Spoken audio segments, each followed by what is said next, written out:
Wait! Before we start, do you want a bundle of 30 printable Filipino PDF cheat sheets? Teaching you words and phrases for conversations for free? Then click the link in the description and sign up for a free lifetime account to get access.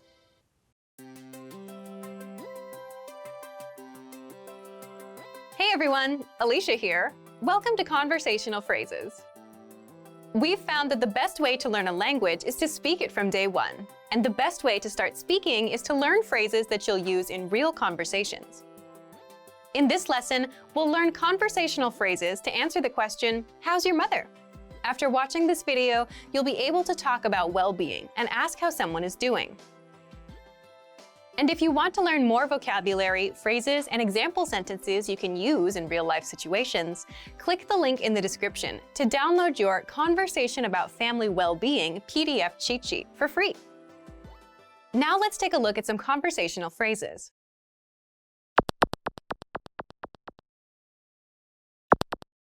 Listen to the dialogue. Kumusta ang nanay mo? Siya ay ayos naman. Once more with the English translation. Kumusta ang nanay mo? How's your mother? Siya ay ayos naman. She's fine. First of all, you'll need to learn how to say, how's your mother? That's, Kumusta ang nanay mo? listen to it again. Kumusta ang nanay mo?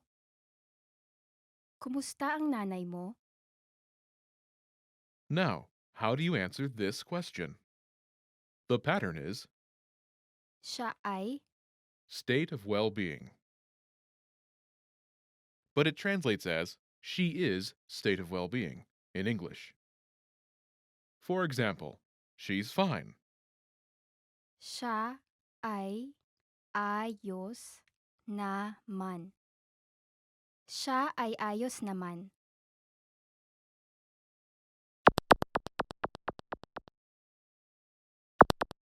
Here are a few expressions related to well-being that you can use with this pattern. Great, Mabuti. Mabuti. fine, Ayos naman. Ayos naman. so-so, Medyo okay. Medyo okay.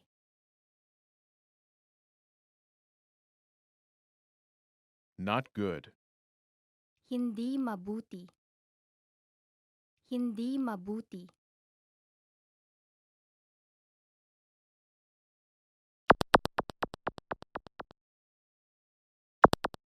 Let's look at some examples. Listen and repeat or speak along with the native speakers. Kumusta ang nanay mo? Siya ay mabuti. Kumusta ang nanay mo? Siya ay medyo okay. Kumusta ang nanay mo? Siya ay hindi mabuti. Okay, now it's your turn. Do you remember how to say, how's your mother?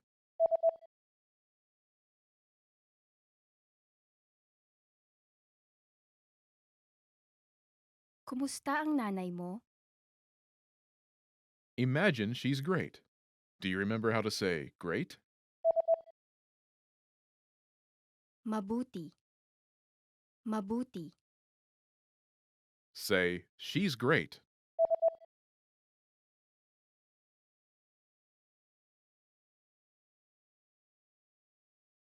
Siya ay mabuti. Now, answer the question saying she's great. Kumusta ang nanay mo?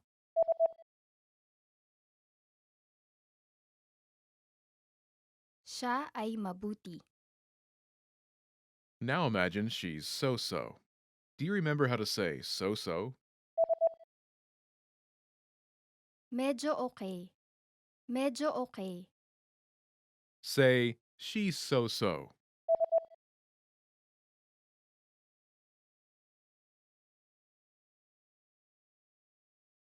Siya ay medyo okay.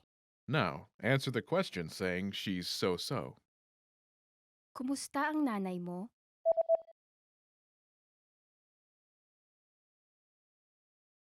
Siya ay medyo okay. Now imagine she's not good. Do you remember how to say not good? Hindi mabuti. Hindi mabuti. Say, she's not good.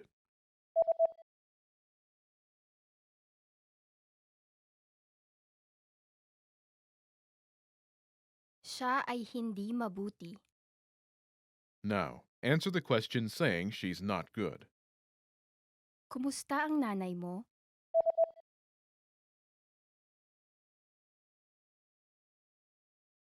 Siya ay hindi mabuti. In this lesson, you learn new vocabulary and phrases you can use in your everyday life to talk about well-being. You're now able to talk about how someone is feeling like a native speaker. Start by practicing in the comments below. Tell me how you are today. Lastly, don't forget to click the link in the description and download your PDF cheat sheets. You'll get useful phrases you need for everyday life for free. See you in the next lesson. Bye!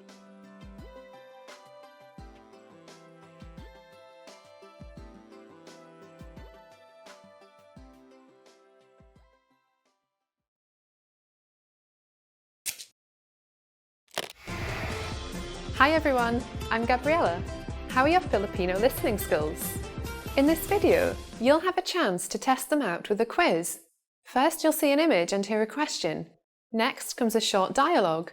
Listen carefully and see if you can answer correctly. We'll show you the answer at the end. Are you ready?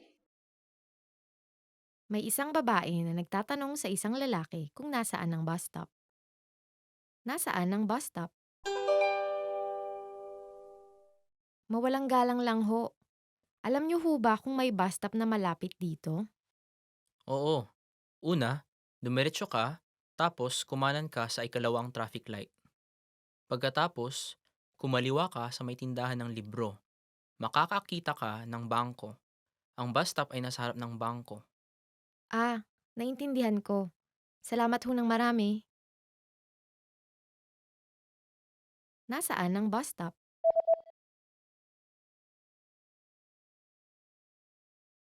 May isang babae na nagtatanong sa isang lalaki kung nasaan ang bus stop. Nasaan ang bus stop? Mawalang galang lang ho. Alam niyo ho ba kung may bus stop na malapit dito? Oo. Una, dumiretso ka, tapos kumanan ka sa ikalawang traffic light. Pagkatapos, kumaliwa ka sa may tindahan ng libro. Makakakita ka ng bangko. Ang bus stop ay nasa harap ng bangko.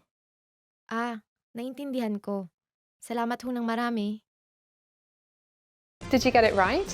I hope you learned something from this quiz. Let us know if you have any questions. See you next time. Hi everyone! Kamusta? My name is Erica. Welcome to Filipino Top Words. For today's topic, we are going to talk about the top 25 phrases. Let's begin. Kamusta ka?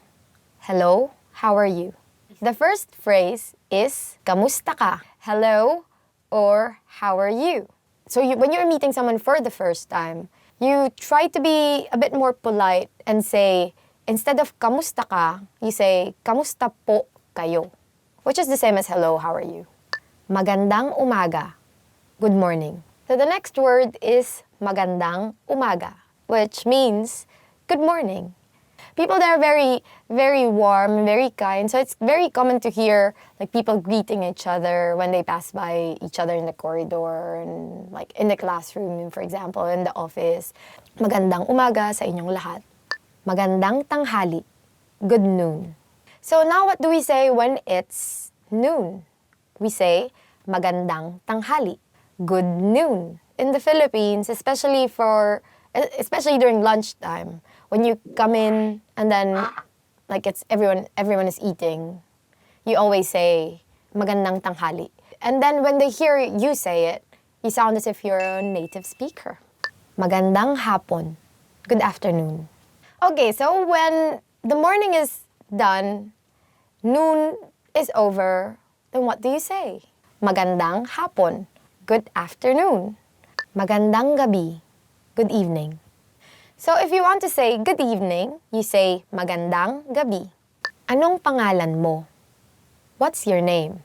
So what if you're going to ask someone for their name? So you say, anong pangalan mo? Or, what's your name? If you meet someone for the first time, if it's the morning, you say, good morning. What's your name? Magandang umaga, anong pangalan mo? When you want to ask someone for their name, you need to be polite. So, you add po, which is the particle, and then you use the plural form of you. So you say, ano pong pangalan nyo? Ako si, I'm. If you are on the receiving end of that question, then you say, ako si, name. Or, I'm, name. Ako si Erica. I'm Erica. Ikinagagalak kong makilala ka. Nice to meet you. If you want to express now how happy you are to meet this new person, then you would say, ikinagagalak kong makilala ka. Nice to meet you. Since this is the first time you're meeting this person, you should use the polite form, which is, ikinagagalak ko po kayong makilala. Ayos lang ako. Ikaw. I'm fine. And you? When someone asks you, how are you? Of course, either you are okay or you're not. You will say, you are fine. So how do you say it in Filipino? You would say, ayos lang ako. Ikaw. In English, I'm fine. And you? Or if you are not okay, you can say, ayos lang ako. Ikaw. Paki. Please. So if you want to ask someone for a favor, what would you say? In English, we say please. In Filipino, we use a prefix that we say as paki. We add to another verb. So for example, we say, please bring this to the office. Then you will say in Filipino, pakidala ito sa opisina. Salamat. Thank you. Salamat or thank you. Walang anuman. You're welcome. Then you also want to be polite and say you're welcome. Or in Filipino, walang anuman. Oo. Yes. How do you express agreement in Filipino? You say oo, which means yes. Very simple. For example, there's an older person talking to you and you want to say yes. You should be a bit more polite and say opo. Hindi. No. So what if you want to say no? Then you use hindi. Or if you want to be polite, you say hindi po. Sige. Okay. So say you have a friend who asks you, do you want to drink with me all night, have party all night, you know, those kind of things. And then you say, yeah, fine, okay. So in Filipino, you say, sige. Paumanhin. Excuse me. So for example, you have an older colleague at work and this person is busy, but you need to ask her for something. So you say, excuse me. And in Filipino, you say, paumanhin or paumanhin po, to be more polite. Patawad. I'm sorry. If you did something really, really bad, then we use patawad. I'm sorry. Anong oras na? What time is it? So what does anong oras na mean? It means, what time is it? Nasaan ang CR? Where is the restroom? Nasaan ang CR? Or, to be polite, because even at that time, you have to be polite, even if it's like really urgent. You have to be polite, you say, nasaan po ang CR? Hindi ko alam. I don't know. Hindi ko alam. I don't know. If your boss asks you, oh, where is your office mate? This person? And then you don't know, then you say, hindi ko po alam. Sandali lang. Wait a moment. So if you say to your boss, because your boss is asking you, where is the report? You want to say, wait a moment. So you say, sandali lang po. So your friends came over to your house and you haven't taken a bath. You haven't fixed yourself. And then your friends just want to go out to have fun. But you want to say, wait a moment, wait a minute. Give me like an hour or something to at least get ready. So you would say, Sandali lang. Magkano ito? How much is this? So, you finally got dressed and then you went out with your friend. And you are at the mall, like looking at some nice pearls, because in the Philippines we have lots of pearls. How will you ask the salesperson? So you can say, magkano po ito? Or if you're a friend, or if it's like a younger salesperson probably, you can just simply say, magkano ito? How much is this? Pwede bang makuha na ang bill? Could I get the check, please? After dinner, you want to pay because it's your treat, because you forced your friends to eat adobo. So you would ask the waitress or the waiter for the check. So how do you say it in Filipino? Pwede bang makuha ang bill? Could I get the check, please? Or, if you cannot remember all these, just simply do this. Tulong. Help. So you're walking in the street and then you're very not careful with your things. So you're walking, you're holding your bag like this, and someone stole your bag. Like, oh. You want to call for help. So what do you say? You say, tulong, help. And then the more you scream it, the more people will hear you. Hanggang sa muli. See you again soon. It's the end of the day, and you've had fun with your friends. So you tell your friends, oh, okay, bye. See you again soon. Which in Filipino is hanggang sa muli. But in regular conversations, you don't really say this. We tend to say, see you, or sige. That was the last word for today, and thank you very much for watching. Hopefully you learned new words. So what words have you heard? What words have you used before? Put them in the comment section. And don't forget to subscribe to FilipinoPod101.com. Bye!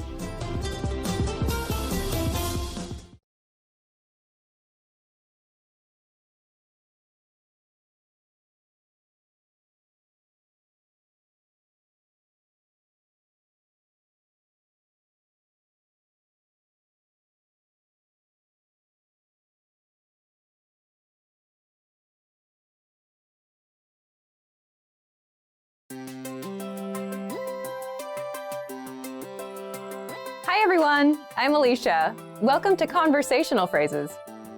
We've found that the best way to learn a language is to speak it from day one, and the best way to start speaking is to learn phrases that you'll use in real conversations.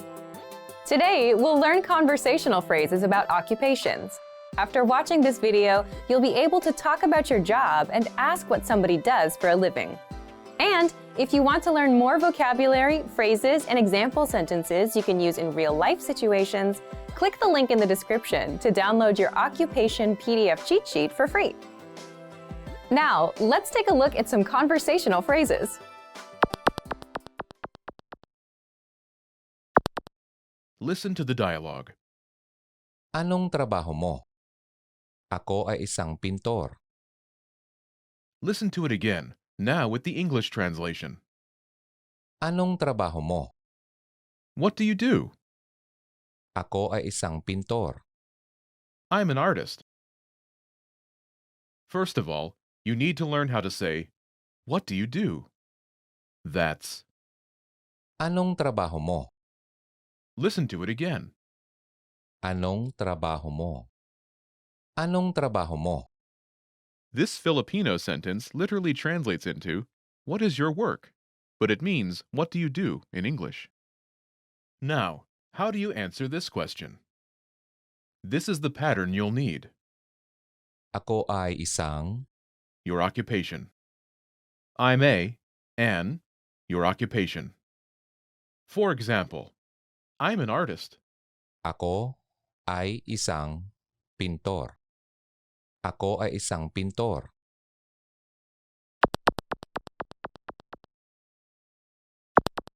Here are a few more professions you can use with the same pattern. Police officer. Pulis. Pulis.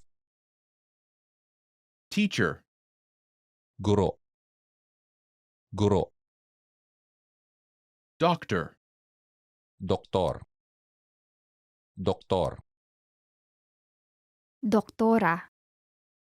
Doktora. Engineer. Inhinyero.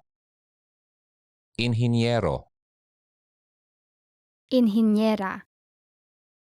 Inhinyera.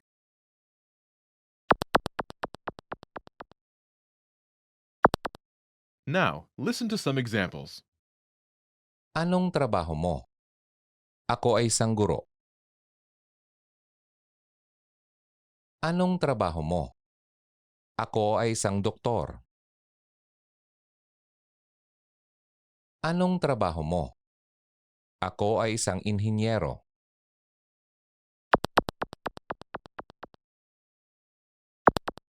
Okay, now it's your turn. Do you remember how to say, "What do you do?"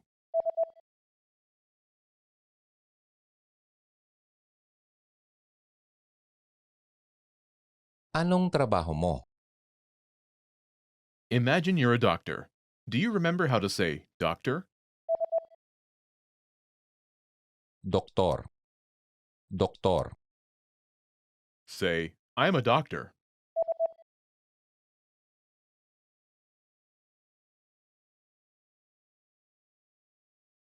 Ako ay isang doktor. Now answer the question saying that you are a doctor. Anong trabaho mo?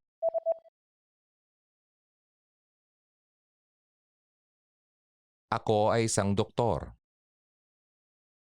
Now, imagine you're a teacher. Do you remember how to say teacher? Guro. Guro. Say, "I'm a teacher."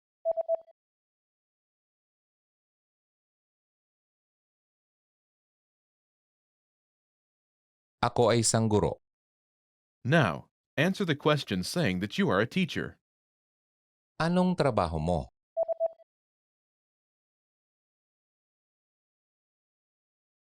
Ako ay isang guro. Now, imagine you're an engineer.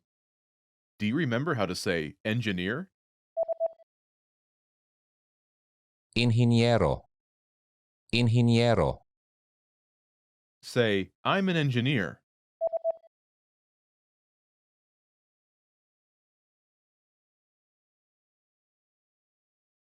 Ako ay isang inhinyero. Now, answer the question saying that you are an engineer. Anong trabaho mo?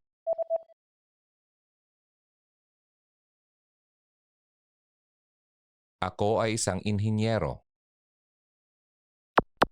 Well done! In this lesson, you learn new occupation-related vocabulary and phrases you can use in your everyday life. You are now able to talk about your job like a native speaker. Start by practicing in the comments below. Tell me about your job. Lastly, don't forget to click the link in the description and download your PDF cheat sheets. You'll get useful phrases you need for everyday life for free. See you in the next lesson. Bye!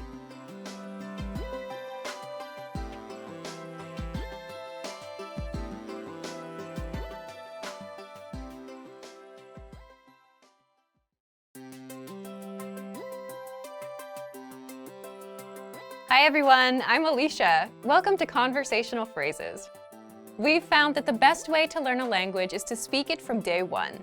And the best way to start speaking is to learn phrases that you'll use in real conversations. In this lesson, you'll learn conversational phrases to use when talking on the phone. After watching this video, you'll be able to ask for someone on the phone and to put someone on hold. And if you want to learn more vocabulary, phrases, and example sentences you can use in real-life situations, click the link in the description to download your Making a Phone Call PDF cheat sheet for free. Now, let's take a look at some conversational phrases.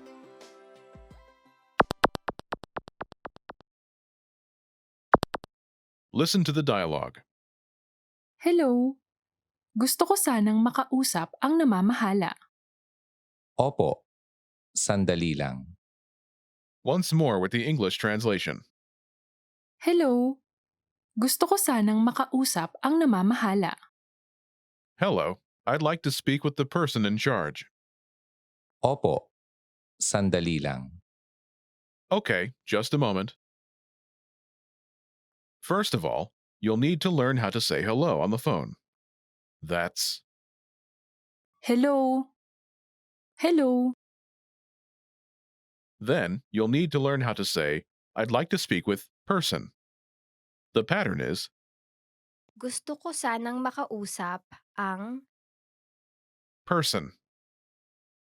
This Filipino sentence literally translates as, like I wish, speak with the person. But it means, I'd like to speak with person. For example, hello, I'd like to speak with the person in charge.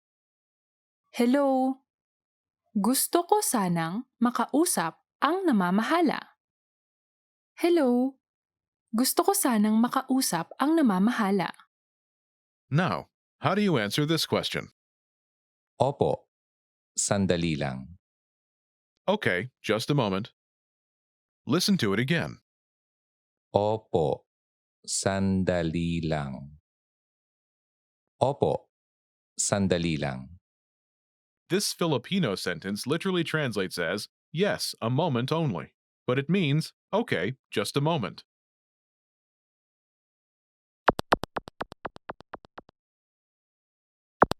Here are a few more phrases you can use with the same pattern to talk on the phone. The person in charge. namamahala. Namamahala. A sales representative. Isang sales representative. Isang sales representative. The manager. Manager. Manager. Customer service. Customer service. Customer service.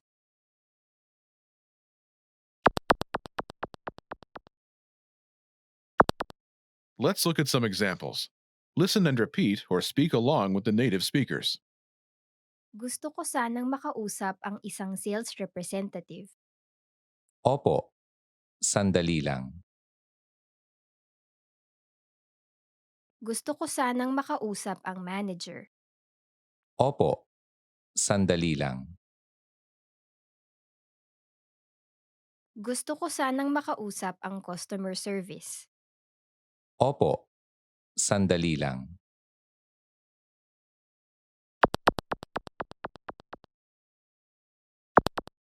Okay, now it's your turn. Do you remember how to say, I'd like to speak with person?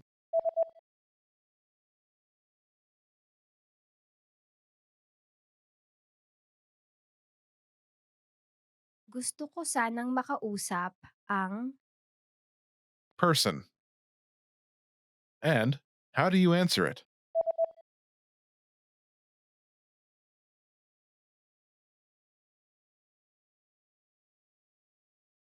Opo, sandali lang. Imagine you want to talk to a sales representative. Do you remember how to say, a sales representative? isang sales representative. Isang sales representative. Say, I'd like to speak with a sales representative.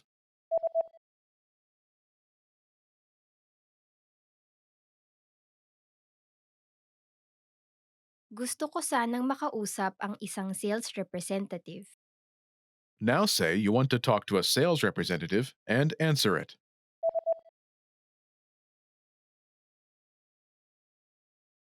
Gusto ko sanang makausap ang isang sales representative.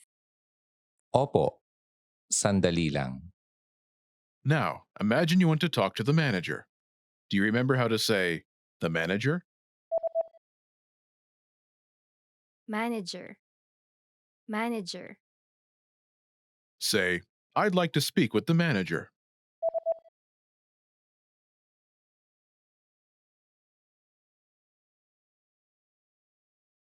Gusto ko sanang makausap ang manager. Now say you want to talk to the manager and answer it.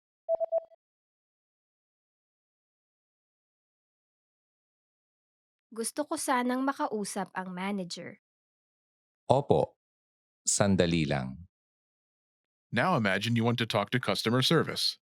Do you remember how to say customer service? Customer service.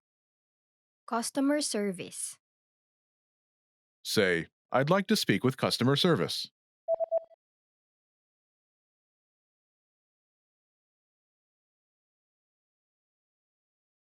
Gusto ko sanang makausap ang customer service. Now say you want to talk to customer service and answer it.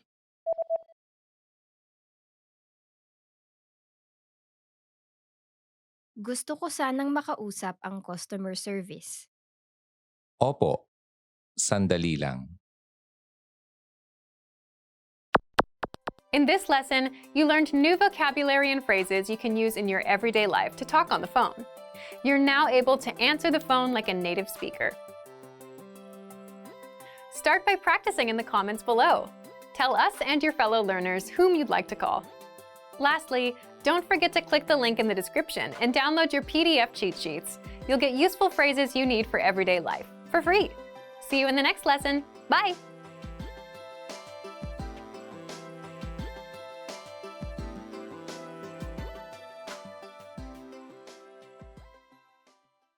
Did you download your free PDF cheat sheets yet?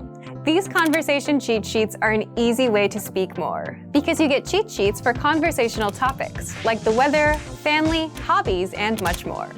And inside, you'll learn common questions and answers that you'd use in conversations, as well as tons of vocabulary. Don't miss out on this free gift. Click the link in the description to get access.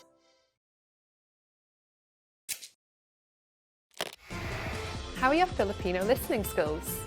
First, you'll see an image and hear a question. Next comes a short dialogue. Listen carefully and see if you can answer correctly. We'll show you the answer at the end. Are you ready?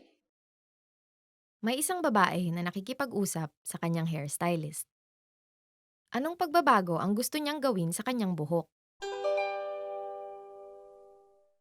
Hi, ano pong maitutulong ko?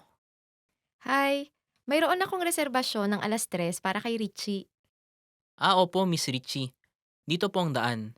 Ano pong maipaglilingkod ko ngayong araw na ito? Gusto ko sanang baguhin ng kaunti ang aking hairstyle. Okay. Anong haba po ang gusto ninyo? Mga hanggang balikat. Ayos po. At ang inyong bangs? Hindi ko babaguhin ang bangs. Diretso o hati sa gilid? Medyo sa gilid. Aling gilid po? Siguro medyo sa kaliwa mula sa gitna. Nakuha ko po. Umpisahan natin sa shampoo. Dito po ang daan. Anong pagbabago ang gusto niyang gawin sa kanyang buhok?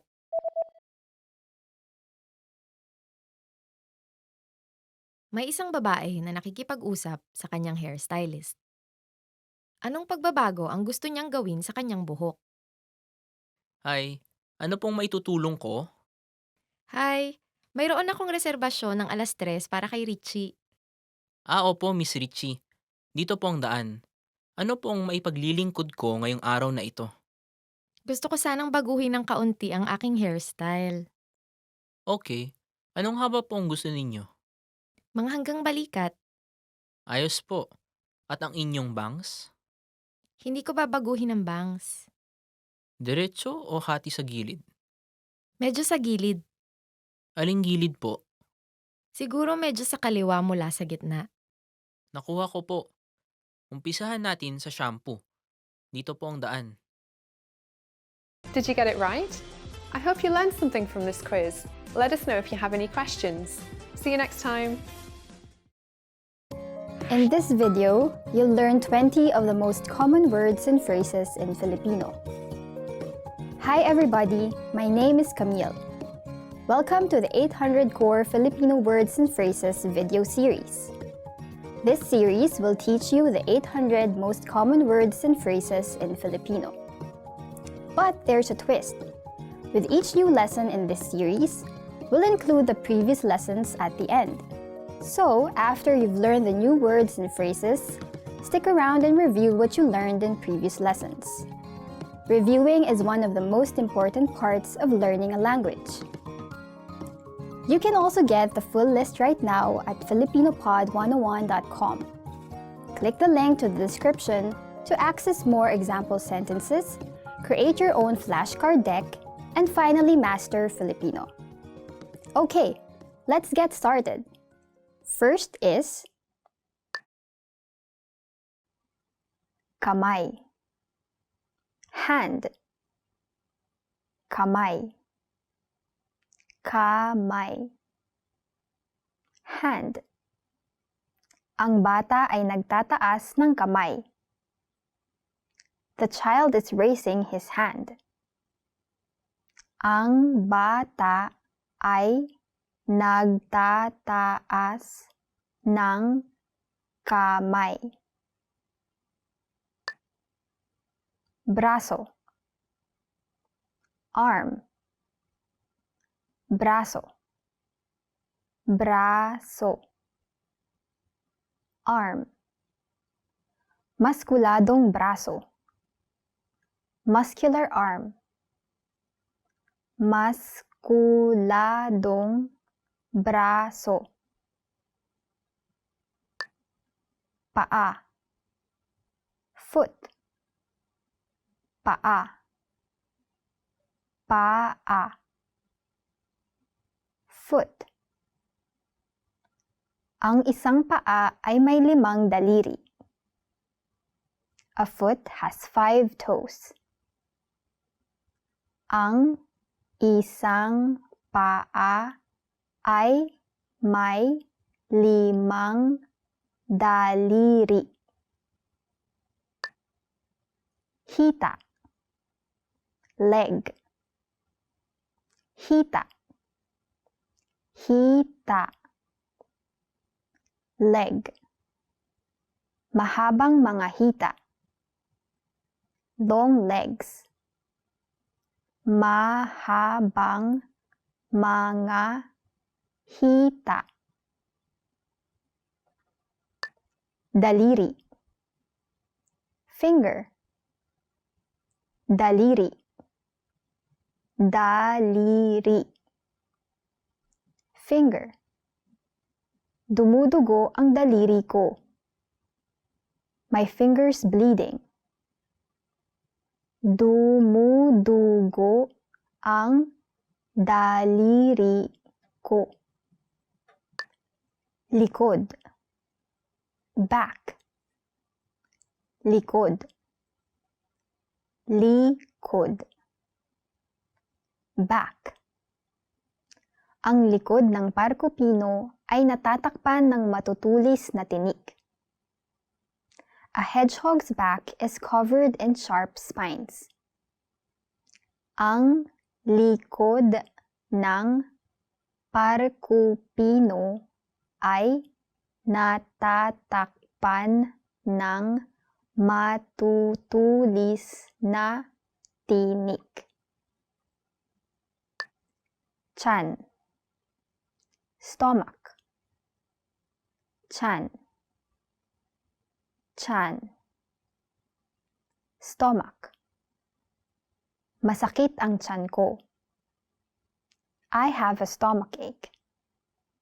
Masakit ang tiyan ko.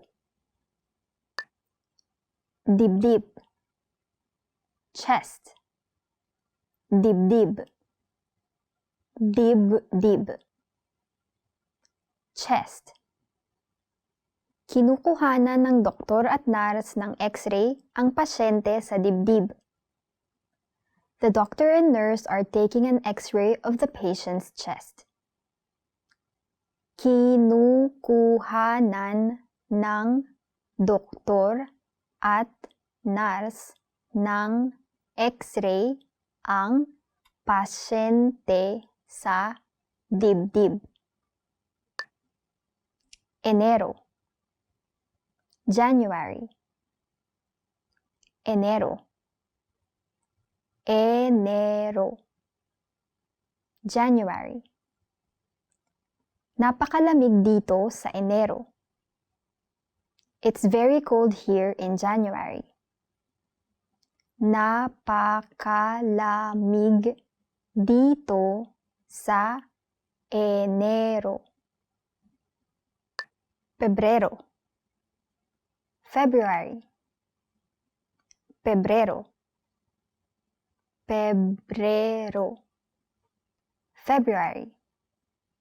Pebrero ang pinakamaikling buwan na may 28 na araw. February is the shortest month with 28 days. Pebrero ang pinakamaikling buwan na may 28 na araw. Marso, March, Marso, Marso, March. Ngayon ay Abril na, kaya ang nakaraang buwan ay Marso. It is now April, so last month was March. Ngayon ay Abril na, kaya ang nakaraang buwan ay Marso.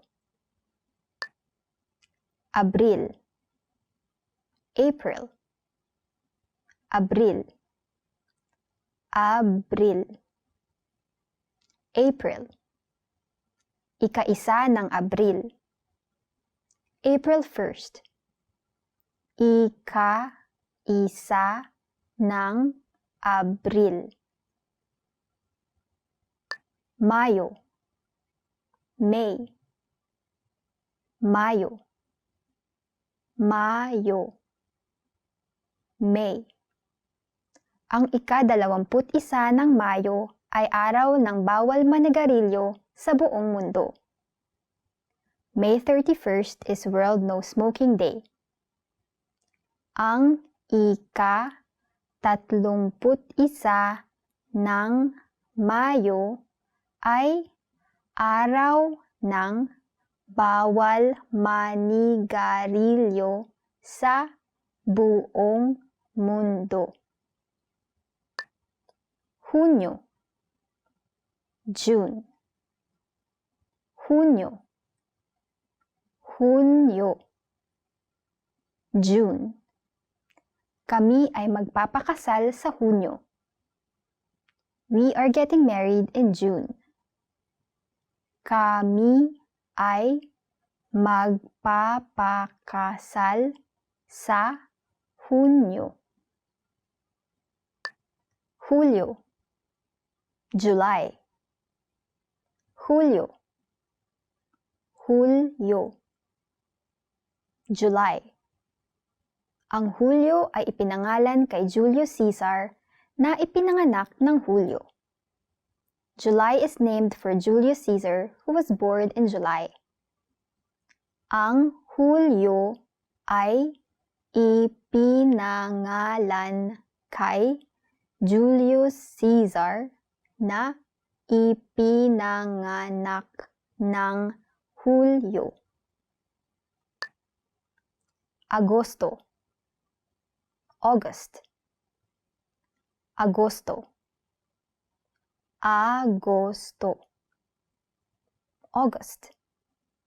Ang paaralan ay sarado sa Agosto. The school is closed in August. Ang paaralan ay sarado sa Agosto.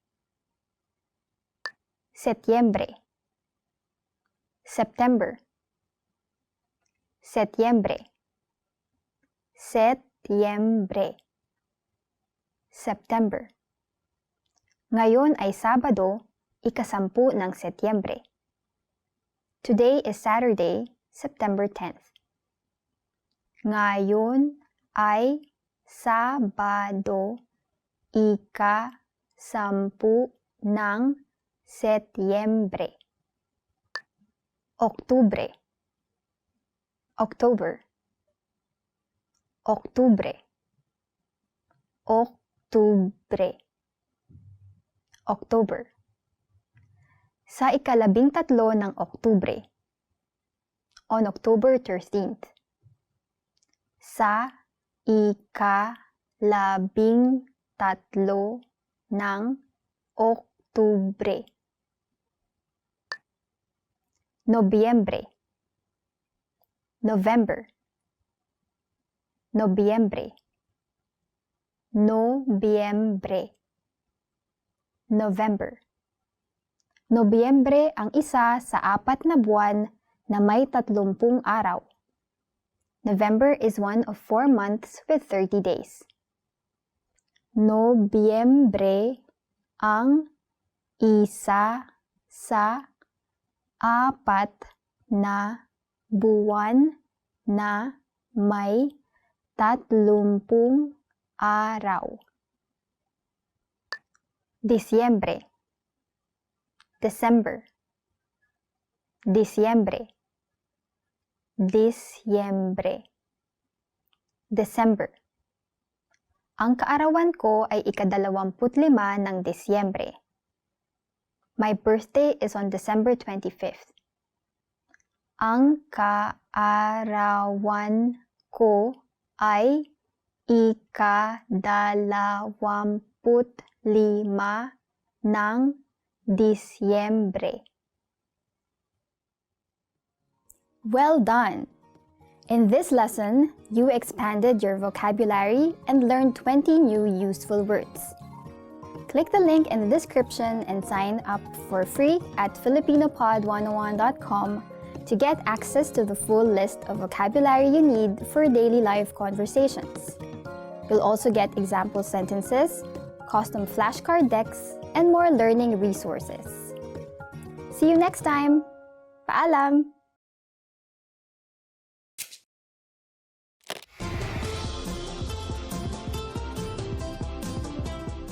Hello sa inyong lahat, ako si Erica. Matapos ang isang linggo ng kalungkutan, sa wakas, araw na ng pagdiriwang. Ang linggo ng pagkabuhay ay isang araw ng katuwaan at selebrasyon para sa mga Pilipino. Para sa maraming Katoliko, ang salubong ay hindi lamang nagaganap sa gabi ng Sabado de Gloria, kundi sa madaling araw rin ng linggo ng pagkabuhay. Maliban dito, marami pang mga tradisyon at gawain na nakapaloob sa araw na ito. Sa lesson na ito, alamin natin kung paano ipinagdiriwang ng mga Pilipino ang linggo ng pagkabuhay. Alam niyo ba kung ano ang piyesta na ginaganap sa linggo ng pagkabuhay sa probinsya ng Marinduque? Sasabihin namin ang sagot sa katapusan ng video na ito. Karaniwang nagpupunta sa mga simbahan ang mga naninirahan sa syudad sa umaga ng linggo ng pagkabuhay. Madalas sa mga probinsya, nag-uumpisa na ng alas 4 ng umaga ang mga unang selebrasyon. Ito rin ang salubong na ipinagdiriwang sa gabi ng Sabado de Gloria. Sa seremonyang ito, pinagtatagpo ang imahen ni Jesus at Maria sa labas ng simbahan. Sa mga probinsya, masasabing buhay na buhay pa rin ang mga tradisyonal na paraan ng pagdiriwang tuwing araw ng pagkabuhay. Dahil ito ay araw ng pagdiriwang at katapusan ng pag-aayuno, hindi mawawala ang pamilya, pagkain at kantahan, lalong-lalo na sa mga Pilipinong tahanan. Ang bawat pamilya ay mayroong kanya-kanyang paraan ng pagdiriwang, pero madalas na sila ay nagtitipon-tipon para sa isang maliit na handaan. Madalas na iba't ibang klaseng mga putaheng karne ang inihahanda sa panahong ito. Maliban dito, hindi rin mawawala ang Easter egg hunting at Easter egg painting contest para sa mga bata. Kamakailan lamang, nagiging popular ang mga ganitong klase ng selebrasyon sa Pilipinas. Pinangungunahan ng mga mall at mga ilang malalaking kumpanya ang mga ganitong klaseng selebrasyon na dinadaluhan ng mga bata at mga matatanda.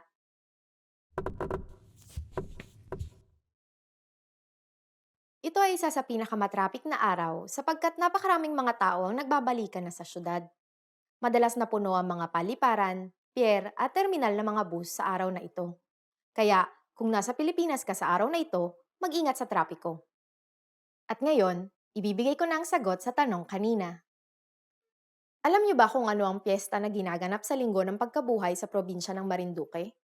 Ito ang Moriones Festival. Piyesta ito kung saan ang mga tao ay nagbibihis at nagsusuot ng mga moryon na maskara para gayahin ng mga Romanong sundalo. Isinasadala sa piyestang ito ang buhay ni Santo Longinus, isang Romanong senturyon na bulag ang isang mata. Kamusta ang lesson na ito? May interesanteng bagay ba kayong natutunan? Anong klaseng pagdiriwang ang ginagawa nyo sa araw ng pagkabuhay? Mag-iwan kayo ng komento sa filipinopod101.com. Hanggang sa susunod na lesson!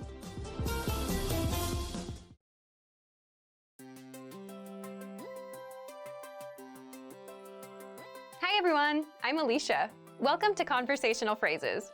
We've found that the best way to learn a language is to speak it from day one. And the best way to start speaking is to learn phrases that you'll use in real conversations. In this lesson, you'll learn conversational phrases to ask and answer the question, how do you say this? After watching this video, you'll be able to ask someone how a word is pronounced. And if you want to learn more vocabulary, phrases, and example sentences you can use in real-life situations, click the link in the description to download your How to Say Something PDF cheat sheet for free. Now, let's take a look at some conversational phrases.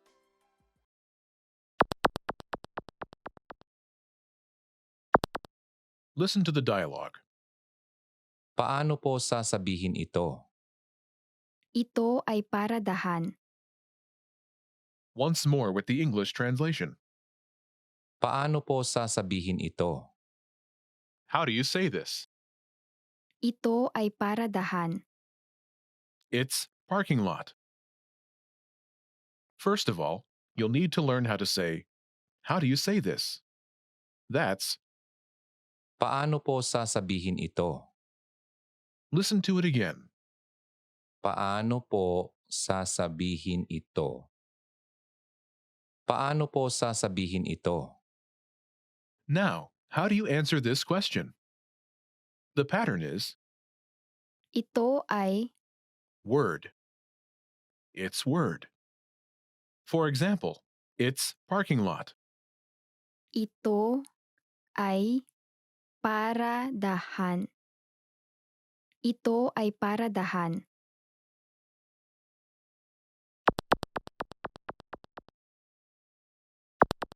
Here are a few useful words you can use with the same pattern. Parking lot, Paradahan. Paradahan. morning, Umaga. Umaga. travel, Paglalakbay. Paglalakbay. invasion, Pananakop. Pananakop.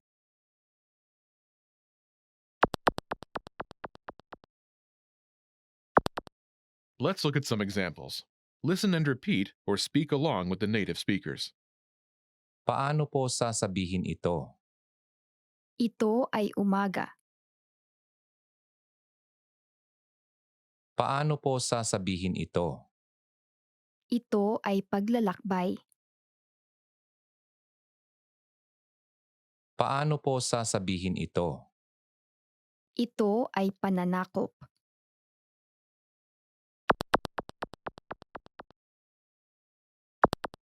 Okay, now it's your turn.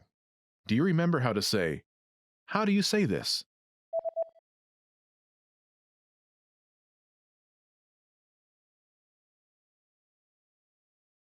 Paano po sasabihin ito? Now, imagine it's the word morning. Do you remember how to say morning? Umaga. Umaga. Say, it's morning.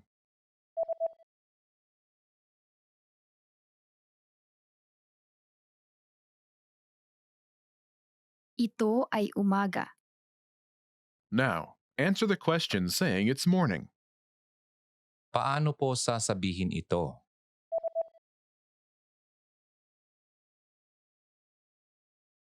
Ito ay umaga. Now imagine the word is travel. Do you remember how to say travel?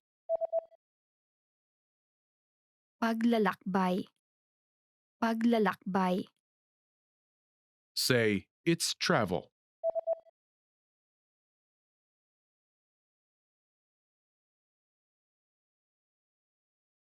Ito ay paglalakbay. Now, answer the question saying it's travel. Paano po sasabihin ito?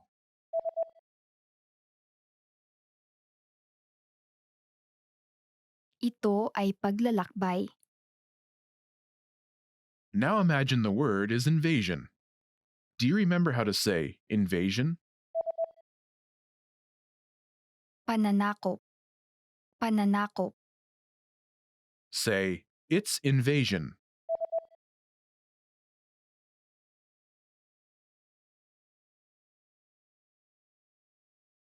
Ito ay pananakop. Now answer the question saying it's invasion. Paano po sasabihin ito?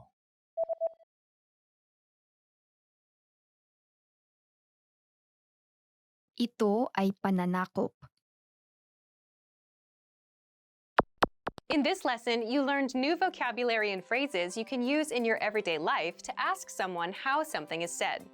You are now able to ask how to say something like a native speaker. Start by practicing in the comments below. Tell us, which word do you think is the hardest to pronounce? Lastly, don't forget to click the link in the description and download your PDF cheat sheets. You'll get useful phrases you need for everyday life for free. See you in the next lesson. Bye!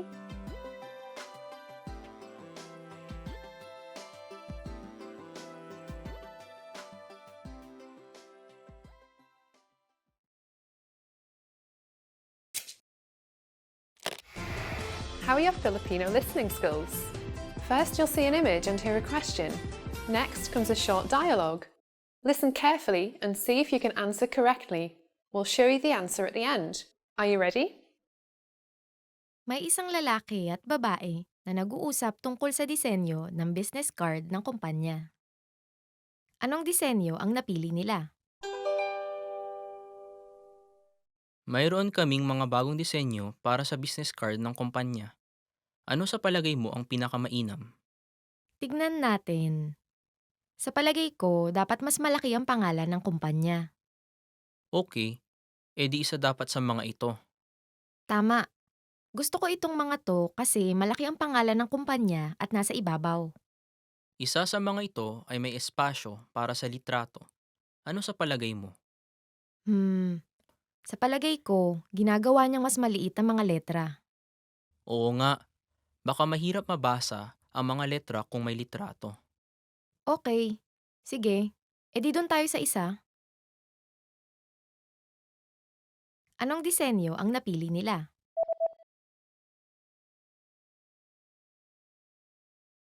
May isang lalaki at babae na nag-uusap tungkol sa disenyo ng business card ng kumpanya. Anong disenyo ang napili nila? Mayroon kaming mga bagong disenyo para sa business card ng kumpanya. Ano sa palagay mo ang pinakamainam? Tignan natin. Sa palagay ko, dapat mas malaki ang pangalan ng kumpanya. Okay, edi isa dapat sa mga ito.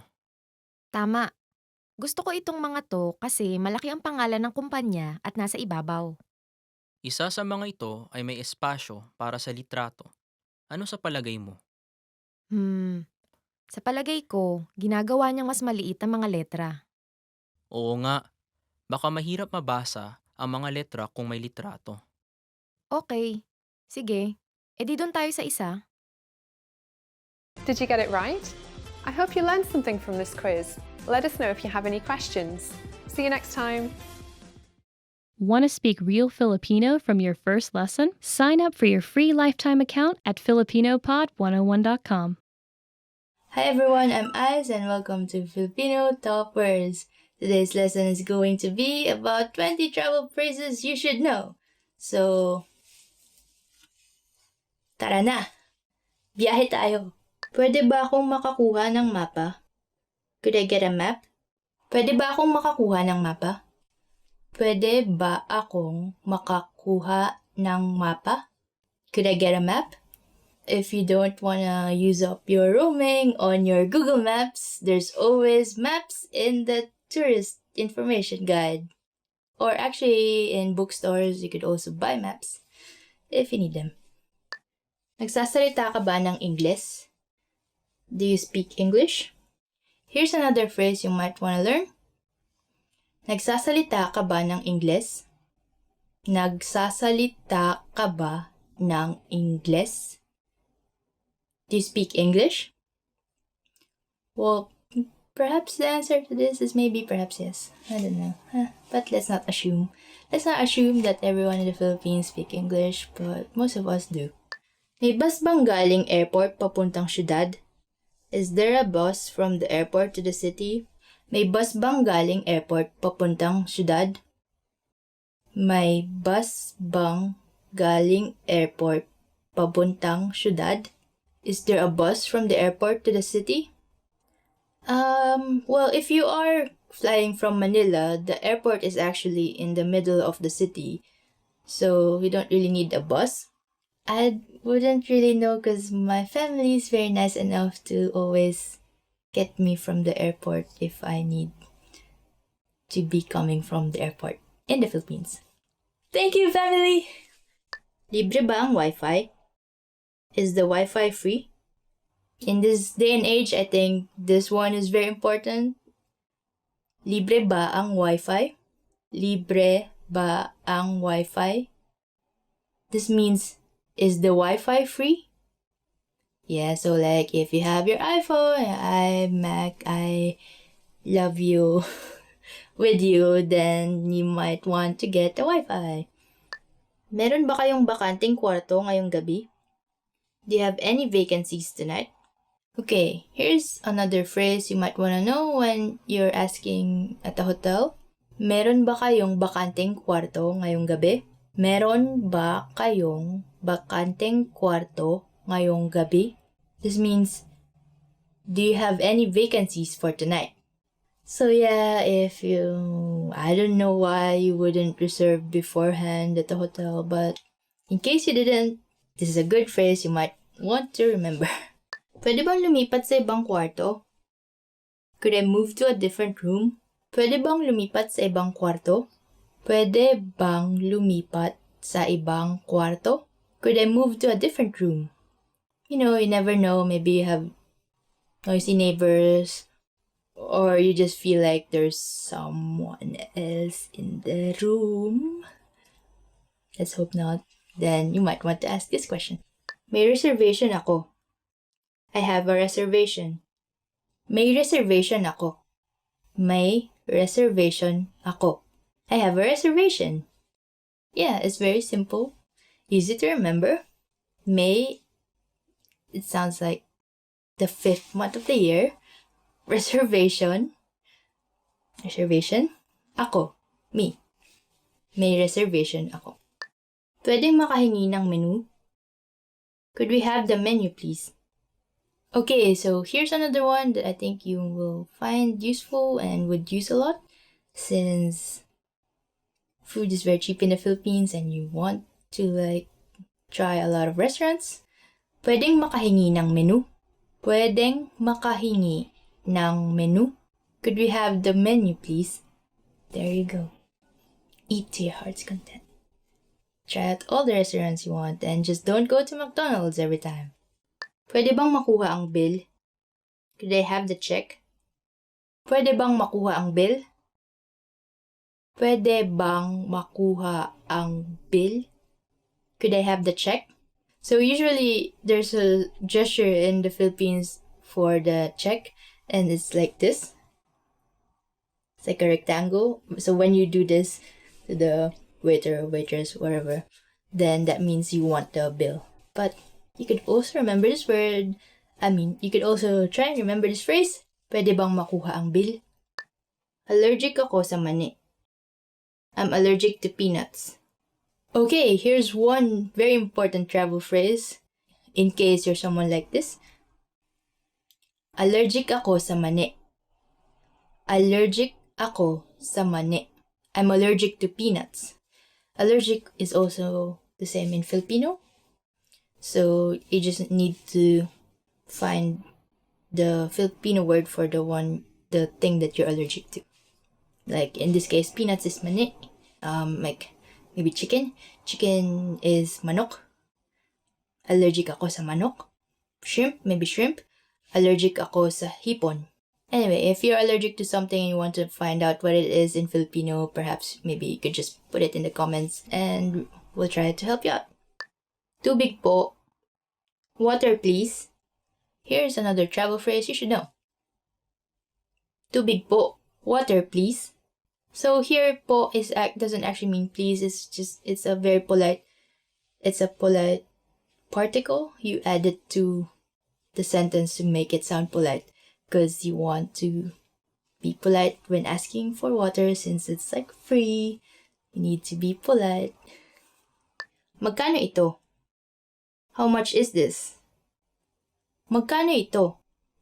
Magkano ito? This means, how much is this? So yeah, definitely travel is also means you want to go shopping. So you might want to remember this phrase. How much is this? Magkano ito?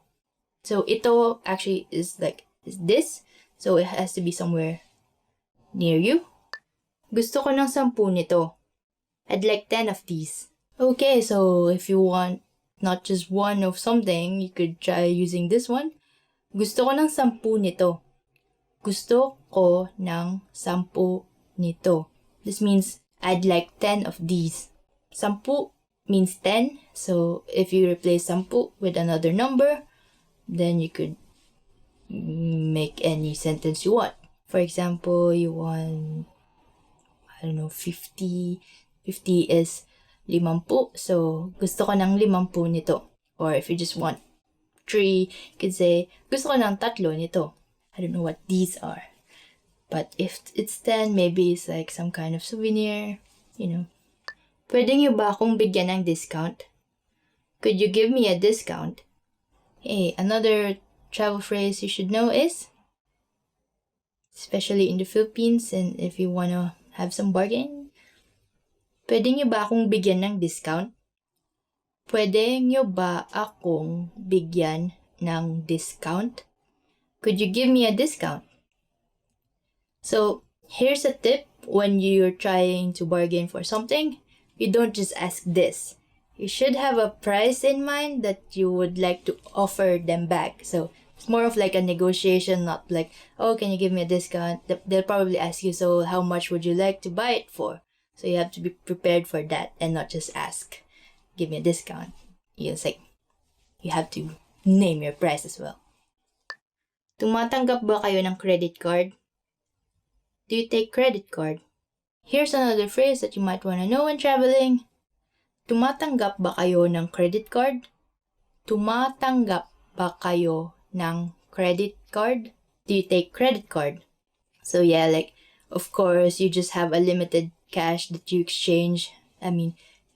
Your currency for the local currency. So you might want to just spend the cash in the places that don't accept credit card. Or else you might really need it somewhere that doesn't accept anything else but cash and you didn't have it. So, yeah. You might want to ask this question a lot.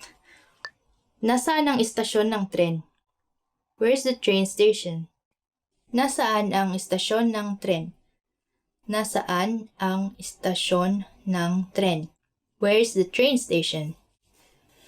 There's not really much train stations in the Philippines, but there's just a few of them, maybe 20, 30, and they're only just in Metro Manila. So, but bus stations are also not that common. It's basically, maybe we should make a whole video discussing transportation in the Philippines because it's very complicated actually. It's not just hey, there's trains and stations. It's more of you need to know which buses take which route and how much it costs beforehand because anyway, you need to be a real veteran to survive Philippine public transportation. Excuse me, magkano po ang pamasahe? Excuse me, what's the fare? Here's another phrase that could be useful when you're in the Philippines. Excuse me, magkano ang pamasahe? Excuse me, magkano ang pamasahe? Excuse me, what's the fare? So, yeah, usually you might want to ask this if you don't know how much the fare is because, not for the trains, you have to actually pay before going in the train, but for buses or jeepneys or tricycles, usually there's a sign, tiny sign how much it costs to go from somewhere to somewhere, but it's either very far away or you couldn't see it, so you just have to ask the driver how much the fare is. So yeah, we definitely need that whole lesson about Philippine public transportation. Pwede niyo po ba akong kunan ng litrato? Could you take a picture of me, please? Okay, here's another phrase you might want to learn when traveling. Pwede niyo po ba akong kunan ng litrato? Pwede niyo po ba akong kunan ng litrato? Could you take a picture of me, please? I don't know. If you want a group shot, then might as well ask someone to take it for you. I bet they won't run with your camera if that's what you're thinking, because that's just rude. Yeah, can be useful. So that you could have your Instagram pic later on without the selfie stick. Just kidding. Ito ba ang tamang bus papuntang airport? Is this the right bus for the airport? Ito ba ang tamang bus papuntang airport? Ito ba ang tamang bus papuntang airport? Is this the right bus for the airport? So, yeah, I guess when you're returning back, you might wanna not get lost to get to the airport, but to be honest, I don't really think there's a direct bus to the airport. Although I only have experience in Manila, and I've always been lucky enough to have my family get me there. But I guess you'd have to take a taxi. Meron ba kayong mairerekomenda? Do you have any recommendations? Meron ba kayong mairerekomenda? Meron ba kayong mairerekomenda? This means, do you have any recommendations? Yeah, if you can't really choose from the menu, then you could ask the person, meron ba kayong mairerekomenda? Usually, they would point to the most expensive thing there, so... But yeah, usually the most expensive thing is also the nicest. Okay, so that's 20 travel phrases you should know. So before going to the Philippines, try remembering these phrases so that you'd get more out of your vacation. And if you like this video, please click that like button. If you like this hat, please also click that like button. Thank you. And if you would like to have more tools, not just video lessons, but also vocabulary guides and flashcards, audio lessons, and other stuff, head on to filipinopod101.com to learn more Filipino. And I'll see you next time. Hanggang sa muli!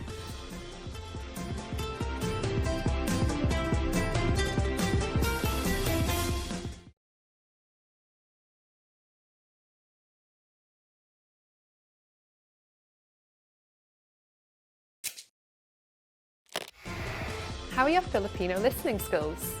First, you'll see an image and hear a question. Next comes a short dialogue. Listen carefully and see if you can answer correctly. We'll show you the answer at the end. Are you ready?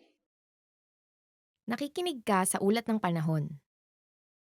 Ano ang ulat? Magiging maaraw ang panahon ngayon buong umaga. Ngunit sa hapon, magiging maulap at uulan kinagabihan. Tuloy-tuloy na uulan buong gabi hanggang kinabukasan ng umaga pagsikat ng araw. Ano ang ulat?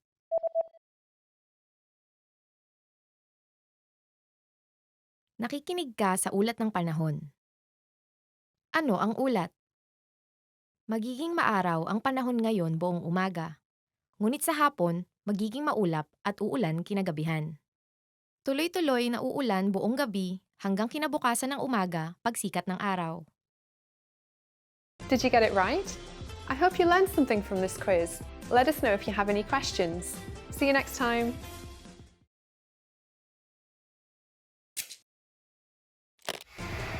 How are your Filipino listening skills? First, you'll see an image and hear a question. Next comes a short dialogue. Listen carefully and see if you can answer correctly. We'll show you the answer at the end. Are you ready?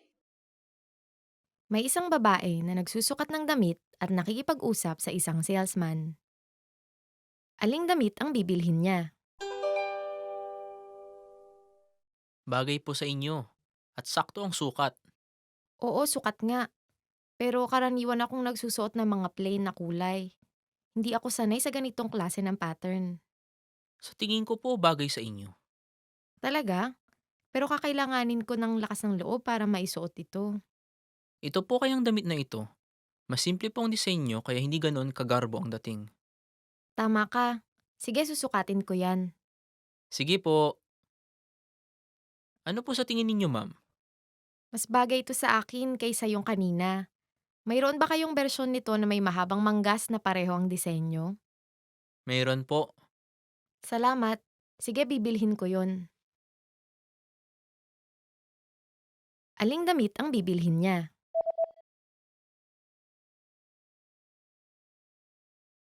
May isang babae na nagsusukat ng damit at nakikipag-usap sa isang salesman. Aling damit ang bibilhin niya? Bagay po sa inyo. At sakto ang sukat. Oo, sukat nga. Pero karaniwan akong nagsusuot ng mga plain na kulay. Hindi ako sanay sa ganitong klase ng pattern. Sa tingin ko po bagay sa inyo. Talaga? Pero kakailanganin ko ng lakas ng loob para maisuot ito. Ito po kayang damit na ito. Mas simple po ang disenyo kaya hindi ganon kagarbo ang dating. Tama ka. Sige, susukatin ko yan. Sige po. Ano po sa tingin ninyo, ma'am? Mas bagay ito sa akin kaysa yung kanina. Mayroon ba kayong bersyon nito na may mahabang manggas na pareho ang disenyo? Mayroon po. Salamat. Sige, bibilhin ko yon.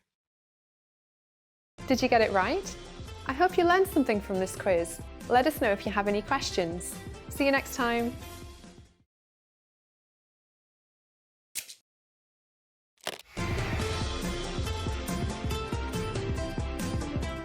Hello sa inyong lahat. Ako si Erica. Alam niyo ba kung ano ang pinakamakulay at pinakamasayang panahon sa Pilipinas? Siyempre, ang Pasko.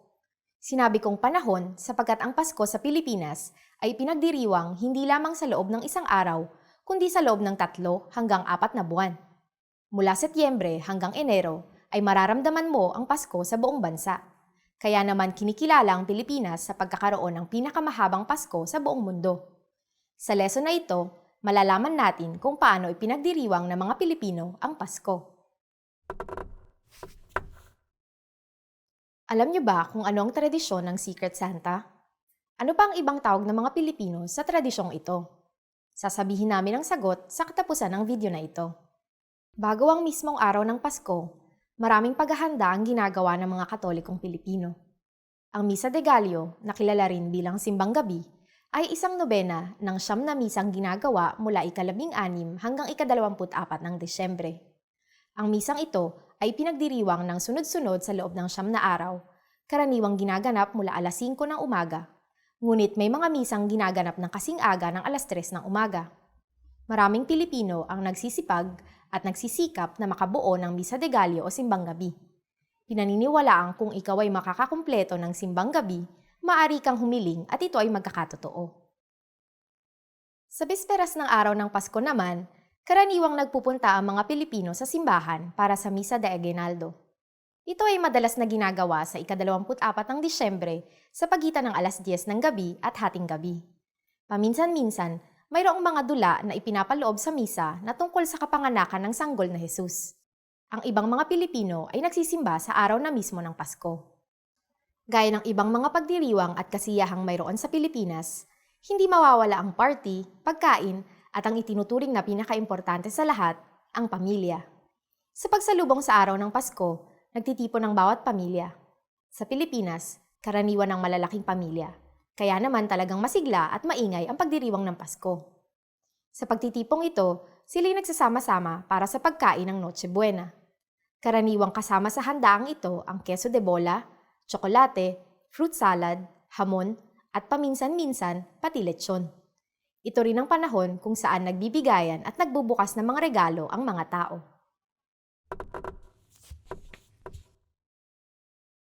Kahit saan ka pa pumunta, may maririnig kang mga Christmas carols.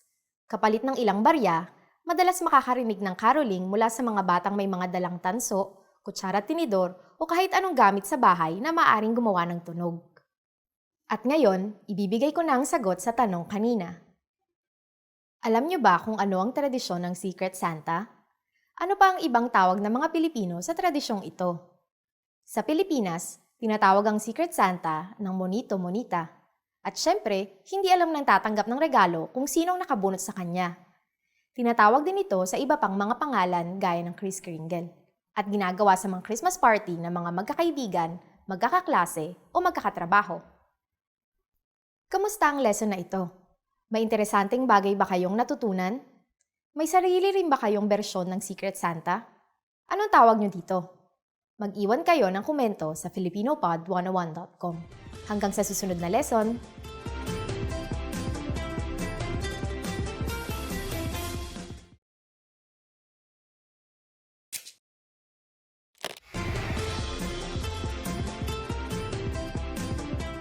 Hello sa inyong lahat, ako si Erica. Sa Pilipinas, ipinagdiriwang ang araw ng bagong taon tuwing ika-1 ng Enero. Ang selebrasyon ay nagsisimula sa bisperas ng bagong taon kung saan ang mga pamilya ay nagtitipon para sa medianoche at para sa pagpapaputok. Kaya naman, nasasabi na ang bisperas ng bagong taon ang pinakamaingay na araw sa Pilipinas dahil sa dami ng mga handaan, party at paputok. Sa lesson na ito, malalaman natin kung paano ipinagdiriwang ang bagong taon sa Pilipinas. Ano sa tingin nyo ang disenyong maswerte raw isuot ng mga tao tuwing bisperas ng bagong taon? Sasabihin namin ang sagot sa katapusan ng video na ito. Sa bisperas ng bagong taon, nagtitipon ang mga pamilya sa bahay ng kanilang mga magulang para sa medianoche. Ang medianoche ay isang handaan na pinagsasaluhan ng pamilya sa pagpasok ng bagong taon. Ang bawat pagkaing nakahanda ay mayroong nakapaloob na kahulugan at pinaniniwalaang magdadala ng swerte at kasaganaan para sa bagong taon.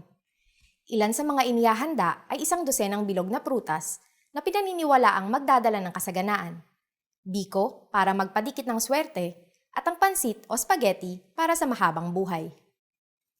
Sa pagsalubong ng bagong taon, naniniwala ang mga Pilipino na kailangang mag-ingay upang takutin at paalisin ang mga masamang espiritu. Kaya naman, maaga pa lamang nagsisimula na ang pagpapaputok at karaniwang nagtutuloy-tuloy ito hanggang mag-umaga. Ang eksaktong pagpasok ng bagong taon naman ay ang pinakamaingay sapagkat hindi lamang paputok ang maririnig kundi pati ang pagkalembang ng mga kawali at kaldero, torotot at pagbusina ng mga sasakyan. Kamakailan lamang, nauuso na sa Pilipinas, lalo na sa Maynila, ang pagpunta sa mga street party sa pagsalubong ng bagong taon. Ito ay dahil sa unti-unti nang ipinagbabawal ang mga paputok. Dahil sa dami ng mga pinapaputok at hindi naman propesyonal ang mga nagpapaputok sa kani-kanilang mga bahay, nagdadala ito ng panganib para sa kapitbahayan. Kaya naman, marami na rin ang mga dumadalo sa mga street party na sponsored ng 2 pinakamalaking estasyon ng telebisyon sa bansa. Isa na dito ang ginaganap taon-taon sa intersection ng Ayala at Makati Avenue. Dito, mapapanood nila ng malapitan ang kanilang mga paboritong artista, magsayawan, at makanood ng fireworks display mula sa mga profesional na mga pyrotechnician sa bansa.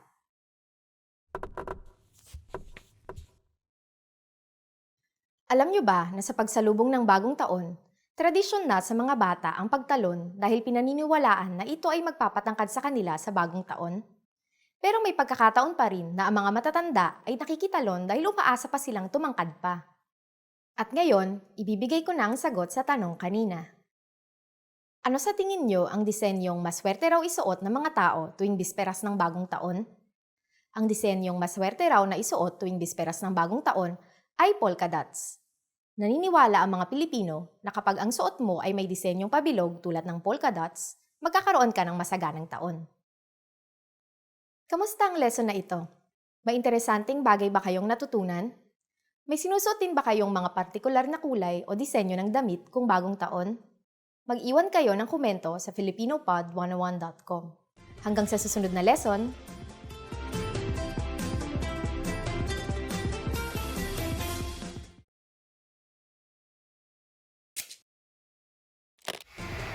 How are your Filipino listening skills?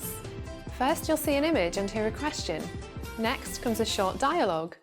Listen carefully and see if you can answer correctly. We'll show you the answer at the end. Are you ready?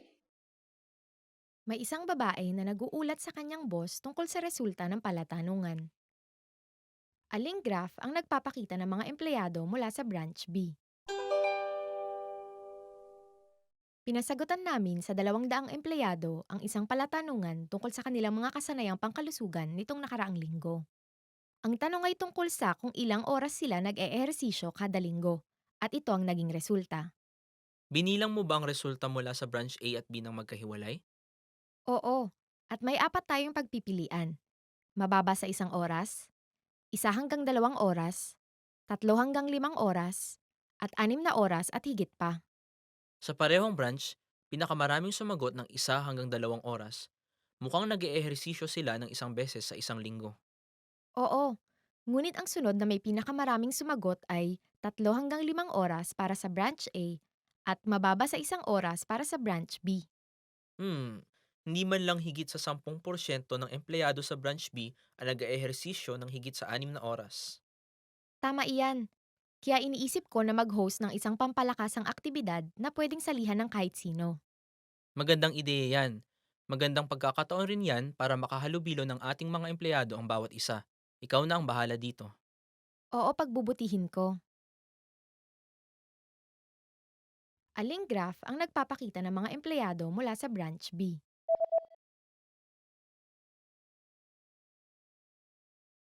May isang babae na nag-uulat sa kanyang boss tungkol sa resulta ng palatanungan. Aling graph ang nagpapakita ng mga empleyado mula sa branch B? Pinasagutan namin sa 200 empleyado ang isang palatanungan tungkol sa kanilang mga kasanayang pangkalusugan nitong nakaraang linggo. Ang tanong ay tungkol sa kung ilang oras sila nag-eehersisyo kada linggo, at ito ang naging resulta. Binilang mo ba ang resulta mula sa branch A at B ng magkahiwalay? Oo, at may apat tayong pagpipilian. Mababa sa 1 oras, 1 hanggang 2 oras, 3 hanggang 5 oras, at 6 na oras at higit pa. Sa parehong branch, pinakamaraming sumagot ng 1 hanggang 2 oras. Mukhang nag-eehersisyo sila ng 1 beses sa isang linggo. Oo, ngunit ang sunod na may pinakamaraming sumagot ay 3 hanggang 5 oras para sa branch A at mababa sa 1 oras para sa branch B. Hindi man lang higit sa 10% ng empleyado sa branch B ang nag-eehersisyo ng higit sa 6 na oras. Tama iyan. Kaya iniisip ko na mag-host ng isang pampalakasang aktibidad na pwedeng salihan ng kahit sino. Magandang ideya yan. Magandang pagkakataon rin yan para makahalubilo ng ating mga empleyado ang bawat isa. Ikaw na ang bahala dito. Oo, pagbubutihin ko. Did you get it right?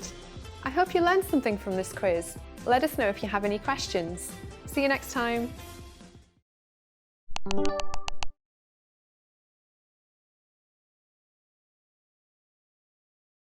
Zero.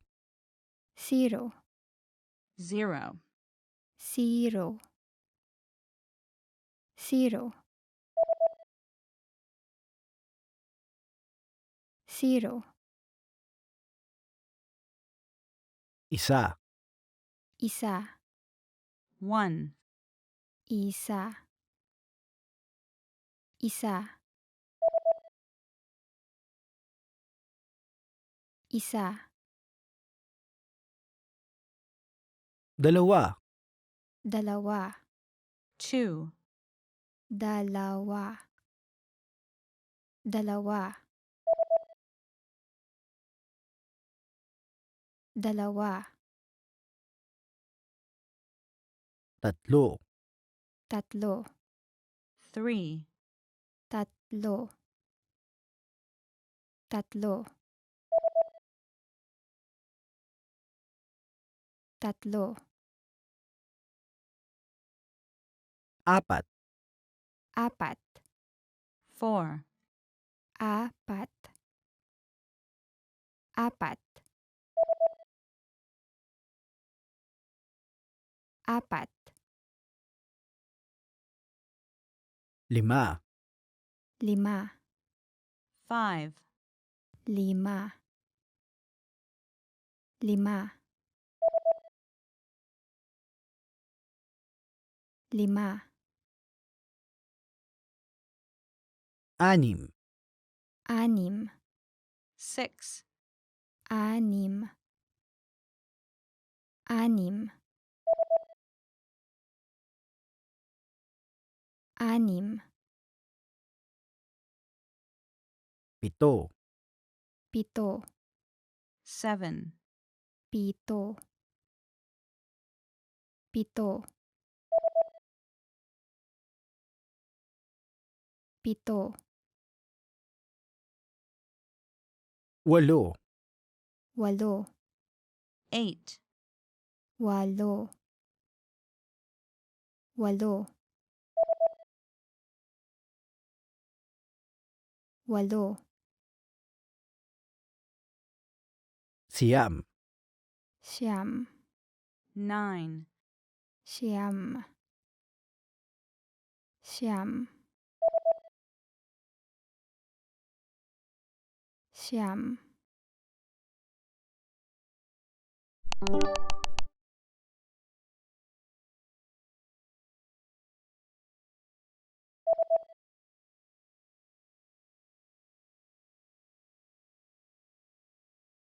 Lima. 5.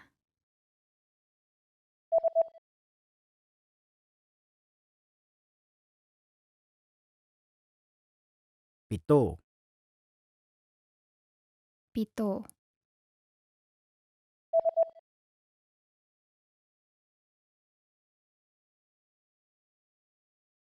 7. 3. 3.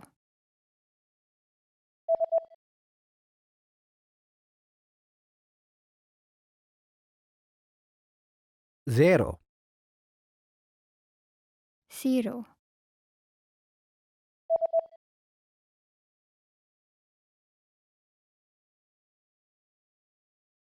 Siyam. Siyam.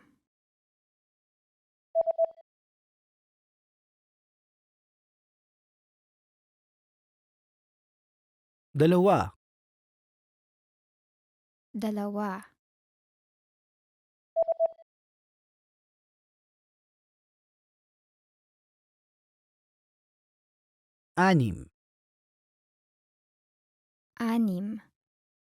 4. 4.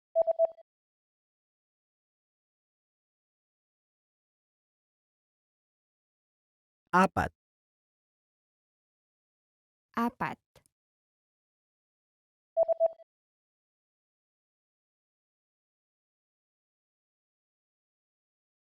1. 1.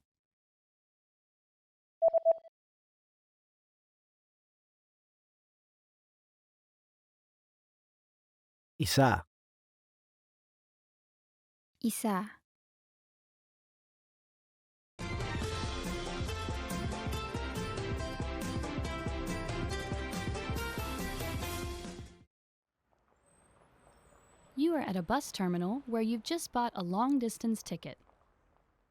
Which row and seat number are you in?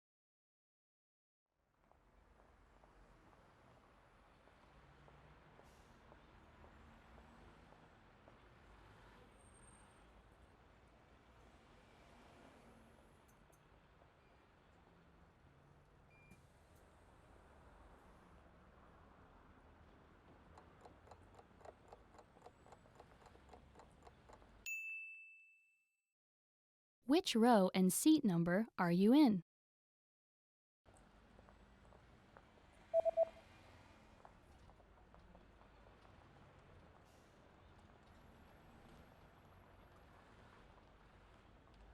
The ticket says that you're in the 8th row in seat C. Ikawalo na hilera, upuan C.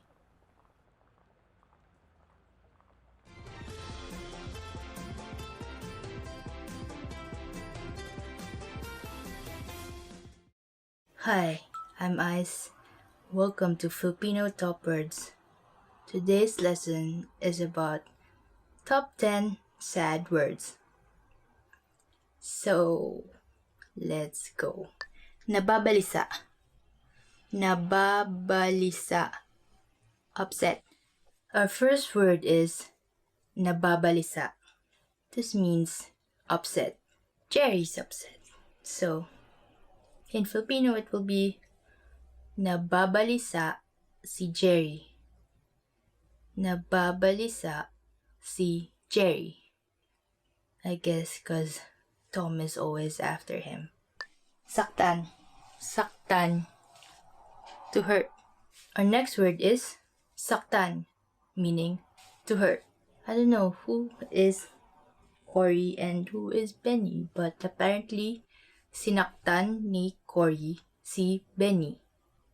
Sinaktan ni Cory si Benny. Cory hurt Benny. Benny got hurt by Cory. I guess they're not in good relations right now. Nalulumbay. Nalulumbay.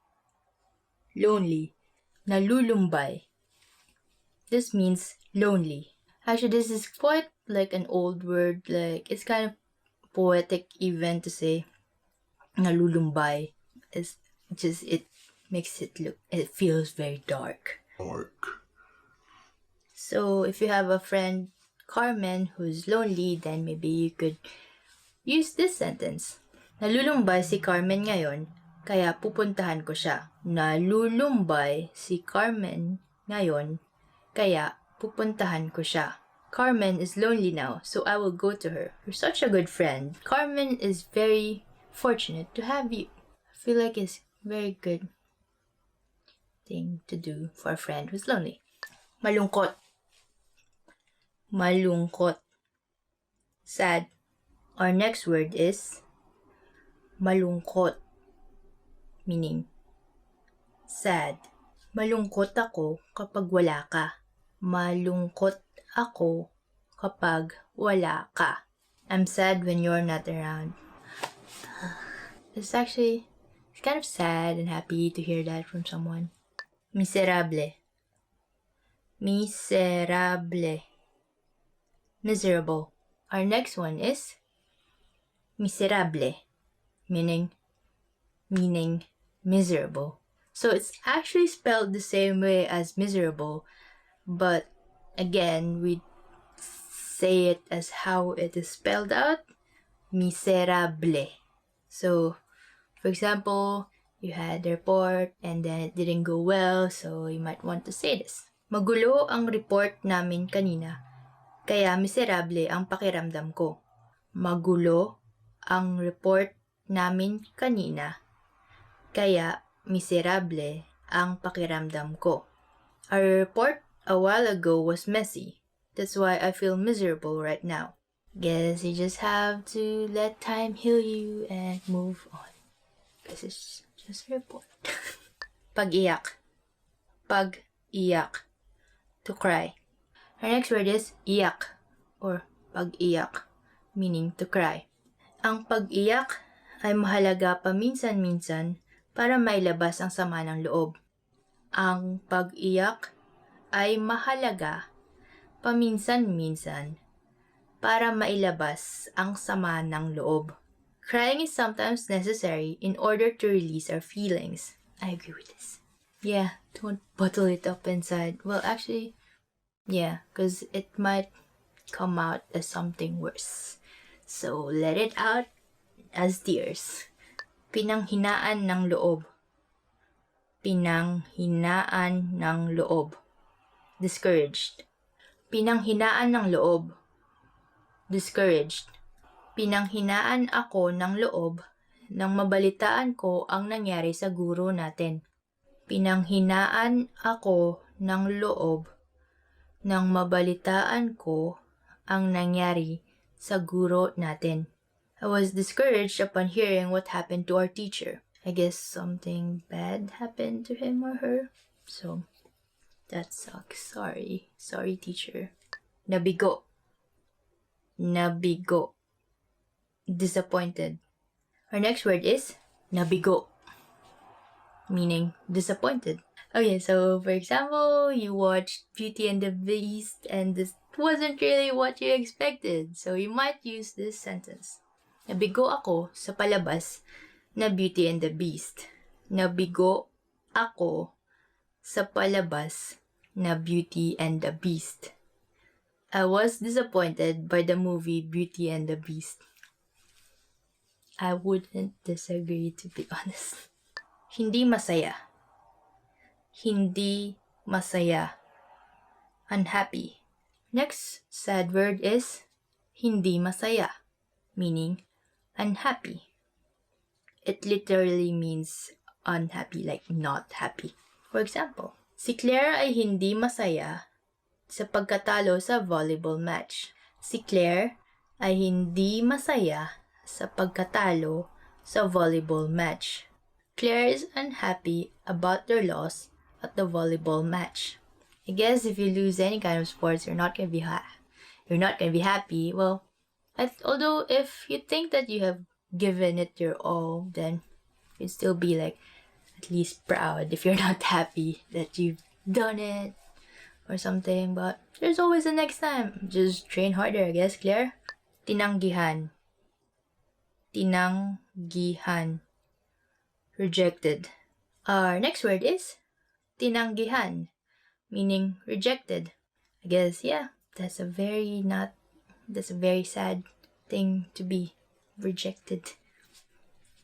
Like this example. Tinanggihan si Troy sa kanyang pag-a-apply ng visa. Tinanggihan si Troy sa kanyang pag-a-apply ng visa.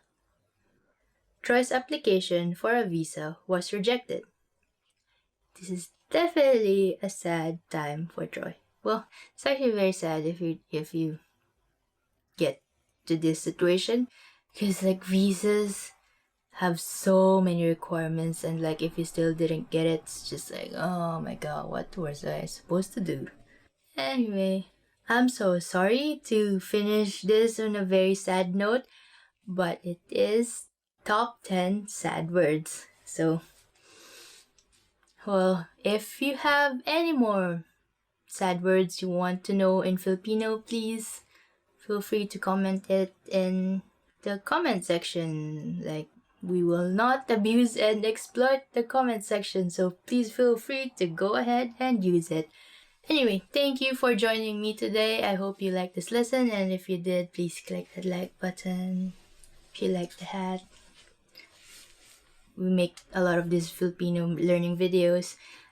So please subscribe and stay tuned for more Filipino toppers or other lessons. We also have other lessons teaching Filipino culture, the Filipino language, and some exercises if you want. And if you want more tools to further your Filipino learning, just head on to filipinopod101.com, and we have like tools for memorizing vocabulary and other audio lessons, you could download and listen to on the go. So please check that out, and I hope to see you soon. Hanggang sa muli.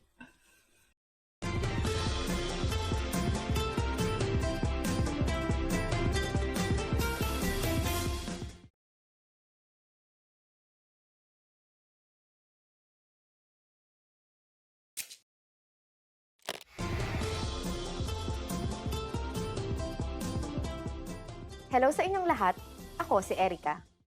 Gaya ng ginagawa ng ibang mga bansa, ipinagdiriwang din ang Araw ng Mga Puso tuwing ika-14 ng Pebrero sa Pilipinas. Pinaghahandaan ng maraming Pilipino, lalo na ng mga magkasintahan, ang araw na ito para ipaalala at ipakita ang kanilang pagpapahalaga sa kanilang mga minamahal sa buhay.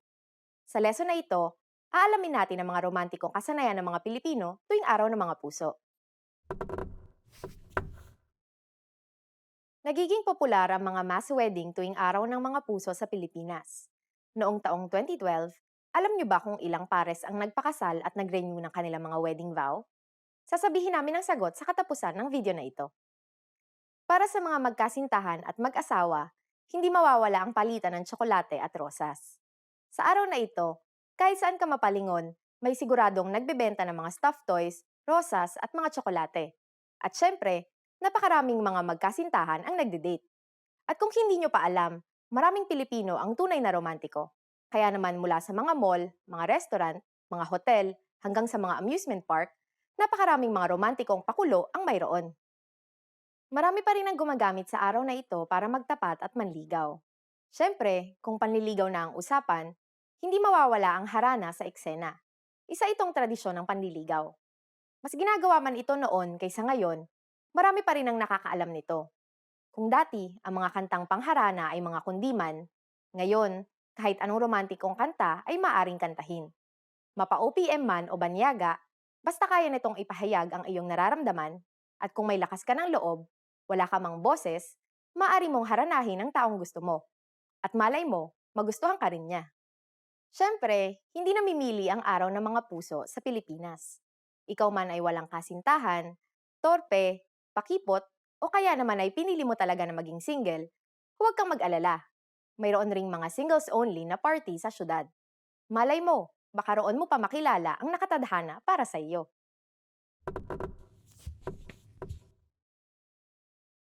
Ang mga guro ang karaniwang may pinakamaraming natatanggap na Valentine's card tuwing araw ng mga puso. Kaya kung single ka at plano mong maging single habang buhay, ngunit ayaw mong maging tahimik ang iyong Valentine's, alam mo na ang swak na trabaho para sa iyo. At ngayon, ibibigay ko na ang sagot sa tanong kanina. Nagiging popular ang mga mass wedding tuwing araw ng mga puso sa Pilipinas. Noong taong 2012, alam niyo ba kung ilang pares ang nagpakasal at nag-renew ng kanilang mga wedding vow? Noong taong 2012, higit sa 2,000 magkasintahan ang nagpakasal o nag-renew ng kanilang mga wedding vow sa mga mass wedding na isinagawa ng mga lokal na pamahalaan. Hindi mahalaga kung magarbo man o hindi, ang mahalaga ay ang sumpaan na sila'y magsasama habang buhay at patuloy na mamahalin ang isa't isa. Kamusta ang lesson na ito? May interesanteng bagay ba kayong natutunan? Anong ginagawa nyo tuwing araw ng mga puso? Mag-iwan kayo ng komento sa filipinopod101.com. Hanggang sa susunod na lesson!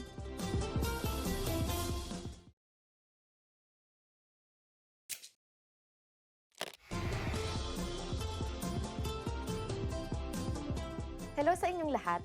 Ako si Erica. Ang araw ng paggawa na tinatawag ding araw ng manggagawa sa Pilipinas ay isang pampublikong holiday. Ito ay nagaganap tuwing ika-1 ng Mayo. Ang araw na ito ay para ipagdiwang ang mga kontribusyon ng mga manggagawa, ngunit ito rin ay araw para ipahayag ng sektor ng mga manggagawa ang kanilang mga hinaing sa pamamagitan ng mga rally, protesta at mga demonstrasyon.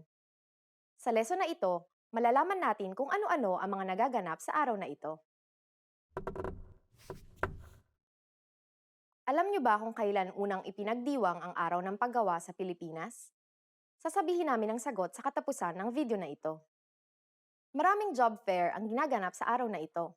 Pinangungunahan ng Department of Labor and Employment o DOLE, iba't ibang mga kumpanya at mga lokal na pamahalaan ang nagsasagawa ng mga job fair kung saan higit kumulang sa 300,000 trabaho ang iniaalok.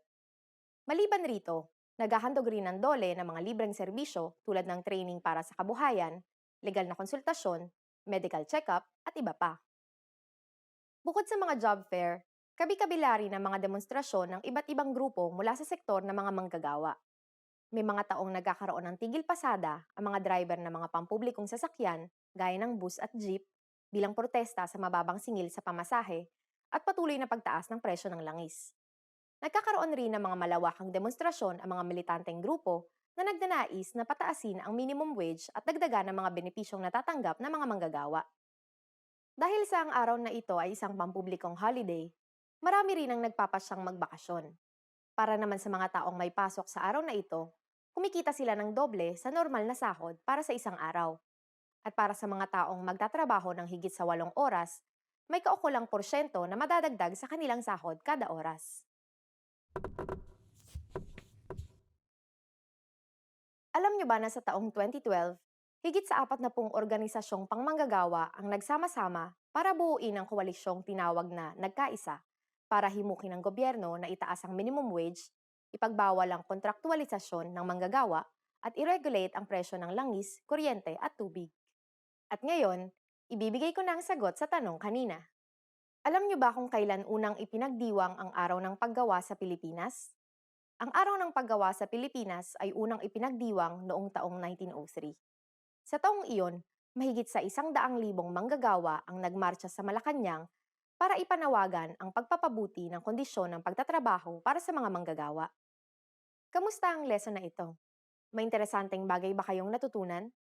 Paano nyo ipinagdiriwang ang araw ng paggawa? Mag-iwan kayo ng komento sa filipinopod101.com. Hanggang sa susunod na lesson!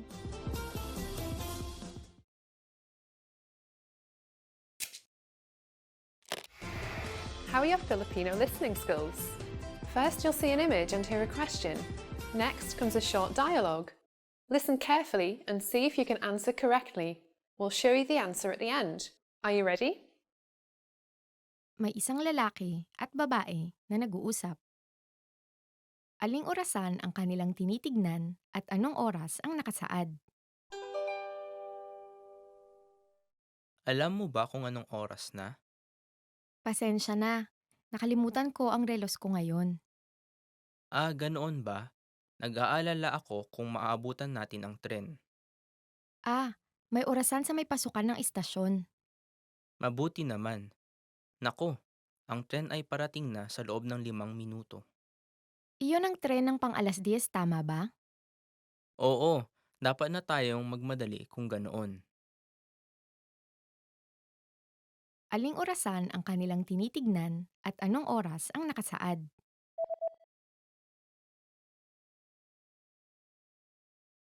May isang lalaki at babae na nag-uusap. Aling orasan ang kanilang tinitignan at anong oras ang nakasaad? Alam mo ba kung anong oras na? Pasensya na.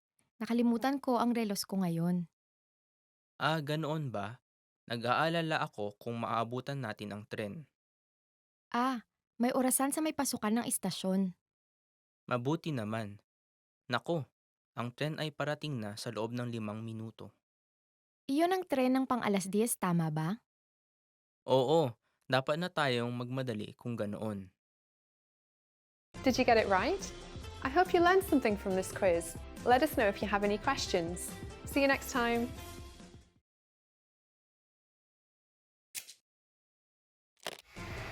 How are your Filipino listening skills? First, you'll see an image and hear a question. Next comes a short dialogue. Listen carefully and see if you can answer correctly. We'll show you the answer at the end. Are you ready?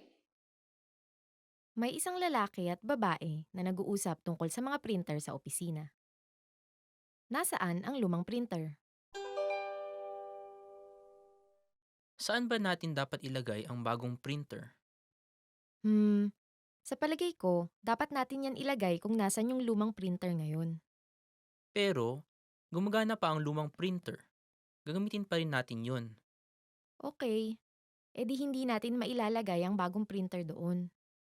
Oo nga, pero mainam sana kung sa istante ng libro sa tabi ng pinto natin ilalagay yung bago. Pero isang printer lang ang kasya doon. Okay, sige. Sa palagay ko, dapat natin ilagay yung printer sa kabilang dulo ng kwarto. Oo nga, paano kaya kung sa tabi ng bintana? Mukhang mainam. Nasaan ang lumang printer?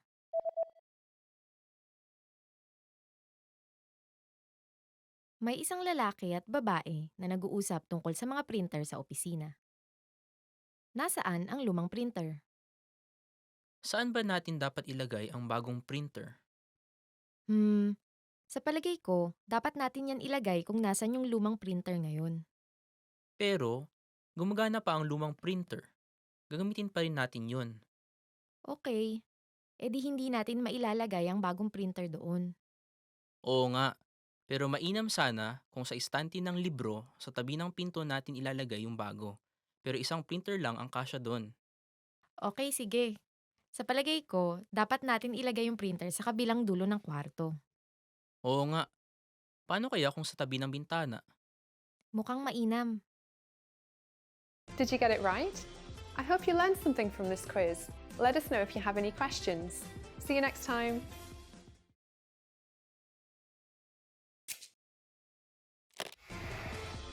Hi everyone, I'm Gabriella. How are your Filipino listening skills? In this video, you'll have a chance to test them out with a quiz. First, you'll see an image and hear a question. Next comes a short dialogue. Listen carefully and see if you can answer correctly. We'll show you the answer at the end.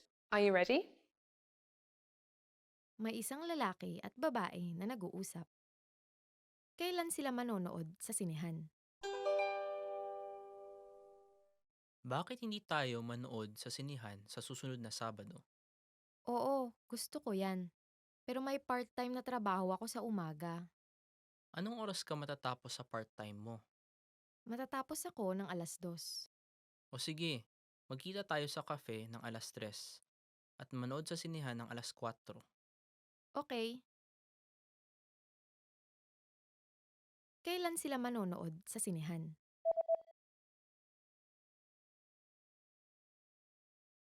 May isang lalaki at babae na nag-uusap. Kailan sila manonood sa sinehan? Bakit hindi tayo manood sa sinihan sa susunod na Sabado? Oo, gusto ko yan. Pero may part-time na trabaho ako sa umaga. Anong oras ka matatapos sa part-time mo? Matatapos ako ng 2:00. O sige, magkita tayo sa cafe ng 3:00 at manood sa sinihan ng 4:00. Okay. Did you get it right? I hope you learned something from this quiz. Let us know if you have any questions. See you next time.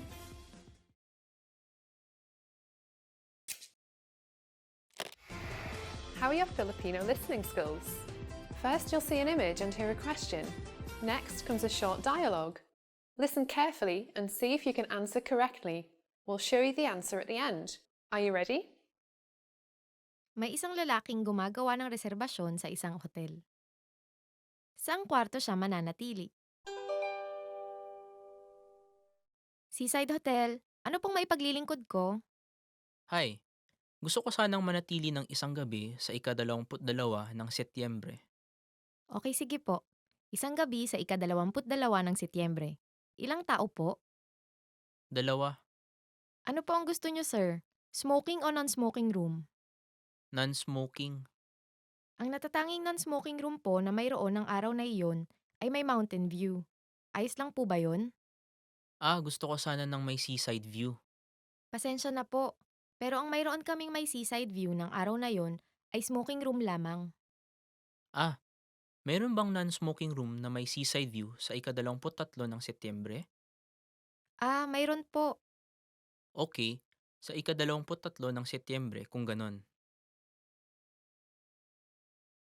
Saang kwarto siya mananatili?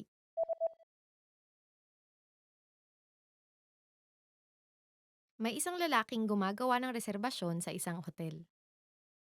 Saang kwarto siya mananatili? Seaside Hotel, ano pong maipaglilingkod ko?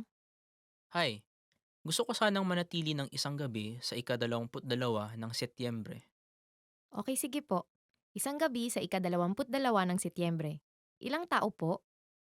2, Ano po ang gusto niyo, sir? Smoking o non-smoking room? non-smoking. Ang natatanging non-smoking room po na mayroon ng araw na iyon ay may mountain view. Ayos lang po ba yon? Gusto ko sana ng may seaside view. Pasensya na po. Pero ang mayroon kaming may seaside view ng araw na yon ay smoking room lamang. Meron bang non-smoking room na may seaside view sa ika-23 ng Setyembre? Mayroon po. Okay, sa ika-23 ng Setyembre kung ganon. Did you get it right? I hope you learned something from this quiz. Let us know if you have any questions. See you next time.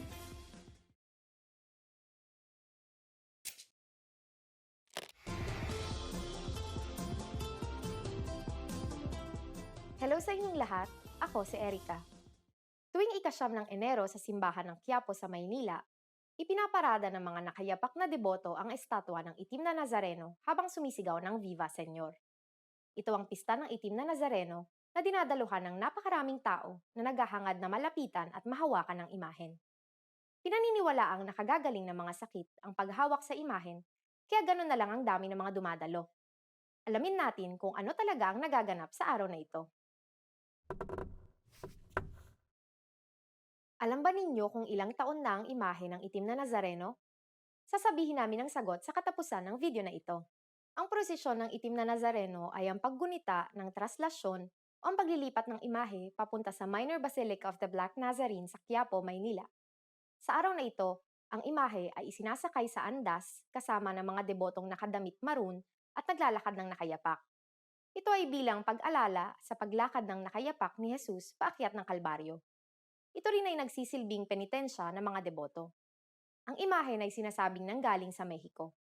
Pinaniniwalaan rin na nasunog ang imahen habang nasa galyon mula Acapulco papuntang Maynila, ngunit ito'y nailigtas. Nagsisimula ang prosesyon matapos ang isang misa mula sa dating kinalalagyan ng imahen sa lugar na ngayon ay tinatawag na Rizal Park. Ang andas ng itim na Nazareno o ang karosa ay nakakabit sa 2 tali na hinahatak ng mga namamasan. Ang gilid ng tali na pinakamalapit sa kanang balikat ni Jesus ay pinaniniwalaang pinakasagrado sapagkat sa balikat na ito kinarga ni Jesus ang kanyang krus. Bawat taon, mula 6 hanggang 9 na milyong tao ang nakikilahok sa paglilipat ng nasabing imahen. May ilang kalahok sa prosesyon na nakadilaw. Ang mga kalahok na ito ay kinikilala bilang eskorte ng imahen ng itim na Nazareno. Sa mga nakadilaw na tao, binabato ng mga deboto ang kanilang mga tuwalya at panyo upang ipunas sa Nazareno dahil pinaniniwalaan na maililipat sa mga panyo at tuwalya ang milagrosong kapangyarihan ng imahen.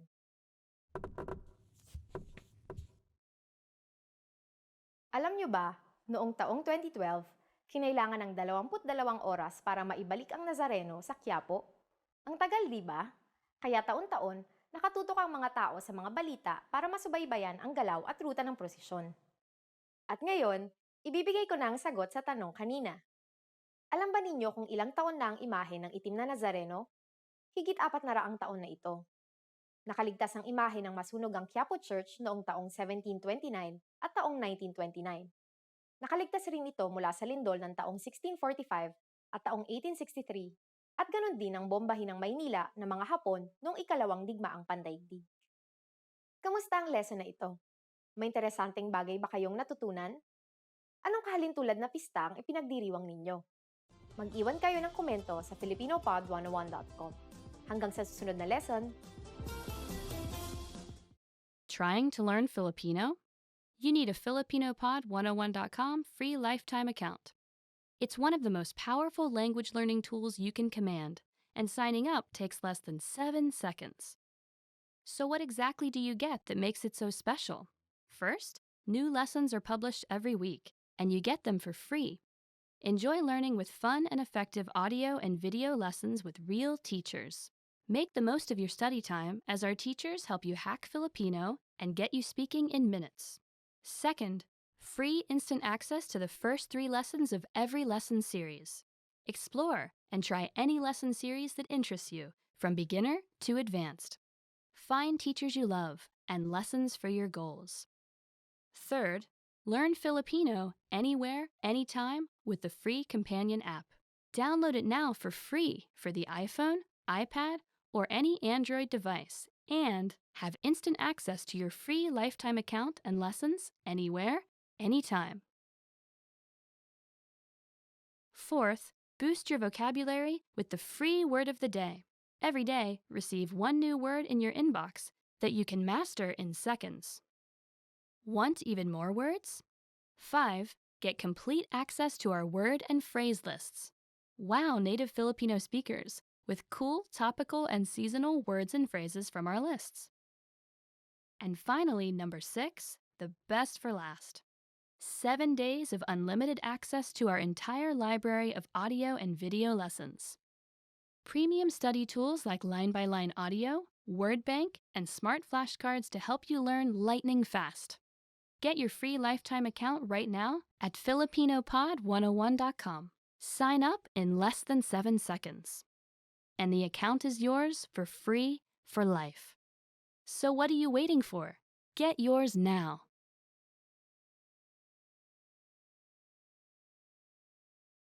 Hi, welcome everyone. I'm Erica and welcome to Filipino Top Words.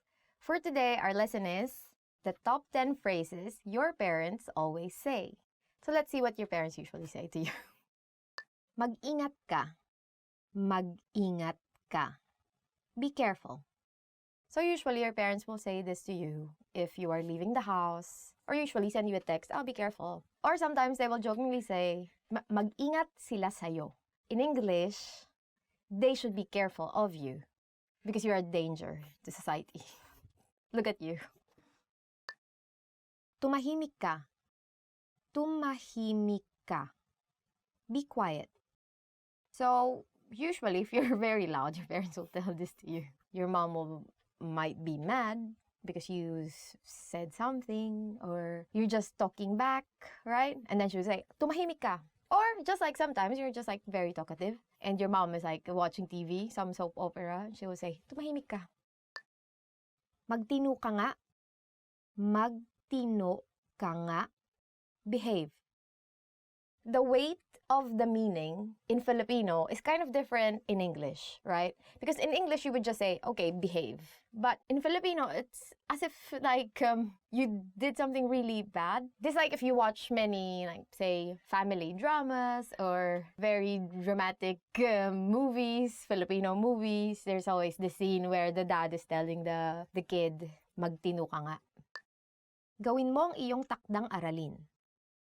Gawin mo ang iyong takdang aralin. Do your homework. This is very useful, and this is something that you would always hear from your parents, especially if you have a helicopter mom, right? Helicopter mom is like those moms that are usually over... This is real. Helicopter parenting is a parent who pays extremely close attention to a child or children's experiences and problem, particularly at educational institutions. You know, those kinds of parents who are always waiting. Actually, my mom was like that. No, she's not a helicopter mom, but she's always like waiting outside the school, waiting for me to come out of the school. I think my mom just hangs out there because she has many friends. Doesn't really care. Matulog ka na. Matulog ka na. Go to bed. I actually go to bed earlier than my mom, so I tell her, let's go to bed because I just want to sleep. I don't know what she's doing. This is a very common phrase that I hear between my mom and my sister. Because my sister, I don't know, she watches so much telenovelas in the evening. Magbibilang ako hanggang 3. Magbibilang ako hanggang 3. I'm going to count to 3. But my mom just counts to 1. I don't know if she's really good at counting, but she just counts to 1 and they're like, pa, right?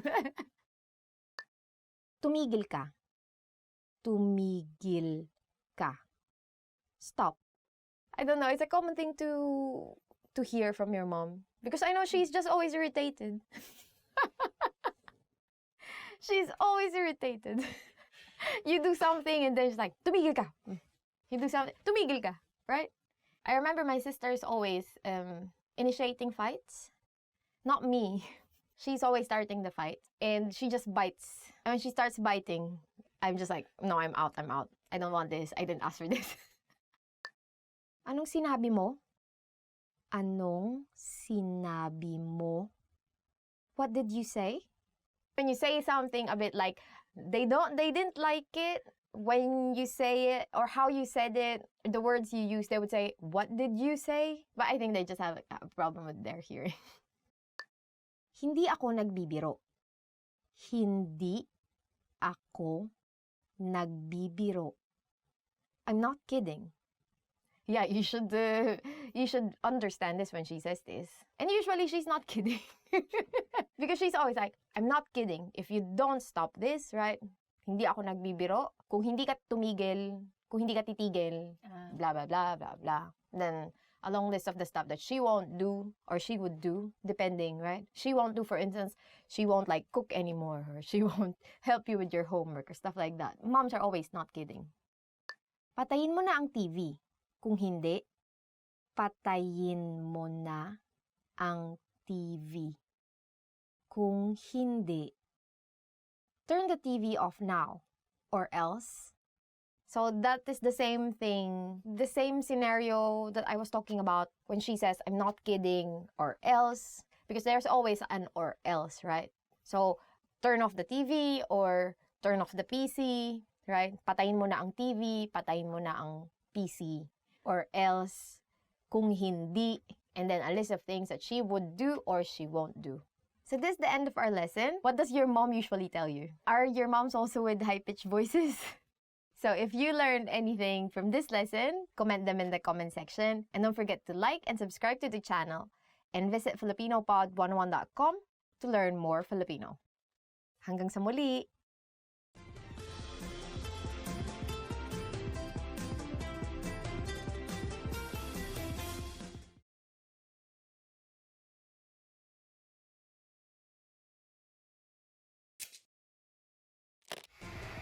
How are your Filipino listening skills? First, you'll see an image and hear a question. Next comes a short dialogue. Listen carefully and see if you can answer correctly. We'll show you the answer at the end. Are you ready? May isang lalaki at isang babae na tumitingin sa isang larawan. Anong larawan ang tinitignan nila? Ito yung larawan ng soccer team kung saan miyembro ang anak mo, hindi ba? Sino dito ang anak mo? Ito. Ah, siya ang pinakamatangkad. Oo. Mas matangkad pa siya kaysa sa akin. Anong larawan ang tinitignan nila?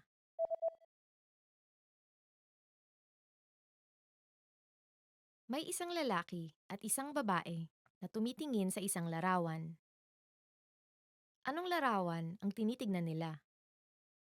Ito yung larawan ng soccer team kung saan miyembro ang anak mo, hindi ba? Sino dito ang anak mo? Ito.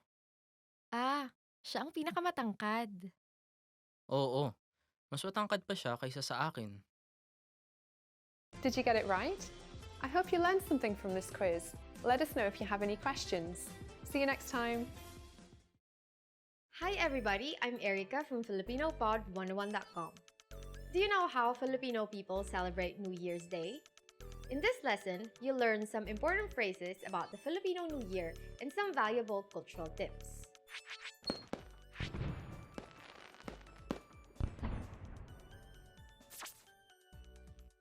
In Filipino, New Year's Day is called Araw ng Bagong Taon.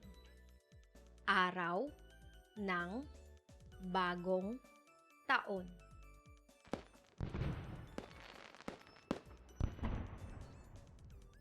On Araw ng Bagong Taon, Filipino people greet each other by saying, Manigong Bagong Taon. Manigong Bagong Taon. This means Happy New Year. When you meet someone for the first time in the new year, be sure to greet them with this phrase.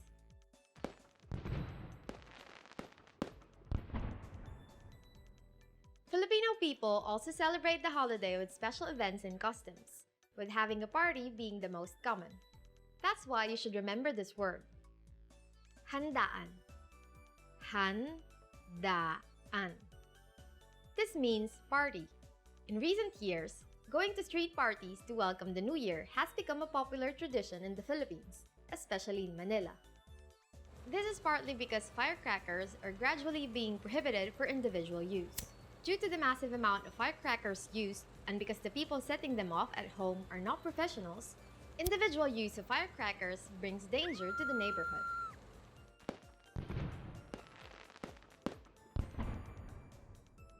On this special day, Filipino people have medianoche.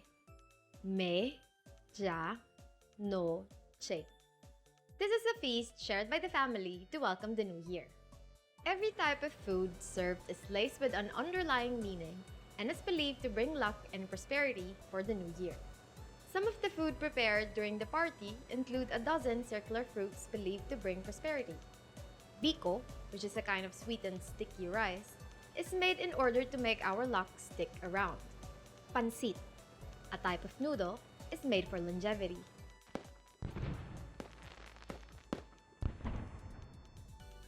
Let's wrap up this lesson by recapping what you've learned. Listen to the words and repeat after me. New Year's Day. Araw ng Bagong Taon.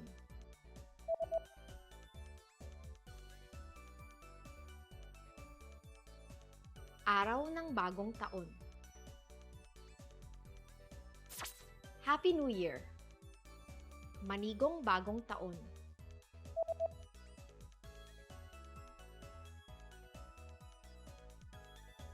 Manigong Bagong Taon. Party. Handaan.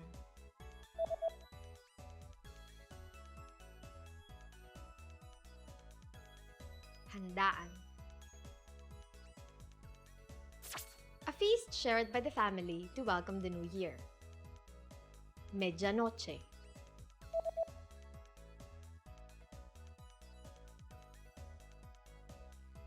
Medianoche.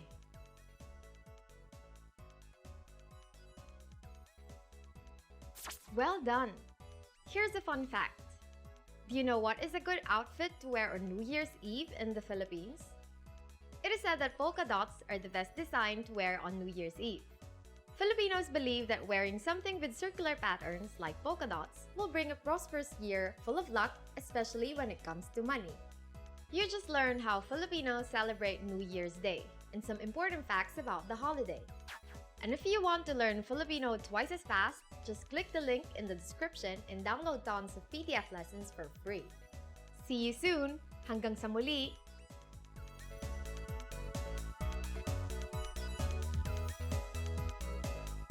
Hi everyone, I'm Ice from FilipinoPod101.com. Do you know how to say I love you in Filipino? In this lesson, you learn 3 different ways to say I love you and a special phrase for Valentine's Day.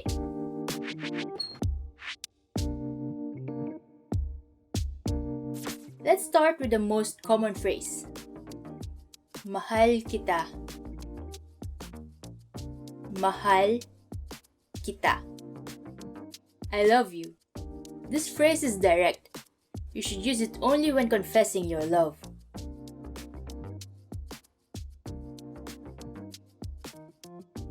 If you want to be less direct, you can use this phrase. Mahalaga ka para sa akin. Mahalaga ka para sa akin. This means you mean so much to me.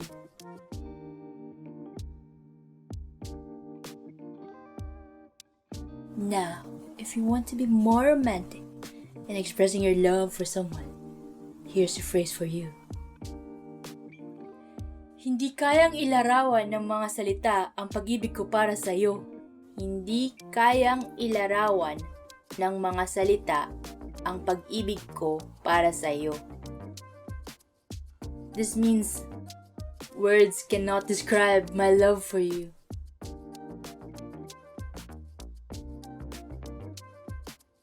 Now you know 3 different ways to say I love you in Filipino. And here's one more. What if you want to spend Valentine's Day with someone special? In that case, you can say, maaari bang ikaw ang aking maging Valentine? Maaari bang ikaw ang aking maging Valentine? This means, will you be my Valentine?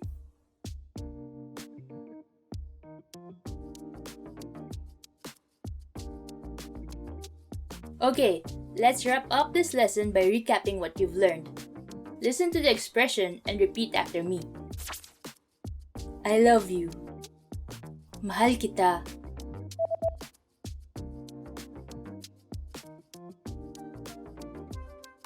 Mahal kita. You mean so much to me. Mahalaga ka para sa akin.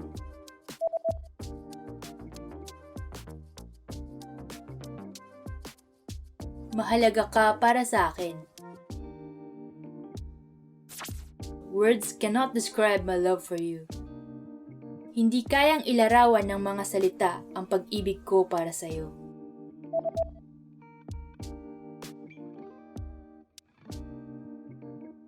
Hindi kayang ilarawan ng mga salita ang pag-ibig ko para sa iyo. Will you be my Valentine? Maaari bang ikaw ang aking maging Valentine?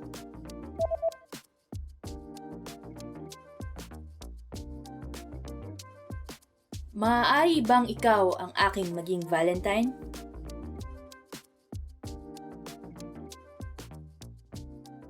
Well done! Here's a fun fact. Do you know about the Filipino courting tradition called harana? Harana is the tradition of serenading the person you're trying to woo from outside their house. It takes a lot of courage, but don't worry, you can have your friends back you up and play the guitar for you. You just learned 3 different ways to say I love you in Filipino, and 1 special phrase for Valentine's Day. Also, don't forget to download your free cheat sheet on how to be a good lover in the Philippines, including words for romance, compliments, and pickup lines. Check out the description below and go to FilipinoPod101.com now. I'll see you next time. Paalam!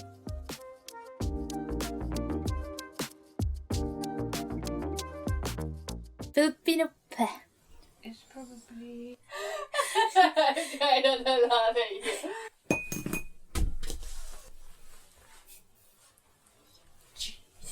And here's one more. Well done. Rare, medium rare. I'm trying to be quiet. Shh.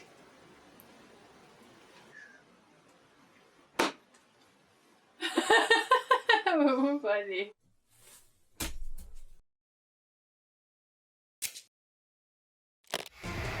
How are your Filipino listening skills? First, you'll see an image and hear a question. Next comes a short dialogue. Listen carefully and see if you can answer correctly. We'll show you the answer at the end. Are you ready? May isang babae na nag-uulat sa kanyang boss tungkol sa resulta ng palatanungan. Aling graph ang nagpapakita ng mga empleyado mula sa branch B? Pinasagutan namin sa 200 empleyado ang isang palatanungan tungkol sa kanilang mga kasanayang pangkalusugan nitong nakaraang linggo. Ang tanong ay tungkol sa kung ilang oras sila nag-eehersisyo kada linggo, at ito ang naging resulta. Binilang mo ba ang resulta mula sa branch A at B ng magkahiwalay? Oo, at may 4 tayong pagpipilian. Mababa sa 1 oras, 1 hanggang 2 oras, 3 hanggang 5 oras, at 6 na oras at higit pa. Sa parehong branch, pinakamaraming sumagot ng 1 hanggang 2 oras. Mukhang nag-eehersisyo sila ng 1 beses sa 1 linggo. Oo, ngunit ang sunod na may pinakamaraming sumagot ay 3 hanggang 5 oras para sa branch A at mababa sa 1 oras para sa branch B. Hindi man lang higit sa 10% ng empleyado sa branch B ang nag-eehersisyo ng higit sa 6 na oras. Tama iyan. Kaya iniisip ko na mag-host ng isang pampalakasang aktibidad na pwedeng salihan ng kahit sino. Magandang ideya yan. Magandang pagkakataon rin yan para makahalubilo ng ating mga empleyado ang bawat isa. Ikaw na ang bahala dito. Oo, pagbubutihin ko. Aling graph ang nagpapakita ng mga empleyado mula sa branch B?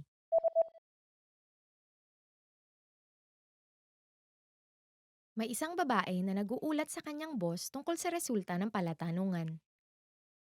Aling graph ang nagpapakita ng mga empleyado mula sa branch B? Pinasagutan namin sa 200 empleyado ang isang palatanungan tungkol sa kanilang mga kasanayang pangkalusugan nitong nakaraang linggo.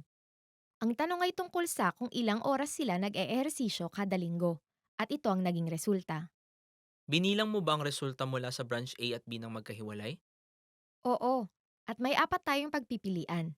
Mababa sa 1 oras, 1 hanggang 2 oras, 3 hanggang 5 oras, at 6 na oras at higit pa. Sa parehong branch, pinakamaraming sumagot ng 1 hanggang 2 oras. Mukhang nag-eehersisyo sila ng 1 beses sa 1 linggo. Oo, ngunit ang sunod na may pinakamaraming sumagot ay 3 hanggang 5 oras para sa branch A at mababa sa 1 oras para sa branch B. Hindi man lang higit sa 10% ng empleyado sa branch B ang nag-eehersisyo ng higit sa 6 na oras. Tama iyan. Kaya iniisip ko na mag-host ng isang pampalakasang aktibidad na pwedeng salihan ng kahit sino. Magandang ideya yan. Magandang pagkakataon rin yan para makahalubilo ng ating mga empleyado ang bawat isa. Ikaw na ang bahala dito. Oo, pagbubutihin ko. Did you get it right? I hope you learned something from this quiz. Let us know if you have any questions. See you next time.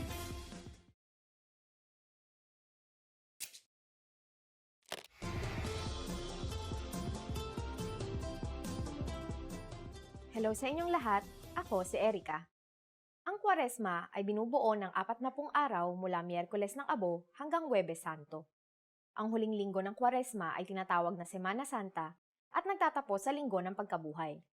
Sa lesson na ito, malalaman natin kung ano-ano ang ginagawa ng mga Pilipino para obserbahan ang Kwaresma at ang Semana Santa. Alam niyo ba kung saan nanggagaling ang abo na ginagamit tuwing Miyerkules ng Abo? Sasabihin namin ang sagot sa katapusan ng video na ito. Ang Miyerkules ng Abo ang unang araw ng Kwaresma. Sa araw na ito, halos lahat ng tao ay nagsisimba at naglalagay ng hugis krus na abo sa kanilang mga noo.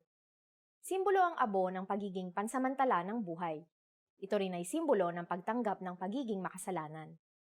Sa buong 40 araw ng Kwaresma, marami sa mga debotong Katoliko ang nag-aalay ng isang sakripisyo bilang uri ng pagsisisi sa kanilang mga kasalanan at bilang paggunita sa paghihirap ni Hesukristo. Sa mga araw na ito rin, ipinagbabawal sa mga Katoliko ang pagkain ng karne at pinapayuhan ng lahat na mag-ayuno. Ang pinakaimportanteng panahon kung Kwaresma ay ang huling linggo na tinatawag na Semana Santa. Halos buong linggo ay idinedeklara bilang pampublikong holiday. Sa linggong ito, isinasagawa ng mga deboto ang pabasa ng pasyon, prosesyon, bisita iglesia at salubong bilang mga paraan ng pagninilay at pagsisisi.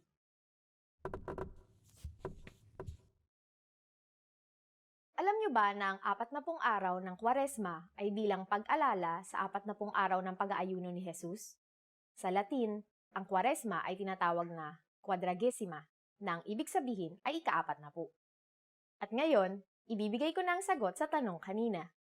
Alam niyo ba kung saan nanggagaling ang abo na ginagamit tuwing Miyerkules ng Abo? Ang abo ay nanggagaling sa mga palaspas na binendisyonan noong linggo ng palaspas ng nakaraang taon. Ang paglalagay ng abo sa noo ay isang paalala na ang tao ay nagmumula sa abo at magbabalik sa abo sa dulo ng kanyang buhay. Kamusta ang lesson na ito? May interesanteng bagay ba kayong natutunan? Paano nyo inoobserbahan ang Kwaresma? Mag-iwan kayo ng komento sa filipinopod101.com. Hanggang sa susunod na lesson!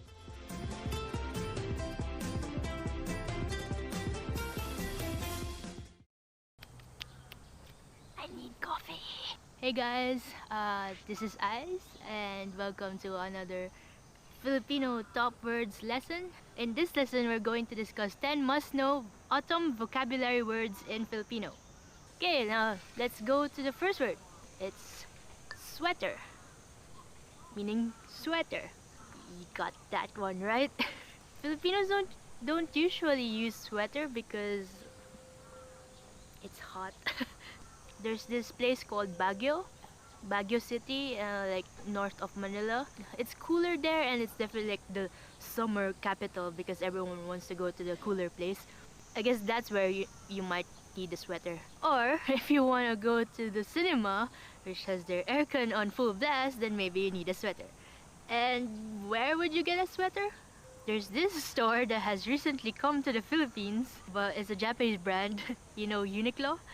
Well, you could use this sentence, maraming murang sweater na mabibili sa Uniqlo, which means there are a lot of cheap sweaters that can be bought at Uniqlo. Well, it's not actually cheap if you're earning Filipino peso. Just saying. Okay, moving on to the next one, it's maulan, meaning rainy. Ulan means rain, and we have ma in front of adjectives. So, maulan. Maulan means rainy. Ayaw ko ng maulan dahil mahirap maglakad. I don't like rainy days since it's hard to walk. It's not like gravity is 10 times more powerful if it's raining. A lot of Filipinos never bring umbrellas. We never check the weather if it's gonna rain or whatever. So, usually people get caught in the rain and just like go like, rain, need to get out now. Or they just like stay where they are and like let the rain pass. The next one is mahangin, meaning windy.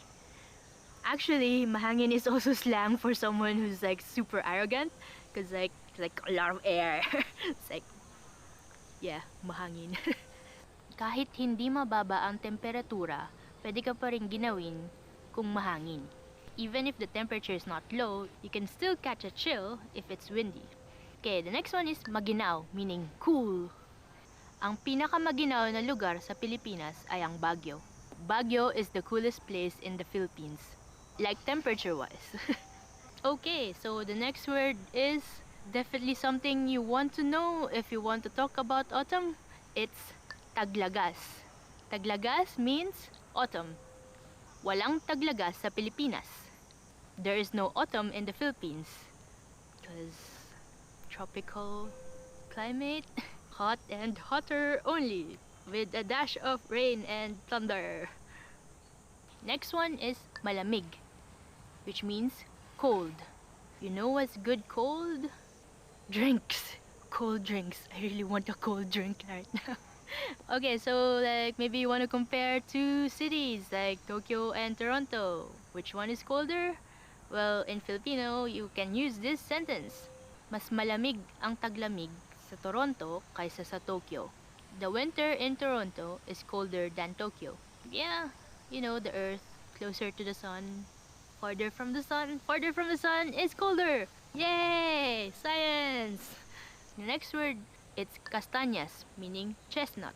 Okay, for a sample sentence, mahilig ang nanay ko sa castañas. My mom is fond of chestnuts. Is my mom fond of chestnut? I don't know. Mommy, mahilig ka ba sa chestnut? Please comment. So the next word is damit na may mahabang manggas or long sleeve shirt. Mas formal tingnan ang damit na may mahabang manggas. A long sleeve shirt looks more formal. Next word is mga dahong nalalagas, meaning falling leaves. Falling leaves. Maybe you're one of those like melancholic people and like you think that this is so like sad and like makes you think about life. Well, then you could use the sentence. Nakakalungkot makita ang mga dahon na nalalagas. It's lonely to see falling leaves. The next one is Araw ng Pasasalamat, which means Thanksgiving. So we also don't have this in the Philippines. Yeah, if you're American and you wanna talk about it, you could also say Thanksgiving. But like if you wanna like go full Filipino, then please use Araw ng Pasasalamat. It literally means Day of Thanking. And that's it for today. That was 10 must-know autumn vocabulary, and I hope you could use some of that words to like tell your autumn stories. Anyway, guys, do you have any other autumn words that you want to know how to be said in Filipino? Or like, do you have any other climate questions? Just leave them in the comments and I'll check it out. I usually do, but I'm also like shy in replying. Thank you for watching, and I hope you like that video. If you do, please click that like button. Please tell me what you think as well. Like, do you have any other topics that you want us to discuss here in Filipino Pod 101? Yeah, that's it. And of course, if you want to know more Filipino, we have a lot of lessons in filipinopod101.com. So please check that one out too. Thank you. See you again next time. Salamat. Paalam. I'll be leaving now. Yeah.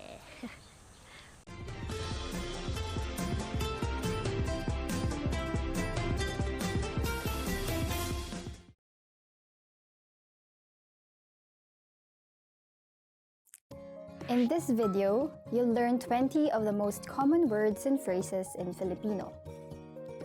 Hi everybody, my name is Camille. Welcome to the 800 Core Filipino Words and Phrases video series. This series will teach you the 800 most common words and phrases in Filipino. But there's a twist. With each new lesson in this series, we'll include the previous lessons at the end. So, after you've learned the new words and phrases, stick around and review what you learned in previous lessons. Reviewing is one of the most important parts of learning a language. You can also get the full list right now at filipinopod101.com. Click the link to the description to access more example sentences, create your own flashcard deck, and finally master Filipino. Okay, let's get started. First is tumawa, laugh. Tumawa, tumawa, laugh. Tumawa ang mag-asawa sa isang biro. The couple laughed at a joke. Tumawa ang mag-asawa sa isang biro. Masarap. Delicious. Masarap. Masarap. Delicious. Mukhang masarap. It looks delicious. Mukhang masarap. Tubig. Water. tubig. Tubig. Water. Ang lalaki ay umiinom mula sa bote ng tubig. The man is drinking from the water bottle. Ang lalaki ay umiinom mula sa bote ng tubig. Tsaa. Tea. Tsaa. Tsaa. Tea. Ang tsaa ay isang popular na inumin sa buong mundo. Tea is a popular drink throughout the world. Ang tsaa ay isang popular na inumin sa buong mundo. Kape. Coffee. Kape. Kape. Coffee. Gusto ko matamis ang kape ko. I like my coffee sweet. Gusto ko matamis ang kape ko. Serbesa. Beer. Serbesa. Serbesa. Beer. Malamig na serbesa. Cold beer. Malamig na serbesa. Wine. Wine. Wine. Wine. Wine. Bote ng wine. Bottle of wine. Bote ng wine. Baka. Beef. Baka. Baka. Beef. Ang mga pagpipilian ngayong gabi ay karne ng baka o ng manok. Tonight's choices are beef or chicken. Ang mga pagpipilian ngayong gabi ay karne ng baka o ng manok. Manok. Chicken. Manok. Manok. Chicken. Hindi ko gusto ang balat ng manok. I don't like chicken skin. Hindi ko gusto ang balat ng manok. Baboy. Pork. Baboy. Baboy. Pork. Inihaw na baboy. Pork roast. Inihaw na baboy. Isda. Fish. Isda. Isda. Fish. Kumakain ng maraming isda ang mga Hapon. Japanese people eat a lot of fish. Kumakain ng maraming isda ang mga Hapon. Tupa. Lamb. Tupa. Tupa. lamb. Ang karne ng tupa ay napakasarap. Lamb is extremely delicious. Ang karne ng tupa ay napakasarap. Doktor.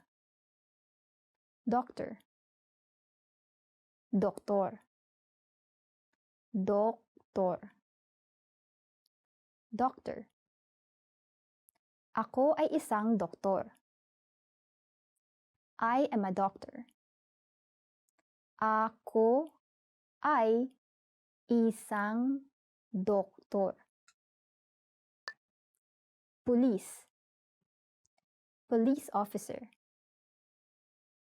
Police. Police. Police officer. Tinatanong ng pulis ang driver.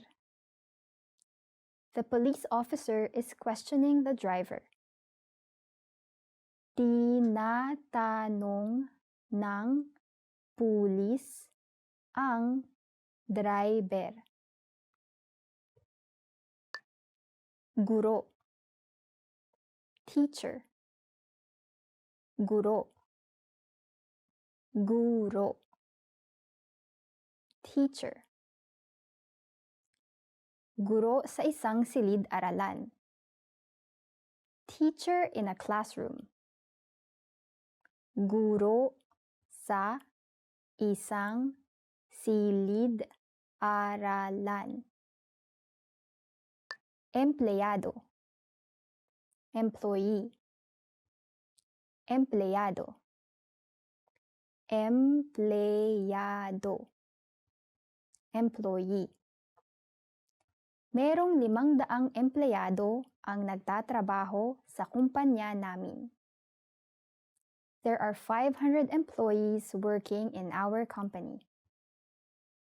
Merong 500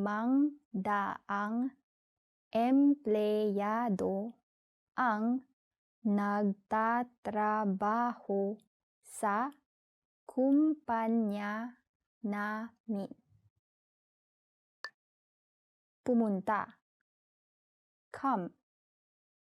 Pumunta. Pumunta.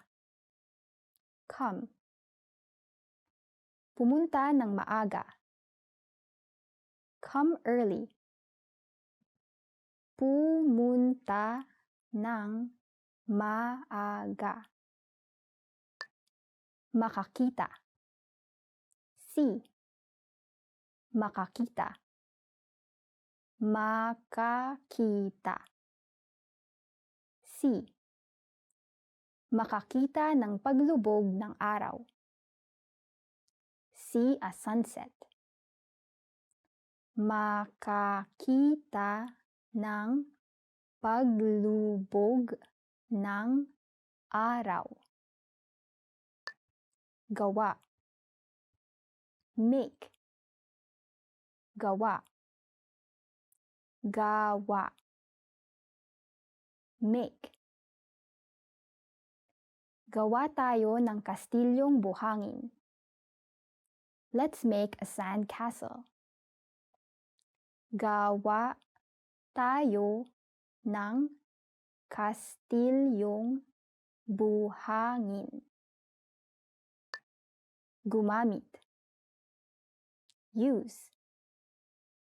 Gumamit. Gumamit. Use. Huwag kang gumamit nito. Don't use this. Huwag kang gumamit nito. Well done! In this lesson, you expanded your vocabulary and learned 20 new useful words. Click the link in the description and sign up for free at filipinopod101.com to get access to the full list of vocabulary you need for daily life conversations. You'll also get example sentences, custom flashcard decks, and more learning resources. See you next time! Paalam!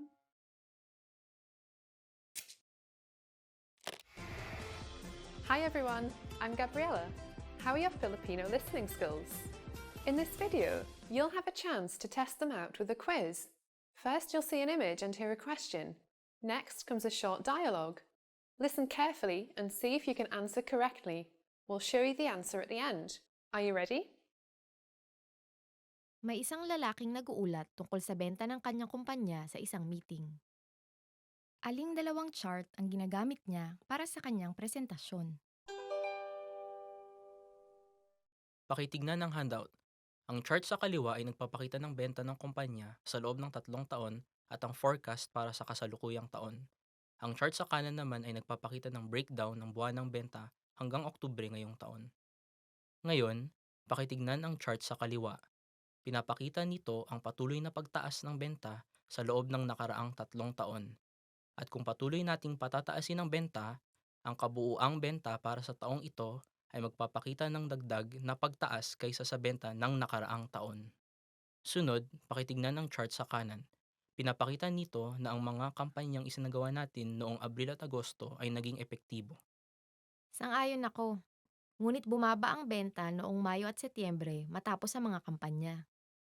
Oo, pero hindi maiiwasan ang ganitong pagsikat. Inaasahan ko na magpapakita ng lamang ang kabuoang benta para sa taong ito kumpara sa nakaraang taon kung patuloy nating mapapataas ang ating benta. Aling dalawang chart ang ginagamit niya para sa kanyang presentasyon?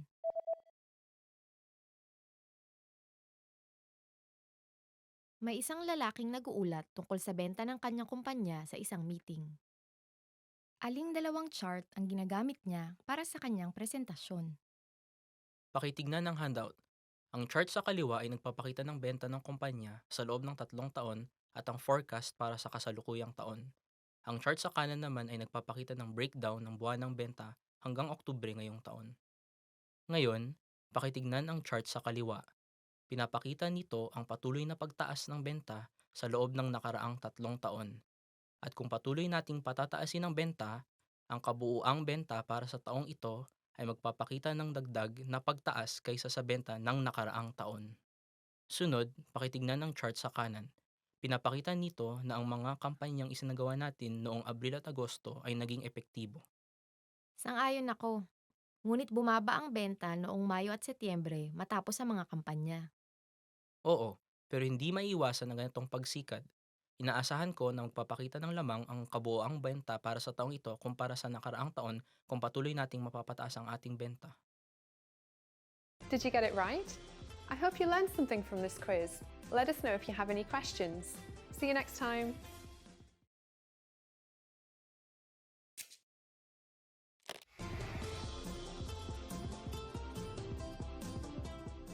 Hello sa inyong lahat, ako si Erica. Ang araw ng Eid al-Fitr ay ang pagdiriwang ng mga Muslim ng unang araw ng Shawwal. Nagpapahiwatig ito ng pagtatapos ng isang buwan ng pag-aayuno at pagdarasal.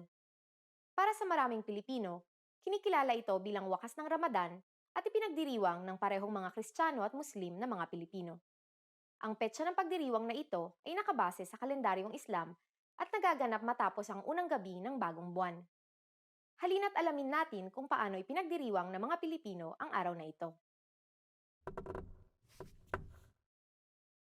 Ang araw na ito ay kamakailan lamang ginawang opisyal na holiday. Alam niyo ba kung kailan ito na ipatupad? Sasabihin namin ang sagot sa katapusan ng video na ito.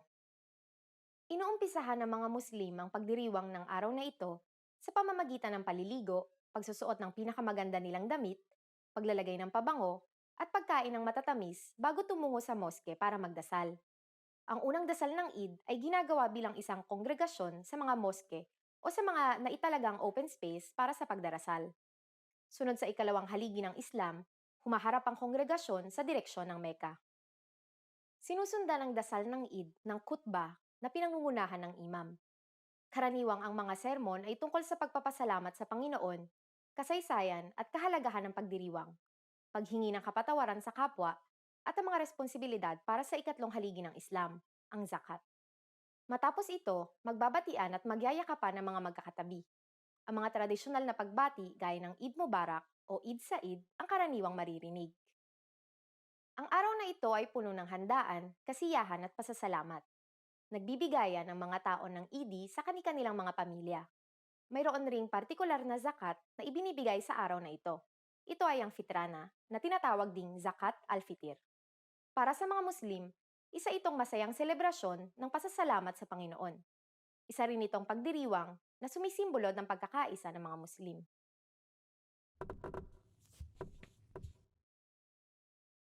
Ang Pilipinas ay kinikilalang isang Kristiyanong bansa sa Asya. Ngunit ang Pilipinas rin ang natatanging Kristiyanong bansa na isinabatas ang pagdiriwang ng Eid al-Fitr at itinuring ito bilang pambansang holiday. At ngayon, ibibigay ko na ang sagot sa tanong kanina. Kamakailan lamang ginawang opisyal na holiday ang araw na ito. Alam niyo ba kung kailan ito naipatupad? Naipatupad ang pagiging pambansang holiday nito noong taong 2002. Layunin ng pagpapatupad nito na magkaisa ang bansa, Kristiyano man o Muslim, sa pagpapahalaga sa mga araw na may importansya sa bawat isa. Kamusta ang lesson na ito? May interesanteng bagay ba kayong natutunan? May mga pagdiriwang pa ba kayong alam na kahalintulad nito? Mag-iwan kayo ng komento sa filipinopod101.com. Hanggang sa susunod na lesson! Love these lessons? Want more? You'll find the rest of our 3-minute lessons on the website. Sign up for your free lifetime account. You'll unlock the full course in seconds and learn how to read and write in Filipino. You also get tons of other audio and video lessons that will get you using the language from your very first lesson and teach you how to read, write, and speak. Plus, you'll get PDF lesson notes, cheat sheets, study tools, and much more. Click the link in the description below and sign up for your free lifetime account. In this video, you'll learn 20 of the most common words and phrases in Filipino. Hi everybody, my name is Camille. Welcome to the 800 Core Filipino Words and Phrases video series. This series will teach you the 800 most common words and phrases in Filipino. But there's a twist. With each new lesson in this series, we'll include the previous lessons at the end. So, after you've learned the new words and phrases, stick around and review what you learned in previous lessons. Reviewing is one of the most important parts of learning a language. You can also get the full list right now at filipinopod101.com. Click the link to the description to access more example sentences, create your own flashcard deck, and finally master Filipino. Okay, let's get started. First is Kumusta? Hello. Kumusta? Kumusta? Hello. Kumusta, Maria? Hello, Maria. Kumusta, Maria? Mawalang galang lang. Excuse me. Mawalang galang lang. Mawalang galang lang. Excuse me. Mawalang galang lang. Nakita niyo ba ang aso ko? Excuse me, have you seen my dog? Mawalang galang lang. Nakita niyo ba ang aso ko? Pasensya na. I'm sorry. Pasensya na. Pasensya na. I'm sorry. Pasensya na po, hindi na po mauulit. I'm sorry, it won't happen again. Pasensya na po, hindi na po mauulit. Magandang gabi. Good night. Magandang gabi. Magandang gabi. Good night. Alis na ako. Magandang gabi. I'll go now. Good night. Alis na ako.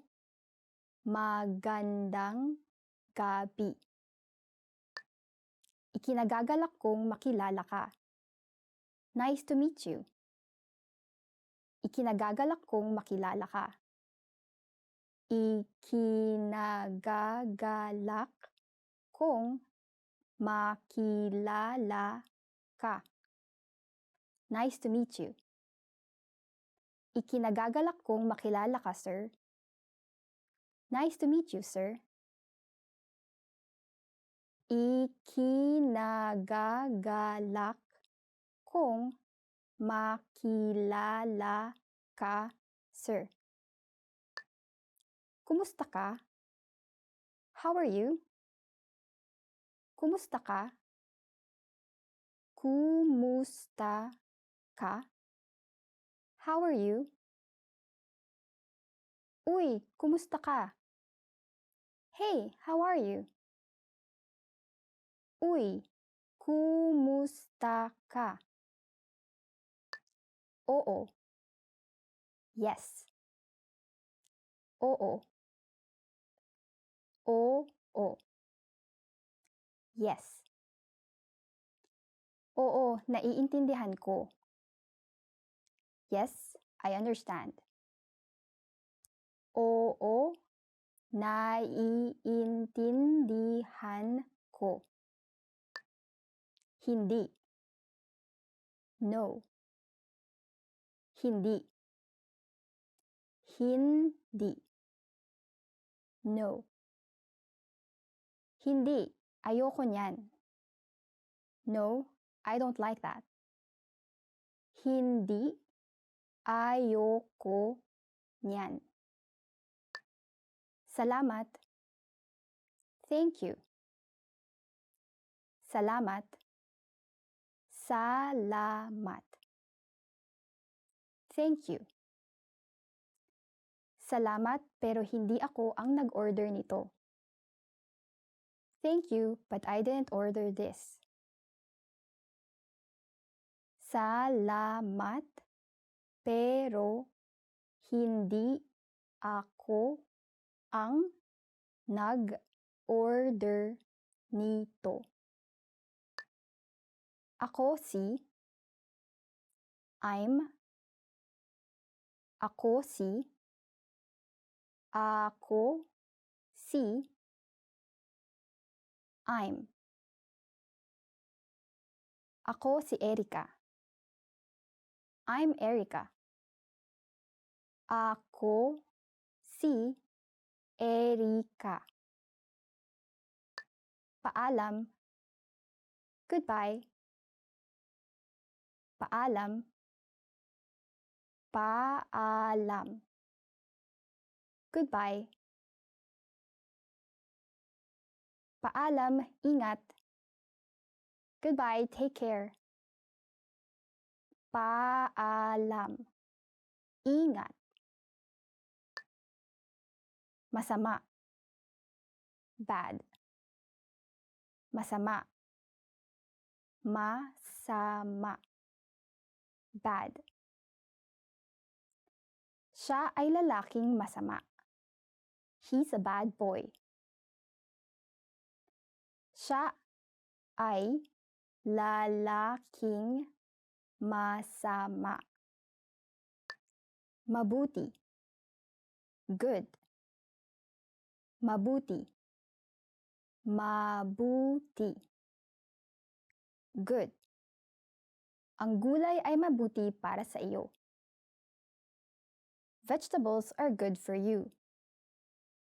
Ang gulay ay mabuti para sa iyo.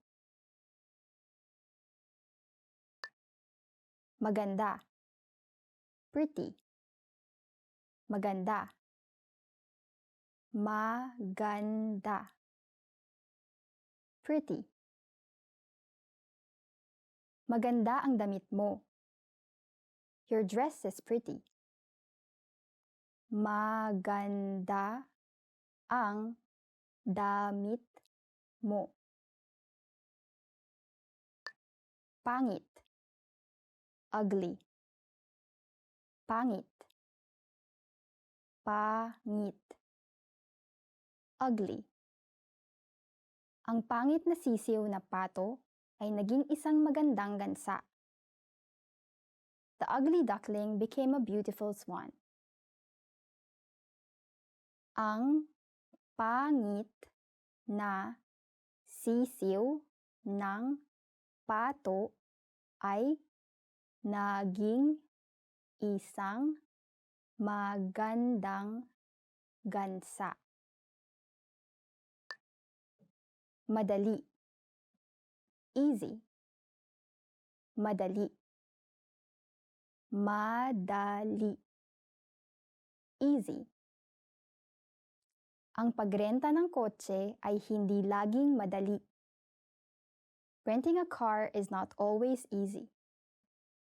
Ang pagrenta ng kotse ay hindi laging madali.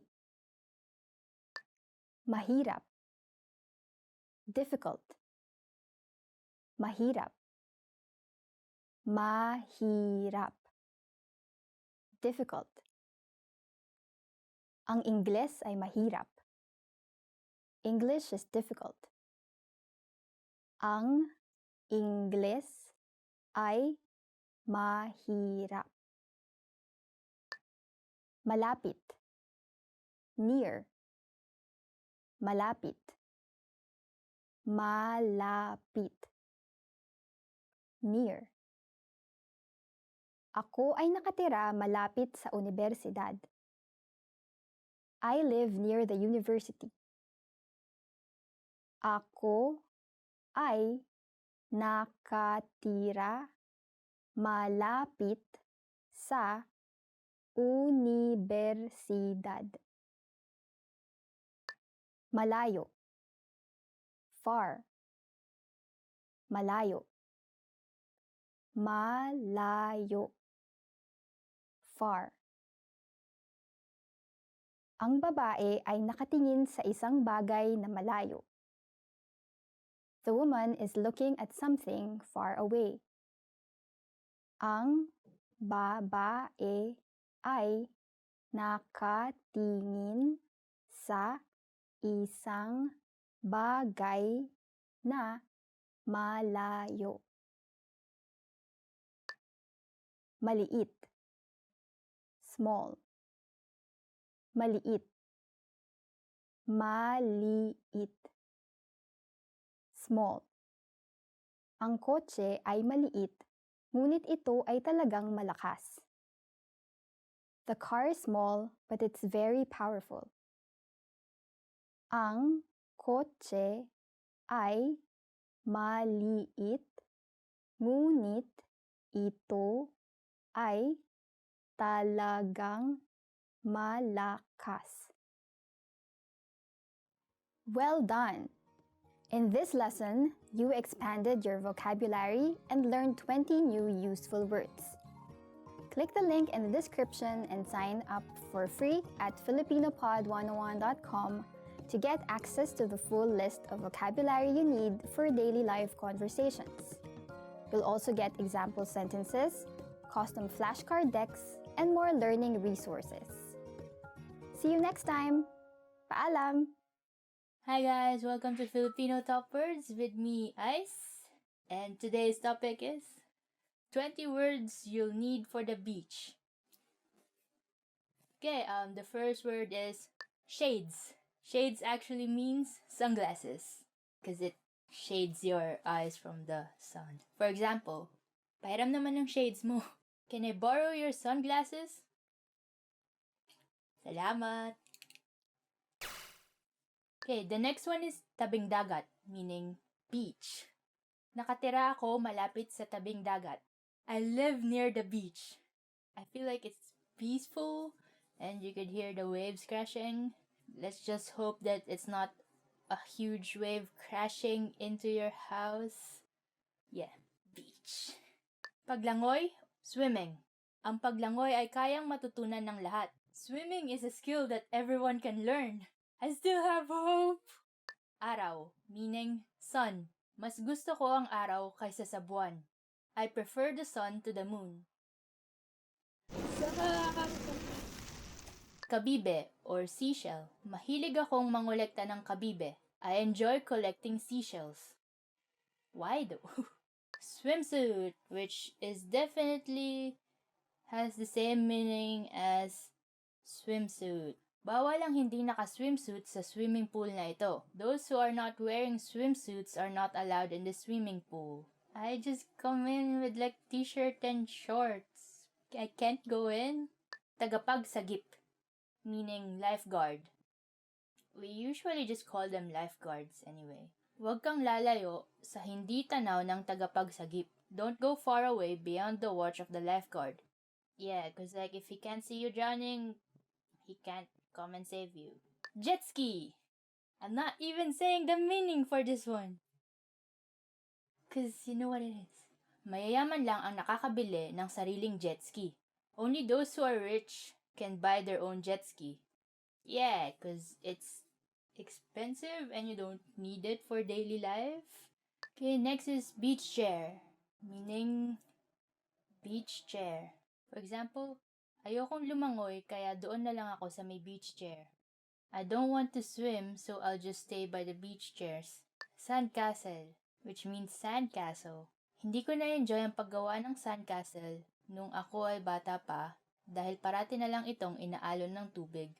I never enjoyed building sandcastles when I was young since it kept being washed away. Like, I never really built sandcastles when I was young. It's more of like, let's bury someone in the sand. Yeah. And make like mermaid figures of them. Yeah, you get what I mean. Okay, the next one is palamigan, meaning cooler. This is kind of a straightforward. Lamig means cold or cool, and like if you put the prefix pa and the suffix an, it's gonna be like the place where, so it's like the place where cold. But actually, yeah, most people would just call it a coalman. Yeah, it's one of those brand names that became common names. For example, siguraduhin yung dalhin ang palamigan sa beach para masarap ang inumin. Make sure to bring the cooler on the beach so that our drinks would be thirst-quenching. Cause like, everywhere it's hot, so we like our drinks cold. A cooler is a must-have. Okay, next is laki ng tubig, or tide. Usually in the Philippines, we just call it either high tide or low tide. But anyway, you could use it in the sample sentence. Hindi ako marunong tumingin ng pagpalit ng laki ng tubig. I don't know how to observe the change of tides. Guess if it's like low, it's low tide, and if it's high, it's high tide. There's this expression, if you ask Filipinos, like, how many islands are there in the Philippines? They would ask you back, in high tide or low tide? Kulay balat, meaning tan. Bakit ang mga may kulay balat ay gusto magpaputi at ang mga maputi ay gusto magkakulay balat?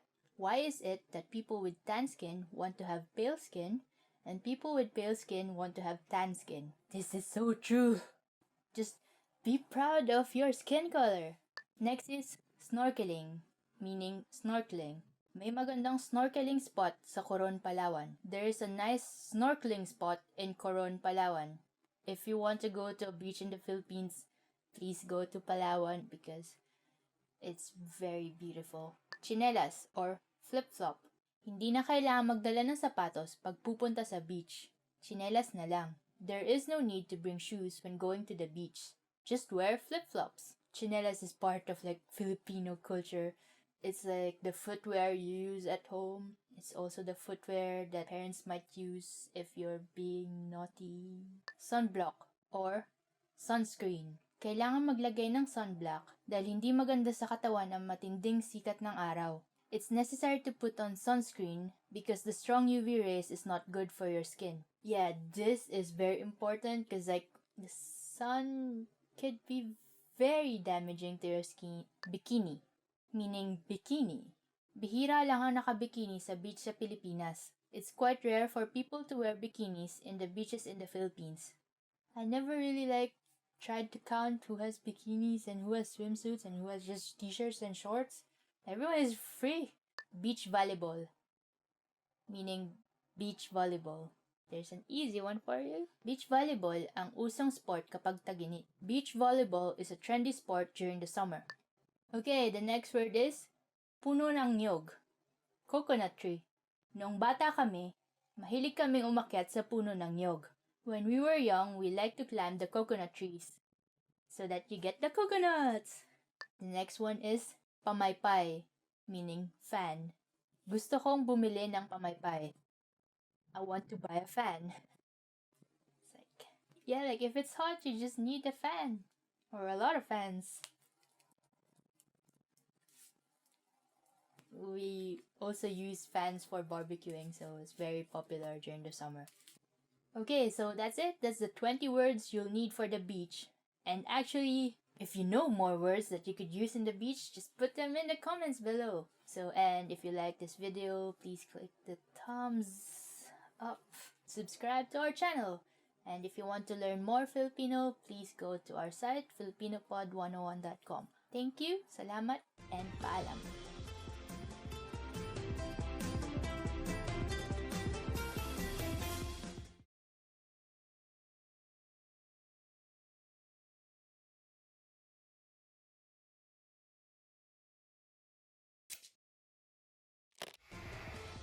Hi everyone, I'm Gabriella. How are your Filipino listening skills? In this video, you'll have a chance to test them out with a quiz. First, you'll see an image and hear a question. Next comes a short dialogue. Listen carefully and see if you can answer correctly. We'll show you the answer at the end. Are you ready? May isang mag-asawa na tumitingin sa ilang mga floor plan. Anong apartment ang kanilang pupuntahan para tignan? Kung ito kaya, mayroon itong maganda at malawak na sala. Gusto ko ng malawak na sala, pero gusto ko rin ng espasyo para sa parking. Tignan natin. Kung ito kayang isa? Oo, maganda yan. Puntahan ba natin to para tignan? Teka lang, hindi ba masyadong maliit ang aparador? Magandang punto. Mukhang walang perpekto. Teka, ito kayang isa? Nandito ang lahat ng ating kailangan, hindi ba? At may kalakihan din ang aparador. Puntahan natin ito, tignan. Okay. Anong apartment ang kanilang pupuntahan para tignan?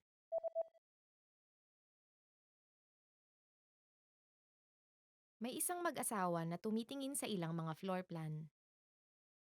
Anong apartment ang kanilang pupuntahan para tignan? Kung ito kaya, mayroon itong maganda at malawak na sala. Gusto ko ng malawak na sala, pero gusto ko rin ng espasyo para sa parking.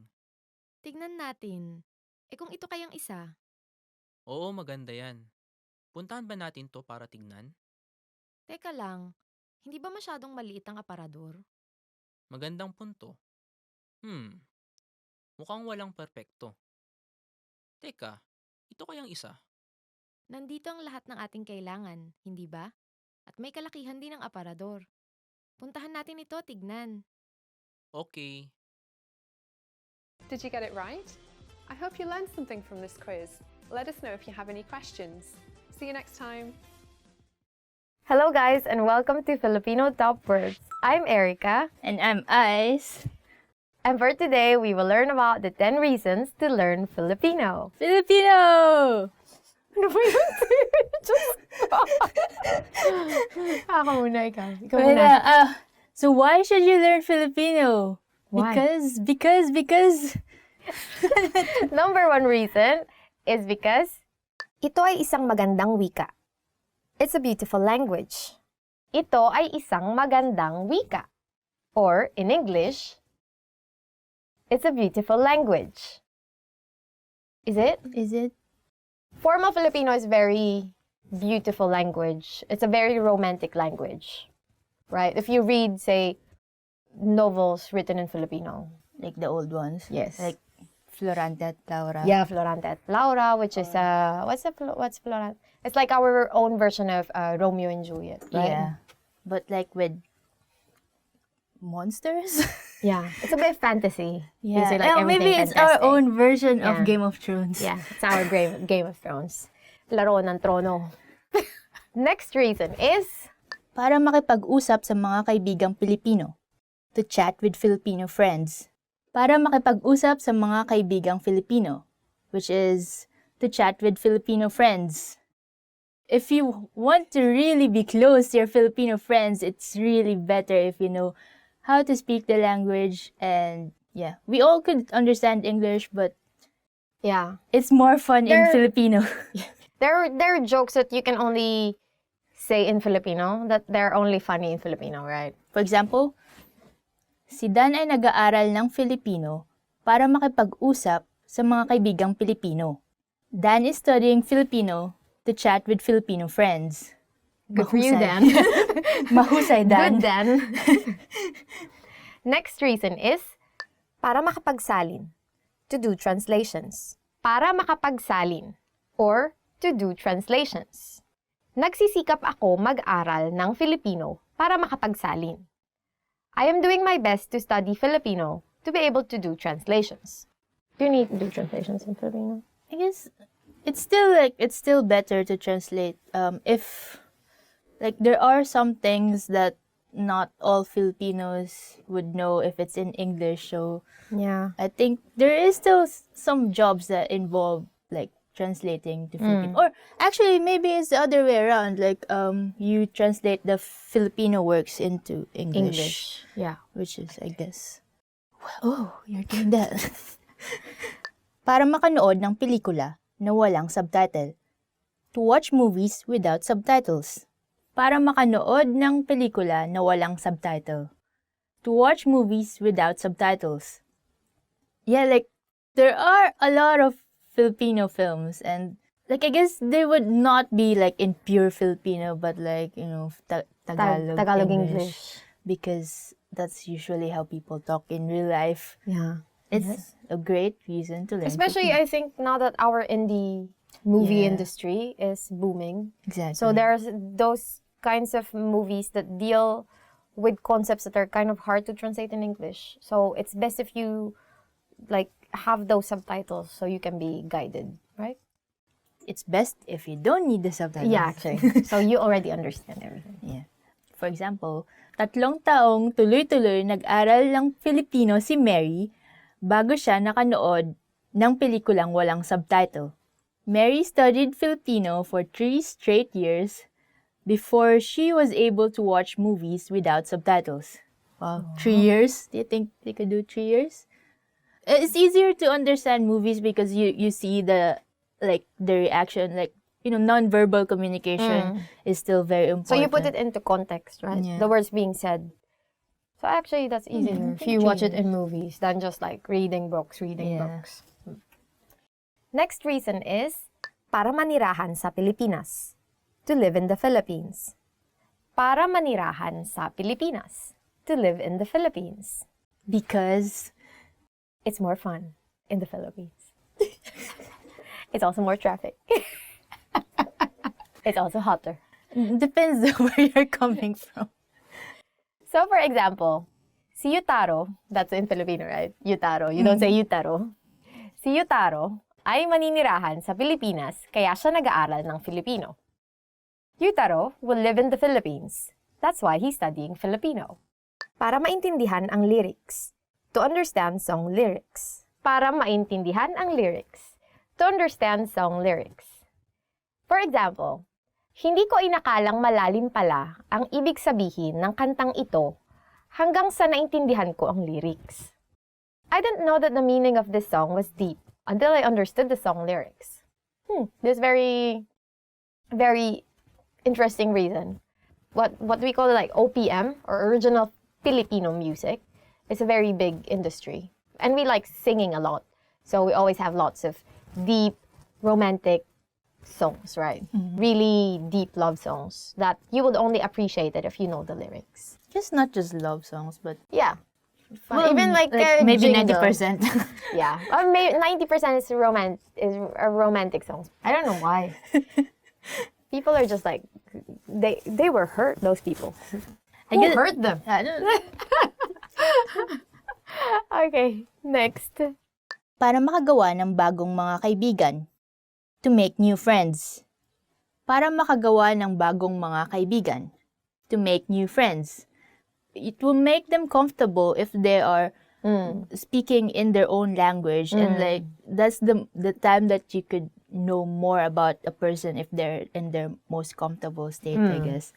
So Yeah, and they can only share like things about their lives, right, if they're speaking in their own language. Because sometimes, for instance, you don't really speak English a lot, and then you have to tell someone about your life. Then you'd be like, no, English is very hard. I'm just not going to say anything to you anymore, right? And a lot of the words doesn't really translate to English, so it's not as fun telling it if you have to like explain what this word means. Especially like names you call your family, like ate, kuya, ate or big sister, right? This because like you would never call your big sister like, oh, my big sister. Yeah. Even for me, when I tell my foreign friends about my mom, I don't like. It's kind of weird because I just call her mama.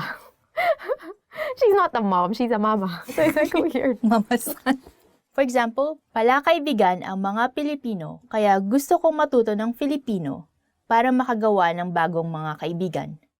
Filipinos are friendly, so I want to learn Filipino to make new friends. There are two kinds of Filipinos. One is the person and one is the language. And if you translate both to Filipino, they actually become two.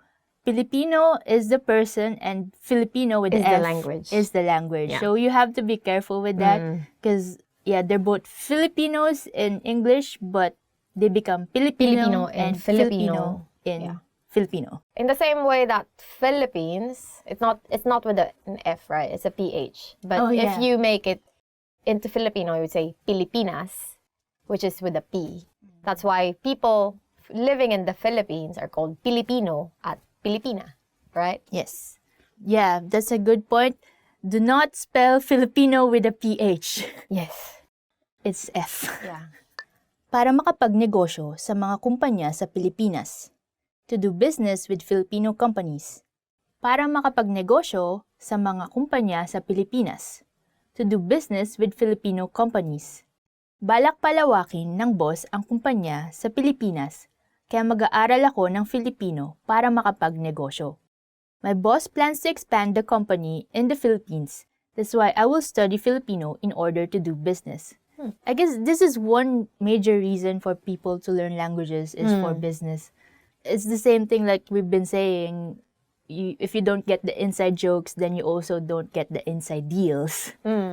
Like making friends is one thing. Doing business is another. Because doing business actually involves money. So for you not to lose any money in this business, then you better do your research. Yeah. And study your language. Para makapasok sa graduate school sa Pilipinas. To go to a graduate school in the Philippines. Para makapasok sa graduate school sa Pilipinas. To go to a graduate school in the Philippines. Para makapasok sa Universidad ng Pilipinas, nagsisikap si Jane mag-aral ng Filipino. In order to enter the University of the Philippines, Jane is studying Filipino very hard. This is very important, but I think it's more important in socializing, right? And in feeling embedded in where you are. But it's not really important, I think, in attending classes in the university because in where we went to, in the University of the Philippines, the classes are in language. The classes, obviously, they're in language. The classes are in English, right? Yeah. And so you can go to, well, of course, your classmates and your teachers will speak Filipino. But everything is in English. Your textbook, your reading materials. I guess there are some subjects which are in Filipino. Yeah, in Filipino, of course, like Humanidades. Yeah. But like, sometimes your teacher would still accommodate you and speak English most of the time if need be. But yeah, it's still important to learn Filipino if you want to like not be an outcast. Yeah, so if you want, because that's very important in university life, right? For you to enjoy university life. So now that I'm in University of Tokyo, I'm so happy because I don't speak Japanese so much and I don't have friends. Okay, next. Okay, next. Para magkaroon ng Pilipinong kasintahan. To have a Filipino lover. You definitely want to learn Filipino if you want to have a Filipino lover, or in Filipino, para magkaroon ng Pilipinong kasintahan. For example, nagsisikap si Rudy mag-aral ng Filipino para magkaroon siya ng Pilipinong kasintahan. Go, Rudy. Go. I support you. Rudy is trying hard to learn Filipino so that he could have a Filipino lover. Yeah, I guess... Go, Rudy. Go, Rudy. Go, Rudy. Oh my God. It's going to help you actually because they would think you are cute, right? Yeah. That they would think you're trying. It's not so much that you really need to be fluent in the Filipino, but the idea is that you are trying, and that speaks a lot about you. Yeah, definitely. And the most important thing is when you start fighting, they will definitely turn back to their language, right? Because they're really mad. So if you're really mad, then you will start speaking your own language. So for you to understand what they're babbling about, better learn the language. That's enough reason. Yeah. Okay, that's it. Thank you for tuning with us today. Thank you for watching this lesson in Filipino. Oh my God. Filipino top words. What is your reason for studying Filipino? Yeah, please tell us in the comments. And if there are things here that you want to be clarified, I don't know. Yeah, don't hesitate to put them down below. And like and subscribe to our channel. If you need tips to have a Filipino lover, write them down. Right? Yeah. Ice will help you. No. And if Visit FilipinoPod101.com for more Filipino lessons. Yeah. Thank you. For more Erica, more Ice. Hanggang sa muli. Hanggang sa muli. Paalam.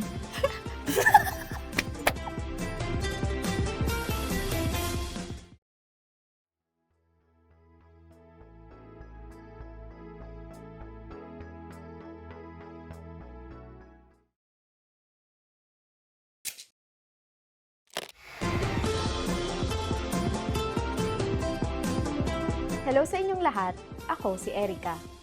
Pag-uusapan natin ang Panagbenga Festival na ipinagdiriwang buong buwan ng Pebrero. Ang Panagbenga ay isang flower festival na dinarao sa Baguio City, ang kinikilalang summer capital ng bansa. Sa lesson na ito, aalamin natin kung paano nga ba ipinagdiriwang ang Panagbenga Festival. Alam niyo ba kung ano ang ibig sabihin ng pangalan ng piyestang ito na Panagbenga? Sasabihin namin ang sagot sa katapusan ng video na ito. Unang isinagawa ang Panagbenga Festival noong taong 1995 bilang simbolo ng pagbangon ng syudad mula sa epekto ng 1990 Luzon earthquake. Ito rin ay ginanap bilang pagdiriwang sa pagsibol ng mga bulaklak ng rehiyon ng Cordillera. Napagdesisyonan na idaos ang Panagbenga tuwing Pebrero dahil walang masyadong kaganapan sa buwang ito, lalo na dahil sa ito ay nasa pagitan ng panahon ng Pasko at Kwaresma. Ang opening parade ay nagaganap sa ikaunang araw ng Pebrero. Matapos ito, iba't ibang kompetisyon na ang sinisimulan, gaya ng drum and lyre competition at street dancing competition sa pagitan ng mga estudyante sa elementarya. Sa buong buwan din ng Pebrero, nagkakaroon ng mga trade fair at bazaar na dinadaluhan ng napakaraming tao. Isa pa sa pinakakilalang lugar sa Baguio ay ang Session Road. Sa ika-4 na Lunes ng Pebrero, idinaraos ang Session Road in Bloom kung saan isinasarado ang buong kalye para sa mga stalls at mga cafe. Nariyan rin ang mga marching band na tumutugtog para sa parada ng mga float na gawa sa mga bulaklak.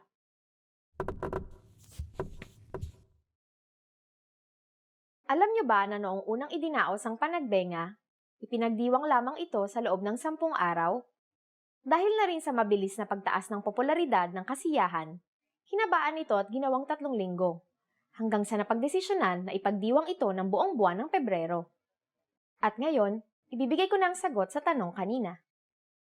Alam niyo ba kung anong ibig sabihin ng pangalan ng piyestang ito na Panagbenga?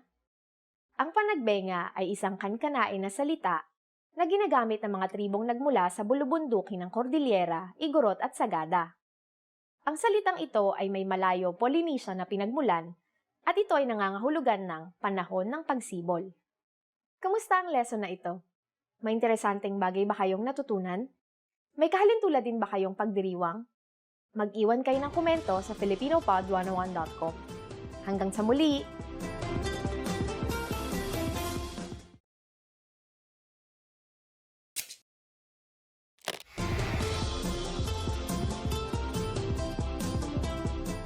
Hello sa inyong lahat. Ako si Erica. Sa leksyon na ito, pag-uusapan naman natin kung paano ipinagdiriwang ang Chinese New Year sa Pilipinas. Ang pagdiriwang na ito ay sumusunod sa lunar calendar at pinangungunahan ng mga Chinese at ng mga Filipino-Chinese na naninirahan sa bansa. Ipinagdiriwang ito dahil sa mga katangi-tanging selebrasyon, pagkain at paniniwala na nakapaloob sa tradisyong ito. Sa lesson na ito, malalaman naman natin kung paano ipinagdiriwang ang Chinese New Year sa Pilipinas. Anong pagbati ang sinasabi ng mga tao tuwing sasapit ang Chinese New Year? Sasabihin namin ang sagot sa katapusan ng video na ito.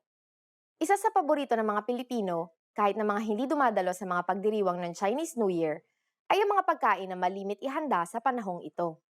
Ang pinakakilala ay ang tikoy. Isa itong uri ng pagkain na gawa sa malagkit na kanin. Kamakailan lamang, iba't ibang kakaibang uri o flavor na ang nilalabas na akma sa panglasang Pilipino at Chinese tulad ng pandan at ube. Sinisimbolo ng tikoy ang pananatiling magkasama ng bawat miyembro ng pamilya.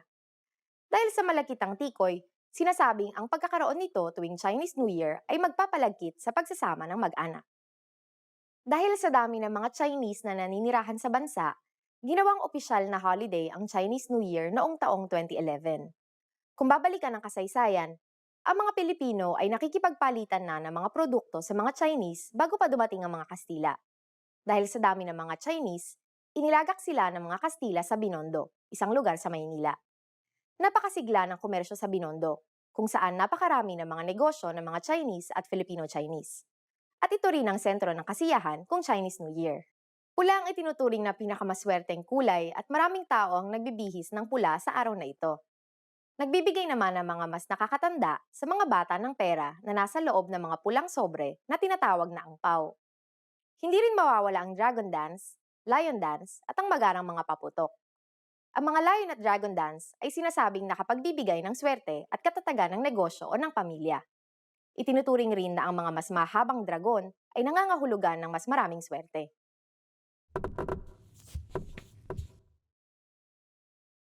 Alam nyo ba na ang Binondo ang pinakamatandang Chinatown sa buong mundo? Itinatag ito noong taong 1594. Ang ibig sabihin ng Binondo ay binondok o binundok na ibig sabihin ay mabundok at tumutukoy sa maburol na lugar ng Binondo. At ngayon, ibibigay ko na ang sagot sa tanong kanina. Anong pagbati ang sinasabi ng mga tao tuwing sasapit ang Chinese New Year? Sa Hokkien na sinasalita ng mas maraming mga Chinese at mga Filipino-Chinese sa Pilipinas, ang pagbati ay Kyung Hee Huat Sai. Pero karamihan sa mga Pilipino ang gumagamit ng Cantonese na pagbati na Kung Hei Fat Choi. Kamusta ang lesson na ito? May interesanteng bagay ba kayong natutunan? Ipinagdiriwang nyo rin ba ang Chinese New Year? Paano nyo ito ginagawa? Mag-iwan kayo ng komento sa filipinopod101.com. Hanggang sa susunod na lesson! Hi, welcome everyone. I'm Erica and welcome to Filipino Top Words. For today, our lesson is the top 10 phrases your parents always say. So let's see what your parents usually say to you. Mag-ingat ka. Mag-ingat ka. Be careful. So usually your parents will say this to you if you are leaving the house or usually send you a text, "Oh, be careful." Or sometimes they will jokingly say, mag-ingat sila sa'yo. In English, they should be careful of you because you are a danger to society. Look at you. Tumahimik ka. Tumahimik ka. Be quiet. So, usually if you're very loud, your parents will tell this to you. Your mom might be mad because you said something or you're just talking back, right? And then she will say, tumahimik ka. Or just like sometimes you're just like very talkative and your mom is like watching TV, some soap opera, she will say, tumahimik ka. Magtino ka nga. Magtino ka nga. Behave. The weight of the meaning in Filipino is kind of different in English, right? Because in English, you would just say, okay, behave. But in Filipino, it's as if like you did something really bad. Just like if you watch many, like say, family dramas or very dramatic movies, Filipino movies, there's always the scene where the dad is telling the kid, magtino ka nga. Gawin mo ang iyong takdang aralin. Gawin mo ang iyong takdang aralin. Do your homework. This is very useful, and this is something that you would always hear from your parents, especially if you have a helicopter mom, right? Helicopter mom is like those moms that are usually over. This is real. Helicopter parenting is a parent who pays extremely close attention to a child or children's experiences and problem, particularly at educational institutions. You know, those kinds of parents who are always waiting. Actually, my mom was like that. No, she's not a helicopter mom, but she's always like waiting outside the school, waiting for me to come out of the school. I think my mom just hangs out there because she has many friends. Doesn't really care. Matulog ka na. Matulog ka na. Go to bed. I actually go to bed earlier than my mom, so I tell her, let's go to bed because I just want to sleep. I don't know what she's doing. This is a very common phrase that I hear between my mom and my sister. Because my sister, I don't know, she watches so much telenovelas in the evening. Magbibilang ako hanggang 3. Magbibilang ako hanggang 3. I'm going to count to 3. But my mom just counts to 1. I don't know if she's really good at counting, but she just counts to 1 and they're like, pa, right? Tumigil ka. Tumigil ka. Stop.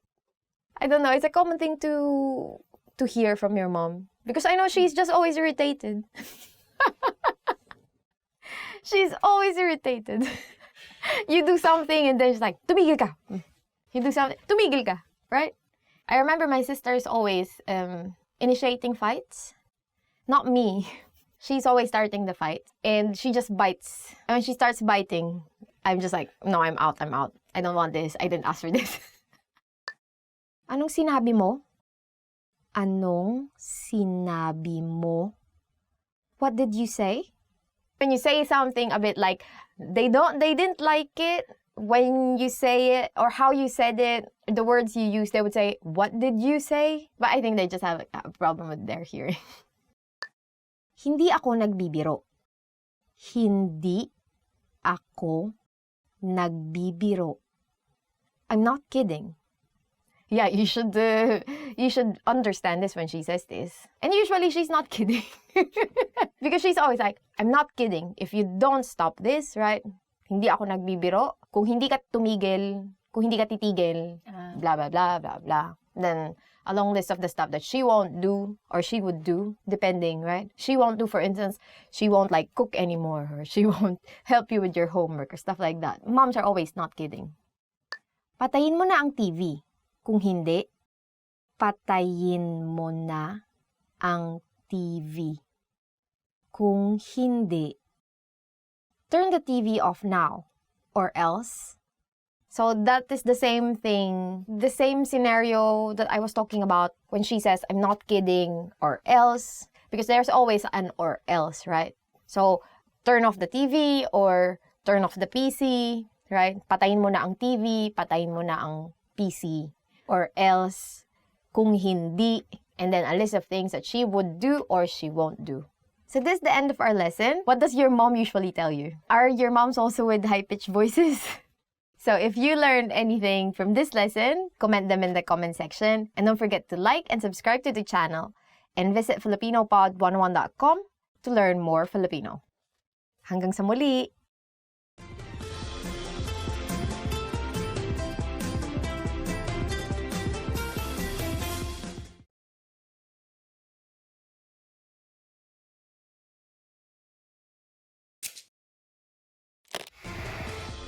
Hi everyone, I'm Gabriella. How are your Filipino listening skills? In this video, you'll have a chance to test them out with a quiz. First, you'll see an image and hear a question. Next comes a short dialogue. Listen carefully and see if you can answer correctly. We'll show you the answer at the end. Are you ready? May isang lalaki na namimili habang may sale. Ano at ilan ang kanyang mabibili? Mawalang galang lang, itong damit ba na ito ay mayroon lang ng 3? Hindi po namin pwedeng ibenta ng magkakahiwalay, pero magiging mas mahal kung ibebenta ng kada damit. pero hindi ko naman kailangan ng tatlo ng parehong damit. Anong gagawin ko? Kung bibilhin nyo rin po itong set ng 3 kurbata, mabibigyan namin kayo ng diskwento para ang 3 damit ay mabibili nyo sa presyo ng isa lang. Ah, isang set ng 3 kurbata at makakuha rin ako ng set ng 3 damit para sa presyo ng isa. Tama po. Okay, sige. Ibibigay ko na lang ang 2 damit sa ibang tao. O sige po, sir. Kakaibang pagtitipid po ito. Ano at ilan ang kanyang mabibili?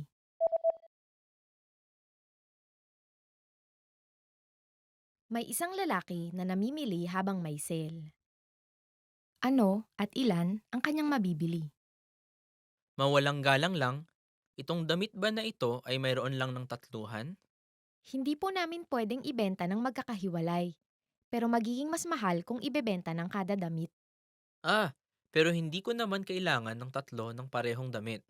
Anong gagawin ko? Kung bibilhin nyo rin po itong set ng 3 kurbata, mabibigyan namin kayo ng diskwento para ang 3 damit ay mabibili nyo sa presyo ng isa lang. Ah, isang set ng 3 kurbata at makakuha rin ako ng set ng 3 damit para sa presyo ng isa. Tama po. Okay, sige. Ibibigay ko na lang ang 2 damit sa ibang tao. O sige po, sir. Kakaibang pagtitipid po ito. Did you get it right? I hope you learned something from this quiz. Let us know if you have any questions. See you next time. Hi, my name is Erica. And welcome. Hi, my name is Erica. And welcome to Filipino Top Words. Our lesson for today is 10 must-know math words. Yay! Math. Matematika. Ma-te-ma-tika. Mathematics or math. Math in Filipino is matematika. How do we use math in a sentence? We can say, matematika ang paborito kong subject. Mathematics is my favorite subject. Matematika ang paborito kong subject. Is math your favorite subject? Well, it's not my favorite, but I don't also hate it. No, I like math, I think. Numero. Numero. Number. Numero. In English, number. Let's use numero in a sentence. Maraming tao ang ayaw sa numero. Maraming tao ang ayaw sa numero.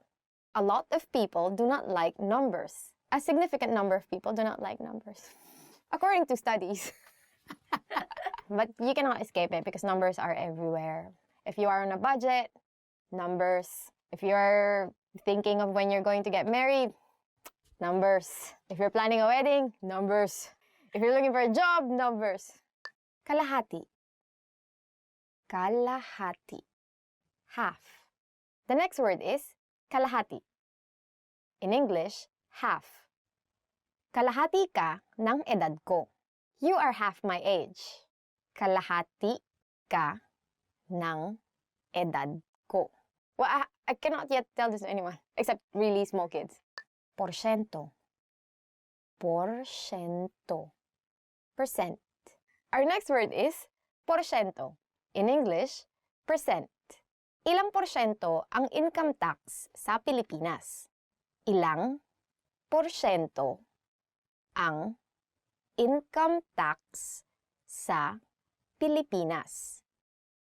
How much is the income tax percentage in the Philippines? Even. Even. Even. The next word is even. In English, even. Madaling hatiin sa dalawa ang mga even number. Madaling hatiin sa dalawa ang mga even number. It is easy to divide even numbers. 2, 4, 6, 8, 10, 12. Anything ending in even numbers can be divided into 2. Odd. Odd. Odd. The next word is odd. In English, odd. Kapag magbibigay ka raw ng pera sa kasal, dapat Odd ang unang numero para hindi ito mahati. Kapag magbibigay ka raw ng pera sa kasal, dapat odd ang unang numero para hindi ito mahahati. They say that if you were to give money at a wedding, it should be an odd number so that it can't be divided. So it means that you should give odd numbered amount of money so that symbolically, right? So symbolically it means that the couple won't be separated, right? Magkalkula. Magkalkula. To calculate. Magkalkula. In English, to calculate. Kaya mo bang magkalkula ng mabilis? Kaya mo bang magkalkula ng mabilis? Can you calculate quickly? Can you? No, she cannot. Sorry. Dagdagan. Dagdagan. To add. Next word is dagdagan or to add. Pakidagdagan ng 5 pang order ng kanin. Pakidagdagan ng 5 pang order ng kanin. Please add 5 more orders of rice. Wow, rice is life. Okay, I don't judge this person. But still, like 5 orders of rice. Please eat whatever you want. Bawasan. Bawasan. To subtract. Bawasan. Or to subtract. Huwag mong bawasan ng tax ang mga nagpa-part-time job lamang.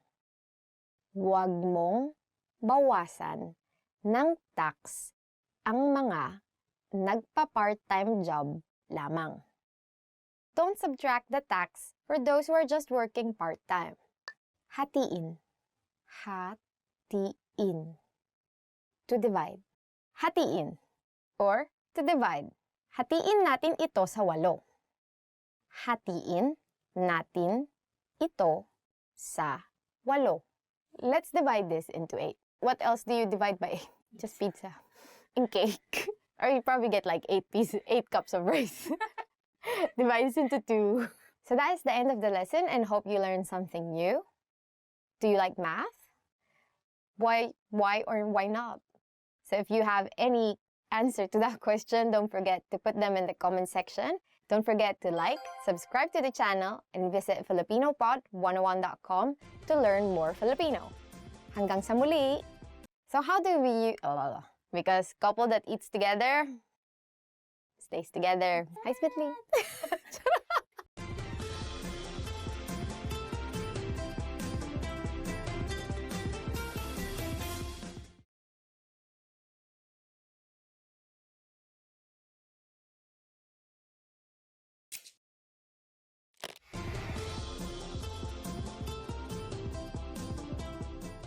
Hello sa inyong lahat, ako si Erica. Ang Pahiyas Festival ay pinagdiriwang tuwing ika-15 ng Mayo taon-taon sa bayan ng Lokban, Quezon.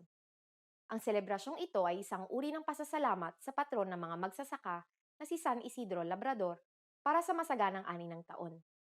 Sa piyestang ito, naglalagay ng mga palamuti ang mga taga-Lokban sa kani-kanilang mga bahay. Gawa ang mga dekorasyon sa mga prutas, gulay, handicrafts at keeping. Matapos ang piyesta, karaniwang pinagsasaluhan ng mga palamuting prutas at gulay. Tara, tuklasin natin kung ano nga ba ang Pahiyas Festival. Alam niyo ba kung anong mga salita ang pinanggalingan ng pahiyas? Sasabihin namin ang sagot sa katapusan ng video na ito. Kung napansin na ninyo, marami sa mga pagdiriwang ng mga Pilipino ay nagumpisa bilang mga paganong ritual na nagkaroon ng mga Kristiyanong kahulugan sa pagtagal ng panahon. Ang Pahiyas Festival ay sinasabing nag-umpisa bilang isang simpleng ritual ng pagpapasalamat sa mga anito para sa masaganang ani. Nang lumaganap ang Katolisismo sa Pilipinas, inialay ang pagdiriwang na ito sa patron ng mga magsasaka na si San Isidro Labrador. Ayon sa mga alamat, habang nagdadasal si San Isidro Labrador, isang puting kalabaw at isang anghel ang nagtulong para mag-araro ng kanyang taniman. Kapag sinabing Pahiyas Festival, unang salitang naiisip ng mga Pilipino ay ang keeping. Ang keeping ay gawa sa giniling na bigas na hinugis gamit ang iba't ibang dahon at kinukulayan ng mga matitingkad na kulay gaya ng dilaw, fuchsia, pula at berde. Kung ito ay ibe-bake, maaari itong kainin.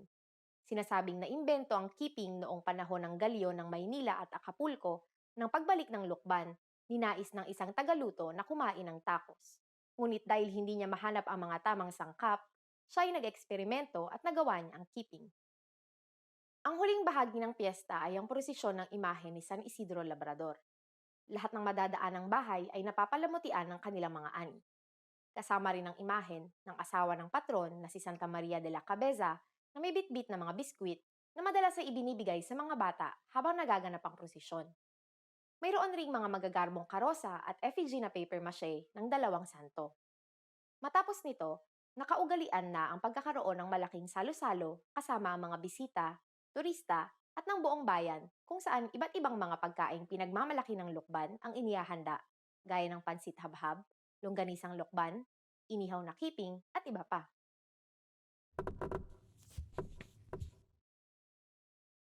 Alam niyo ba na pinaparangalan ang bahay na may pinakamaganda at pinakamalikhain na mga palamuti?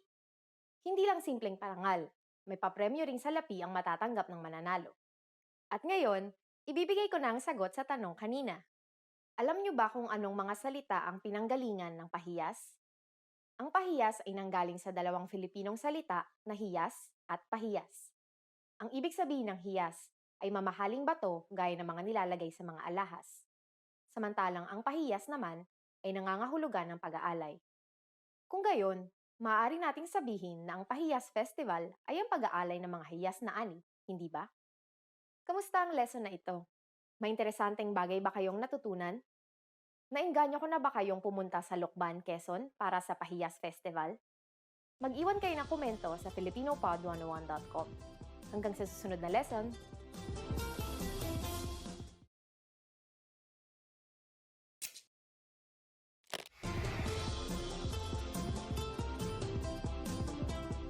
Hello sa inyong lahat, ako si Erica. Ang Araw ng Kabayanihan ni Dr. Jose Rizal ay isa sa mga pampublikong holiday na ipinagdiriwang tuwing ika-30 ng Disyembre taon-taon.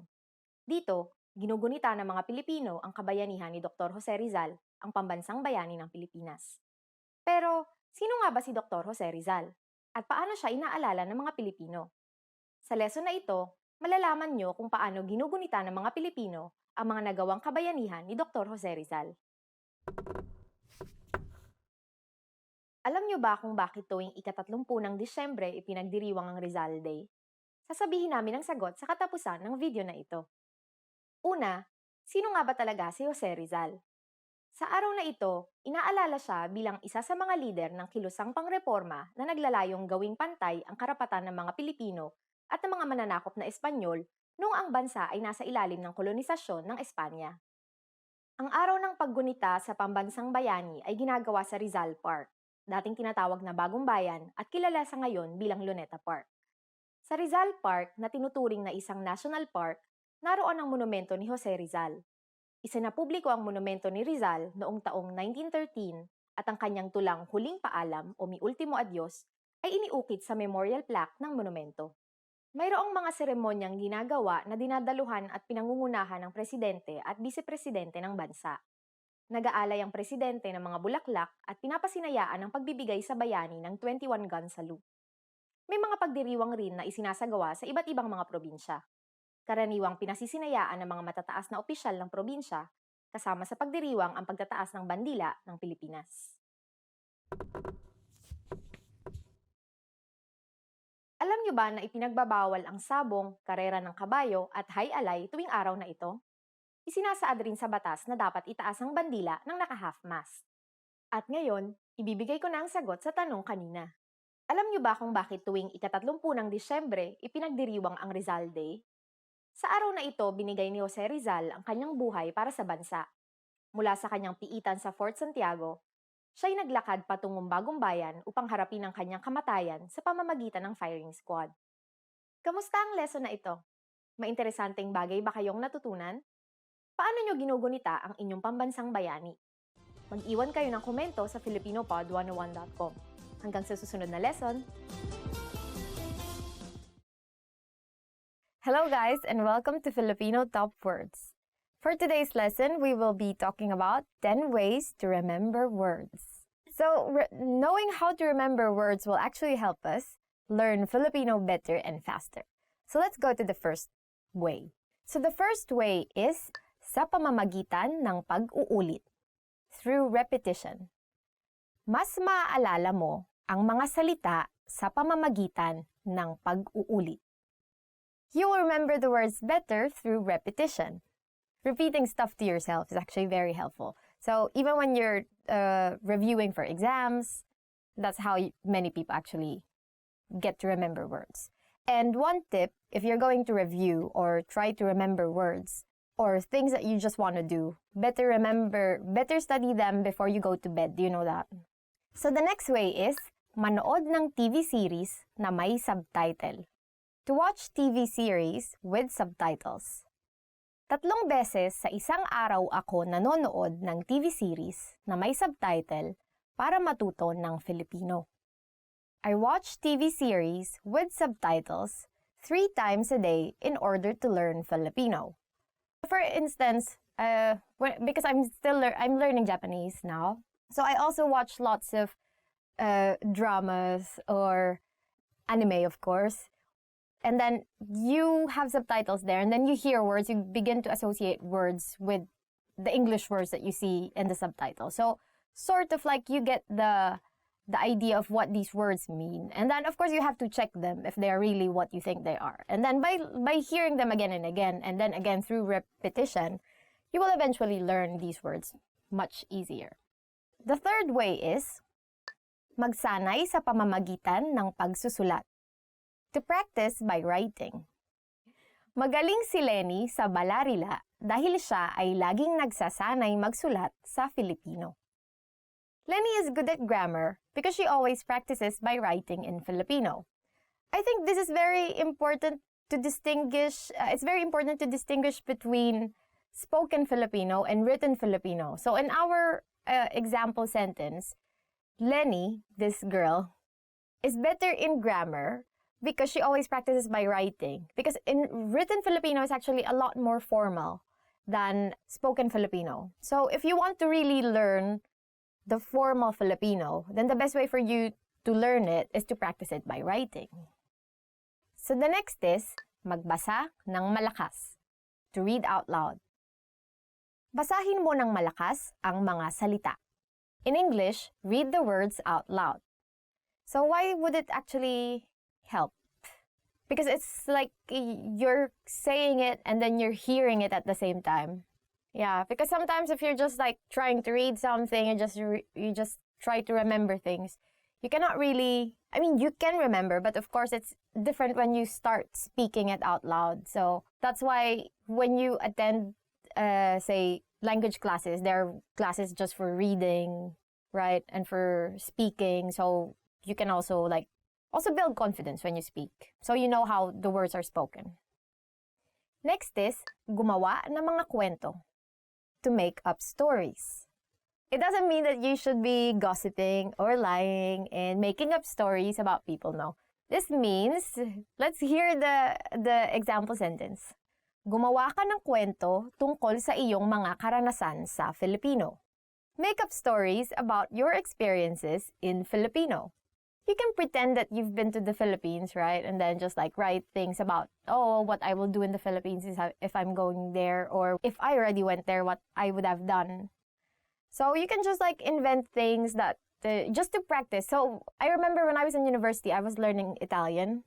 And one of the things that we were always asked to write is just like little paragraphs about what you do in a day, just to practice using different words every day and just like getting used to writing things in that language. It actually helps really a lot. But I forgot my Italian already. Next is lumikha ng ugnayan ng mga salita. To create associations between words. Lumilikha ako ng ugnayan ng mga salita para hindi ko makalimutan. I create associations of words in order not to forget them. So I think this is very useful in Filipino since in Filipino there are many words that sound similar but are actually different. They mean differently. So for instance, you want to say wet in Filipino, then you would say basa. But it also, the same 4 letters you would use to say read, which is basa. So it's just like different way of pronouncing the words. In a way, it makes it difficult, but also you can get like two ideas of those four letters together, right? So when you see BASA, you immediately associate it with either getting wet or reading a book, which is kind of like really far, but at least you immediately like get two words at once.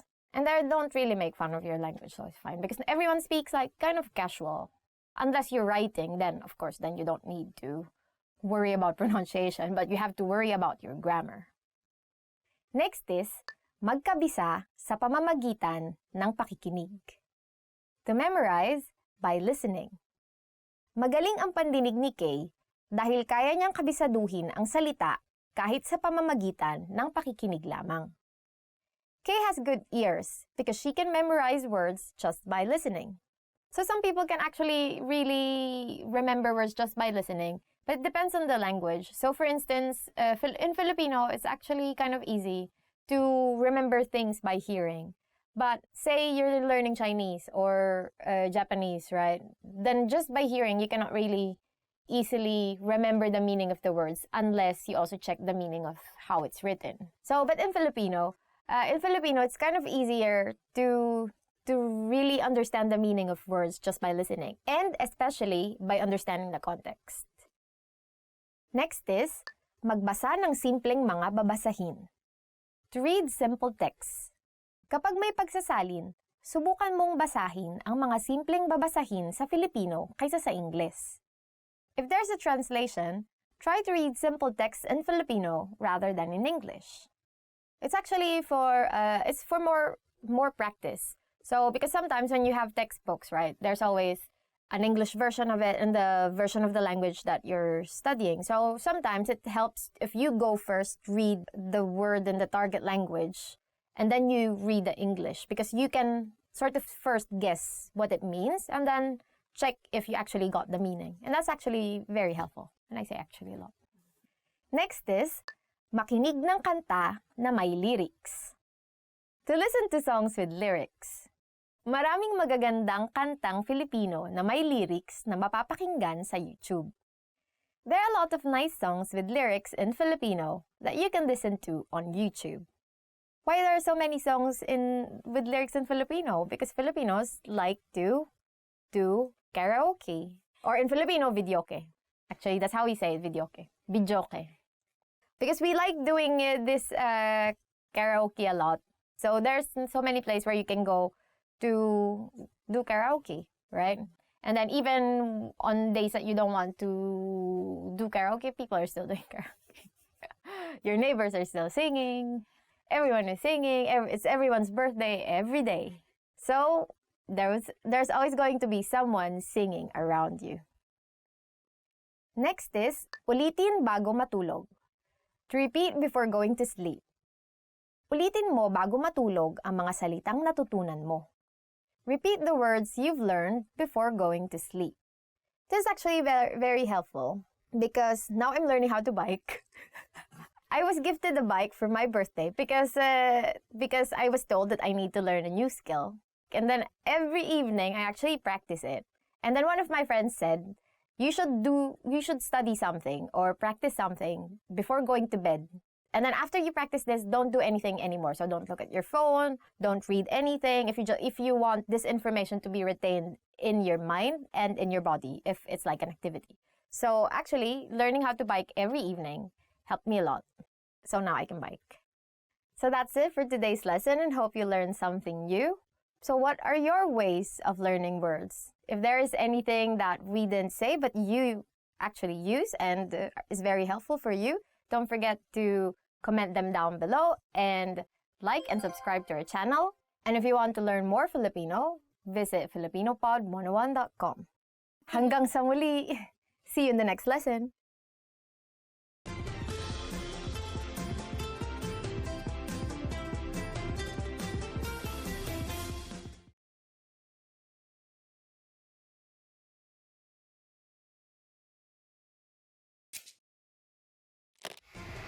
How are your Filipino listening skills? First, you'll see an image and hear a question. Next comes a short dialogue. Listen carefully and see if you can answer correctly. We'll show you the answer at the end. Are you ready? May isang lalaki na tumatawag sa opisina ng isang doktor. Anong oras niya kailangan na nasa opisina ng doktor? Hello, anong kailangan nyo? Anong oras kayo magsasara ngayon? Nagsasara kami ng alas 6. Pero pumunta na kayo bago mag alas 5:30. Okay, salamat. Anong oras niya kailangan na nasa opisina ng doktor?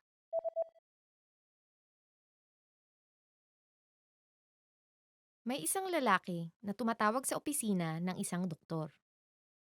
Anong oras niya kailangan na nasa opisina ng doktor? Hello, anong kailangan nyo? Anong oras kayo magsasara ngayon? Nagsasara kami ng alas 6. Pero pumunta na kayo bago mag alas 5:30. Okay, salamat. Did you get it right? I hope you learned something from this quiz. Let us know if you have any questions. See you next time. Hi, my name is Erica, and welcome to Filipino Top Words. Our lesson for today is how to respond to how are you. Let's go. Kamusta? Kamusta? How are you?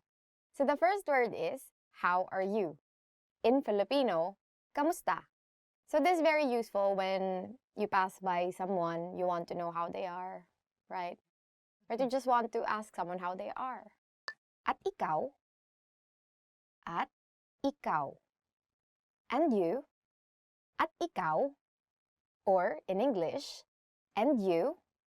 How do you usually respond when people ask you, how are you? And you? So if you are trying to avoid answering this question, you can ask, at ikaw? Or, and you? Probably you're like feeling too tired from work or something, right? Or you can, like casually, more people would say, ikaw. Or just simply, ikaw. It all means, and you. So it's a kind of like a nice gesture if someone asks you, how are you? And then you want to ask the same question because you just want to be nice. Kamusta ka naman kamakailan? Kamusta ka naman kamakailan? How have you been recently? So if you want to be more specific about asking them how they are in a certain period of time, you can ask, kamusta ka naman kamakailan? Or, how have you been recently?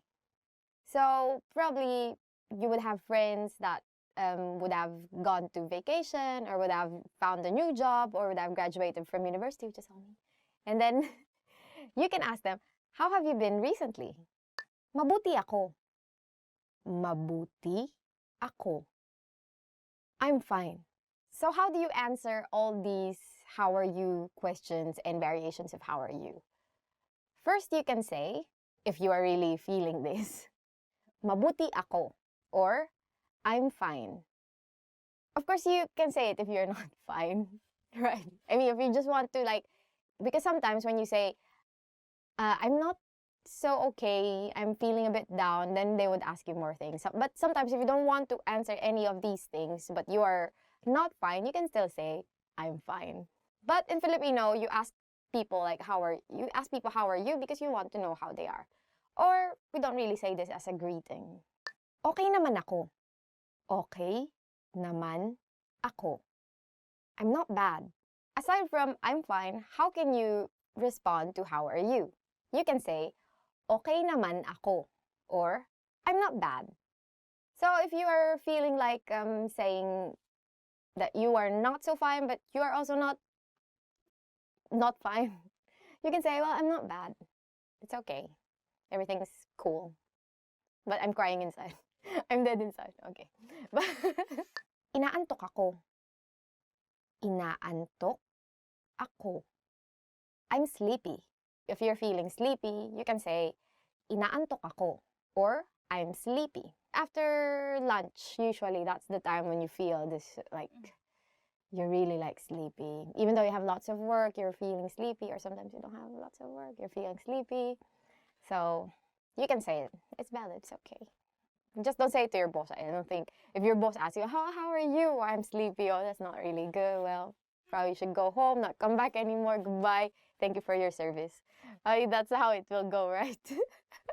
Masama ang pakiramdam ko. Masama ang pakiramdam ko. I'm feeling bad. Or if you are not feeling so well, you can say, masama ang pakiramdam ko. Or, I'm feeling bad. So, you can say this if you have a bit of cold, for instance, or your stomach is upset, or what else? Or you have a broken heart, like those kinds of things. So, if you want to say that you're feeling bad, you say, masama ang pakiramdam ko. Okay ako. Okay ako. I'm okay. But what if you're just fine? What if you're just okay, but you don't want to say, I'm fine? Or mabuti naman ako, or ayos naman ako.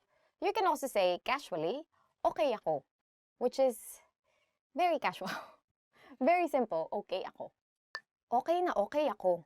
Okay na okay ako. I'm great. If you want to say that you are really doing great, then you can say, okay na okay ako. You would have to note that in Filipino, when you repeat words, it what's it called? It's like it's a superlative version of the adjective, kind of, but it's not. But it's kind of like amps up the impact of the adjective. So it's equivalent to very. So you would say okay na okay ako, meaning I'm super duper okay, right? Or if you're really, for instance, sleepy, you would say antok na antok ako instead of just saying antok ako, right? Salamat sa pagtatanong. Salamat sa pagtatanong. Thank you for asking. And for instance, you were feeling bad and then this person that asked you, how are you, made you feel happy, then you can say, thank you for asking, or salamat sa pagtatanong. Because of course, you felt happy that someone asked you, especially if you're feeling bad. So that's it for the end of this lesson. Hope you learned something new. And what do you usually say to your friends, your colleagues, people who ask you how you are? And how do they respond to you? Leave them in the comment section and don't forget to like, subscribe, and visit FilipinoPod101.com to learn more Filipino. Salamat! Hanggang sa muli!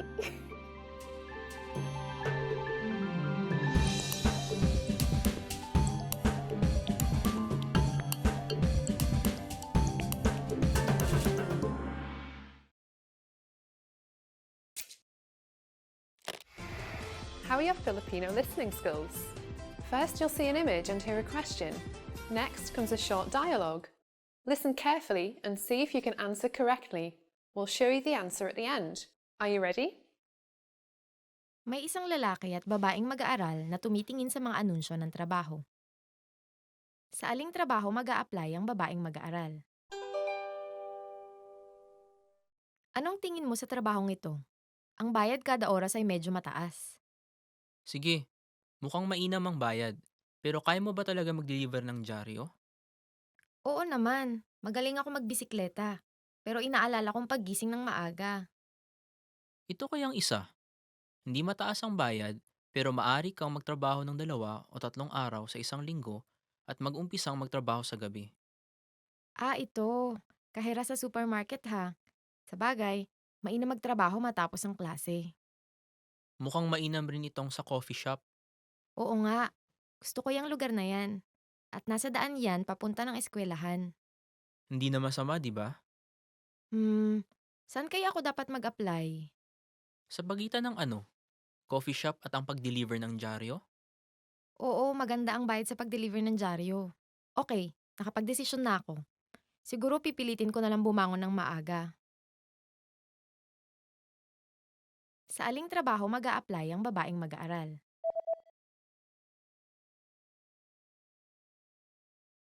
May isang lalaki at babaeng mag-aaral na tumitingin sa mga anunsyo ng trabaho.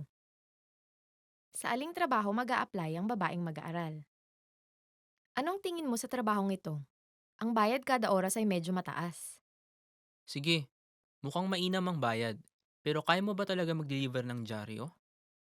Oo naman, magaling ako magbisikleta. Pero inaalala kong paggising ng maaga. Ito kayang isa. Hindi mataas ang bayad, pero maari kang magtrabaho ng 2 o 3 araw sa isang linggo at mag-umpisang magtrabaho sa gabi. Ito. Kahera sa supermarket ha. Sa bagay, mainam magtrabaho matapos ang klase. Mukhang mainam rin itong sa coffee shop. Oo nga, gusto ko yung lugar na yan. At nasa daan yan papunta ng eskwelahan. Hindi na masama, di ba? Saan kaya ako dapat mag-apply? Sa pagitan ng ano? Coffee shop at ang pag-deliver ng dyaryo? Oo, maganda ang bayad sa pag-deliver ng dyaryo. Okay, nakapag-desisyon na ako. Siguro pipilitin ko na lang bumangon ng maaga. Did you get it right? I hope you learned something from this quiz. Let us know if you have any questions. See you next time.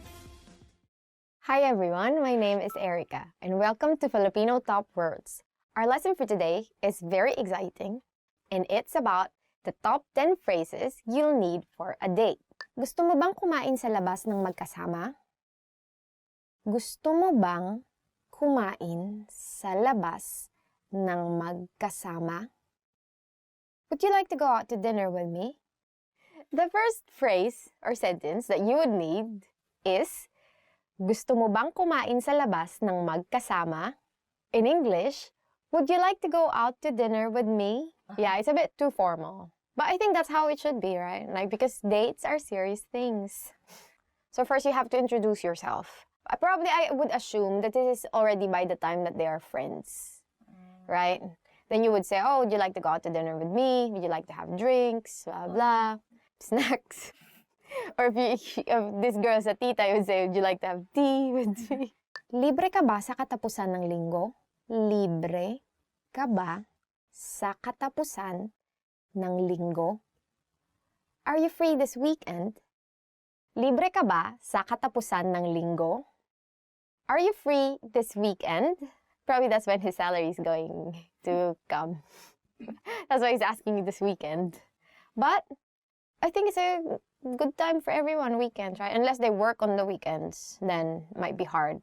Or you can say, are you free this evening, right? Then you would say, libre ka ba mamayang gabi or bukas ng gabi? Mamayang gabi meaning later tonight, or bukas ng gabi meaning tomorrow night, right? So it's libre ka ba sa, and then your time or the date when you want. You can be specific, say on Friday the 13th or something like that, right? November 1, right? December 25. So, are you free this weekend, or are you free tomorrow, or are you free this Saturday? Gusto mo bang lumabas ng magkasama? Gusto mo bang lumabas ng magkasama? Would you like to hang out with me? Gusto mo bang lumabas ng magkasama? Would you like to hang out with me? Probably this guy doesn't have money this time because he just like to hang out. Or no? I think because because it's not about dinner, right? Or it's just like hanging out. What do you mean? What do you really mean when you say hang out? I'm this like a question. I always think like, oh yeah, hang out. If you say you want to go out somewhere, it usually means the mall, because the mall is place with air conditioner. Ang cute mo sobra. Ang cute mo sobra. You are so cute. Ang cute mo sobra, which means you are so cute. Ang cute mo sobra. When you're already together and you find each other too cute, right? And that's when you say, oh, you're so cute. I'm so gigil. Gigil is like this feeling that you feel that you cannot like contain because this person is so cute. I combine this word with kilig. Kilig is like this feeling. Now it's in the Oxford Dictionary, kilig, so you can search for it. Yes. So it's part of now the Oxford Dictionary. So kilig is like this feeling.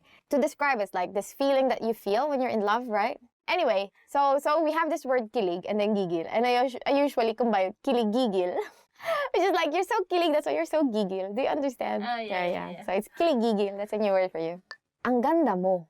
Ang ganda mo. You look great. Ang ganda mo. That sounded sarcastic. Again, ang ganda mo. Ang ganda mo. You look great. So, if you're really like going on a date with this person, and you see this person like looking so pretty or so handsome, then you can say, ang ganda mo or ang guwapo mo, right? For males. Guwapo is handsome. Yeah, not necessarily males, a kind of like masculine figure. But that's still like dichotomy, right? It's hard. Philippine languages, there are words that are not gendered, but there are like adjectives that are very gendered. So you can just say in English, you look great. Mi amore. No, that's Italian. Tatawagan kita. Tatawagan kita. I'll call you. Tatawagan kita. Tatawagan kita. I'll call you. It's like a job. Yeah. I'm going to call you. I'm sorry. You didn't get the job. It can mean like, I'm going to call you when you get home. I'm going to call you before you sleep. I'm going to call you in the morning. So, kita is like a combined pronoun for me to you, something like that. So, it's almost literally like, I'm going to make a call from me to you, right? That's how it means. Ipag-drive na kita pauwi. Ipag-drive na kita pauwi. I will drive you home. Ipag-drive na kita pauwi. Ipag-drive na kita pauwi. I will drive you home. So this is if your boyfriend or girlfriend has a car to drive you home. Otherwise, you will have to walk home. No, you need a train. Get on the train, endure like a so long wait in the train, finally get home. I don't know, so hard. No, or you can take a cab. I mean, if you're an independent woman, do you need to be driven? No. Or your own bike. I have my own bike. Yeah. Anong oras tayo magkikita bukas? Anong oras tayo magkikita bukas? What time shall we meet tomorrow? Anong oras tayo magkikita bukas? Anong oras tayo magkikita bukas? What time shall we meet tomorrow? You already asked the person, do you want to hang out with me? The person said yes. Then now you would schedule the time. Because you have to be on time. Because you have to make good impressions, right? Because otherwise, sorry. So, how do you answer this? You can say, oh, let's meet at 9 a.m. If you're going for like to jog together, right? That's also a good like activity, like a couple activity, right? Or you can say, let's meet at 7 p.m. for dinner. So you would say, magkita tayo ng alas 7 ng gabi. Or in English, let's meet at 7 p.m. Pwede ba kitang makita muli? Pwede ba kitang makita muli? Can I see you again? Pwede ba kitang makita muli? Pwede ba kitang makita muli? Can I see you again? No. So, yeah, can I see you again? It's like you're asking for a second date, right? So after you get on the first date, then things are okay, you had a great evening, you can say, oh, can I see you again? Pwede ba kitang makita muli? What time shall we meet then tomorrow if you decide to have it tomorrow? Pwede ba tayong pumunta sa ibang lugar? Pwede ba tayong pumunta sa ibang lugar? Shall we go somewhere else? Pwede ba tayong pumunta sa ibang lugar? Pwede ba tayong pumunta sa ibang lugar? Shall we go somewhere else? So, what do you mean when you say go somewhere else? You have to be specific. Probably you're just like bored of the place we're always going to. Or you want to go somewhere else, if you know what I mean. So it's up to you. You can use this. Go. Go ahead and multiply. Go. Malls in the Philippines are so fun. So that's it for the end of this lesson. Hope you learned something new. And where would you bring your date? How would you ask your date to date you? Where would you bring this person? So tell us in the comment section, and don't forget to like, Subscribe to this channel and visit filipinopod101.com to learn more Filipino. Hanggang sa muli, there's a joke in Filipino that when you say someone is cute, one of their legs is shorter. Do you know it? I don't even know. I probably just this one my friends. I don't know. Probably not your friends. Because you have this like...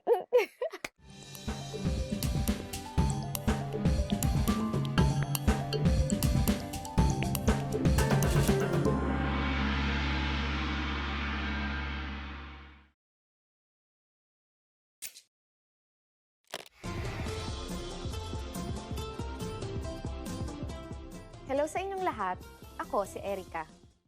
Ang araw ng tatlong hari ay ipinagdiriwang sa unang linggo matapos ang bagong taon tuwing Enero ng taon. Ito rin ang itinuturing na huling araw ng napakahabang panahon ng Pasko sa bansa. Kahit na unti-unti nang namamatay ang mga tradisyon ng araw na ito, mabuti pa ring alamin natin kung paano ba ito ipinagdiriwang. Sa lesson na ito, aalamin natin kung paano ba ipinagdiriwang ang araw ng tatlong hari. Ano ang sinasabi ng mga Pilipino sa bawat isa bilang pagbati kung sasapit ang araw na ito? Sasabihin namin ang sagot sa katapusan ng video na ito. Ang araw ng tatlong hari ay inaalala ng mga Katolikong Pilipino bilang ang araw kung kailan binisita ng tatlong haring mago ang sanggol na Jesus sa kanyang sabsaban sa Bethlehem. Kilala ang tatlong hari bilang sina Melchor, Gaspar at Baltasar na nagdala ng mga regalong ginto, kamanyang at mira. Sa maraming taon, pinaniniwalaan ng mga batang Pilipino na ang tatlong hari ang tagapagdala ng mga regalo. Kaya naman nakagawian ng maglagay ng mga bata ng kanilang mga malilinis na sapatos sa labas ng bahay sa pag-asang malagyan ng mga ito ng mga candy, tsokolate o pera mula sa tatlong hari.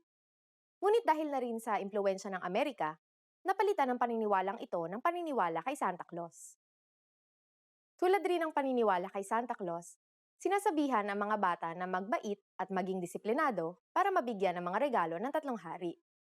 Para maipakita ang kanilang disiplina, ang mga bata mismo ang naglilinis ng kanilang mga sapatos na inaasahan nilang malagyan ng mga regalo. Sa karaniwan, ang mga regalo ay natanggap sa araw ng Pasko, sa ika-25 ng Disyembre.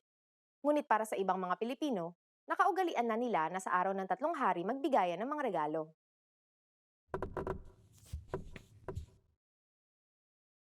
Ang araw ng tatlong hari ay tinatawag din na Pasko ng Matatanda. Marahil, ito ay dahil sa ang karaniwang depiksyon ng tatlong hari ay tatlong marurunong na hari na may katandaan na. Malamang, dahil na rin ito siguro sa sinasabing kaugnayan ng edad at karunungan. At ngayon, ibibigay ko na ang sagot sa tanong kanina. Anong sinasabi ng mga Pilipino sa bawat isa bilang pagbati kung sasapit ang araw na ito? Simpleng-simple lang ang pagbati sa araw na ito. Happy Three Kings. Kahit hindi na ganoon na ipinagdiriwang ang araw na ito, karaniwan pa ring maririnig ang pagbati ng Happy Three Kings kung ika-6 ng Enero. Kamusta ang lesson na ito?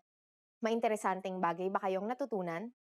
Kayo, ipinagdiriwang nyo ba ang araw ng tatlong hari?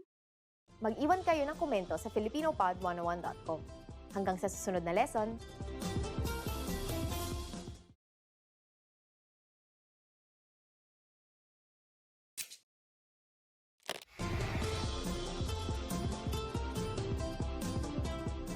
Hello sa inyong lahat, ako si Erica.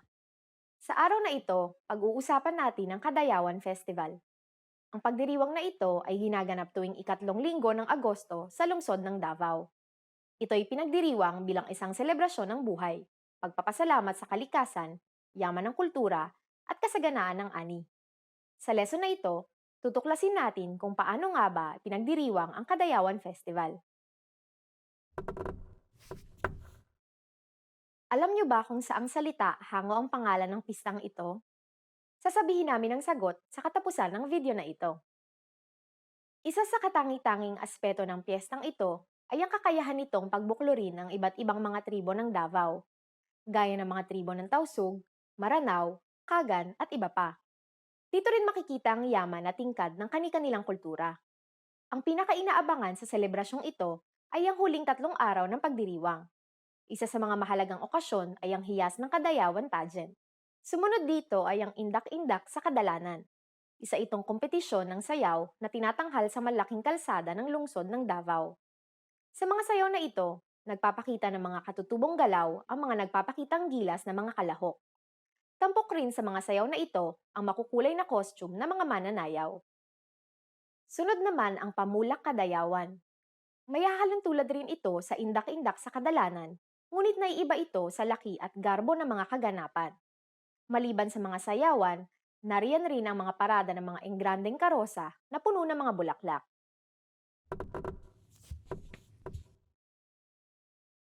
Matapos ang batas militar noong taong 1986, ang piyestang ito na tinawag na Apo Duwaling noon ay nagsilbing piyesta para pagbuklurin ang mga Davaoenyo. Ang pangalang Apo Duwaling ay galing sa tatlong icon ng Davao, ang Bundok Apo, Durian at Waling-Waling. At ngayon, ibibigay ko na ang sagot sa tanong kanina. Alam niyo ba kung saang salita hango ang pangalan ng pistang ito? Ang pangalan na Kadayawan ay nagmula sa pagbating madayaw mula sa salitang Davaoenyo na dayaw. Ang ibig sabihin ng salitang ito ay isang bagay na mabuti, mahalaga at maganda. Kamusta ang lesson na ito?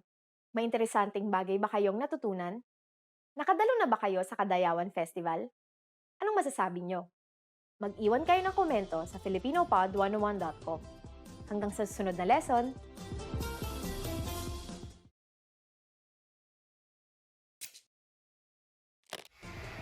How are your Filipino listening skills? First, you'll see an image and hear a question. Next comes a short dialogue. Listen carefully and see if you can answer correctly. We'll show you the answer at the end. Are you ready? May isang babae at isang lalaki na tumitingin sa menu sa isang kainan. Ano ang o-orderin ng lalaki? Ano ang orderin mo? Mukhang masarap ang pizza. Sa palagay ko, yun ang o-orderin ko. Nagpizza ako kahapon. Kaya Okay, ano kaya kung hamburger? mukhang masarap. Sige, yun ang orderin ko. Ano ang o-orderin ng lalaki?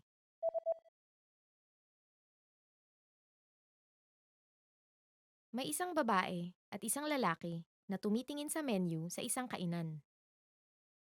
Ano ang o-orderin ng lalaki? Ano ang orderin mo? Mukhang masarap ang pizza.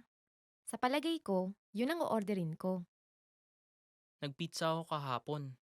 Kaya Okay, ano kaya kung hamburger? mukhang masarap. Sige, yun ang orderin ko. Did you get it right? I hope you learned something from this quiz. Let us know if you have any questions. See you next time.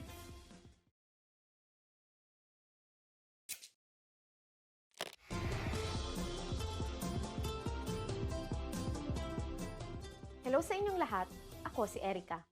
Ang Dinagyang Festival ay pinagdiriwang tuwing ika-4 na linggo ng Enero, sa Iloilo bilang pagpupugay sa Santo Niño. Ang dinagyang ay isang salitang Ilonggo na ang ibig sabihin ay magdiwang at magkaroon ng kasiyahan.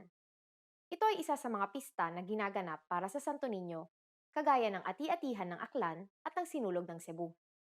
Paano ba ipinagdiriwang ang dinagyang? Malalaman natin iyan sa lesson na ito. Alam niyo ba na ang dinagyang ay mayroong mascot? Alam niyo ba kung ano ang pangalan nito? Sasabihin namin ang sagot sa katapusan ng video na ito. Unang tinawag ang dinagyang sa pangalan na Iloilo Ati-Atihan, para pag-ibahin ito mula sa ati-atihan ng Aklan. Nagumpisa ito noong taong 1967 nang dalhin sa Iloilo ang isang replika ng Santo Niño mula sa Cebu. Sinalubong ng mga deboto ang imahen pagkalapag nito sa paliparan at ipinarada ito sa mga kalye ng Iloilo. Noong una, ipinagdiriwang lamang ito sa parokya, hanggang sa dumami na ang mga tribo na sumasali taon-taon at naging mas magarbo at mas masigla na ang mga naging selebrasyon. Isa sa mga pangunahing kaganapan ay ang kasadyahan. Ito ay isang dramatisasyon ng buhay ng mga Aita pagdating ng mga datu mula Borneo at ang sumunod na kolonisasyon ng mga isla ng mga Espanyol. Ginagawa ito sa pamamagitan ng sayaw. Tinuturing itong isang kultural na dance parade dahil sa naipapakita nito ang kultura at ilang bahagi ng kasaysayang Pilipino at dahil na rin sa kulay at ganda ng mga costume ng mga mananayaw. Ang mga pinakamahalagang batayan ng pagkapanalo sa kompetisyong ito ay ang tema ng dramatisasyon at galing sa pagsayaw. Lahat ng mga sayaw ay sinasayaw sa saliw ng tambol, at lahat ng mga costume ng mga mananayaw ay yari sa mga katutubong materyales. Gaya ng ati-atihan ng aklan, pinipintahan ng itim na mga mananayaw ang kanilang balat. Isa pa sa mga pinakaabangang bahagi ng dinagyang ay ang Iloilo Ati-Atihan Dance Competition. Sa kompetisyong ito, ang tema ng mga sayaw ay mga pantribong sayaw. Tunay ngang agaw atensyon nito dahil sa garbo ng mga costume at sigla ng bawat galaw ng mga mananayaw.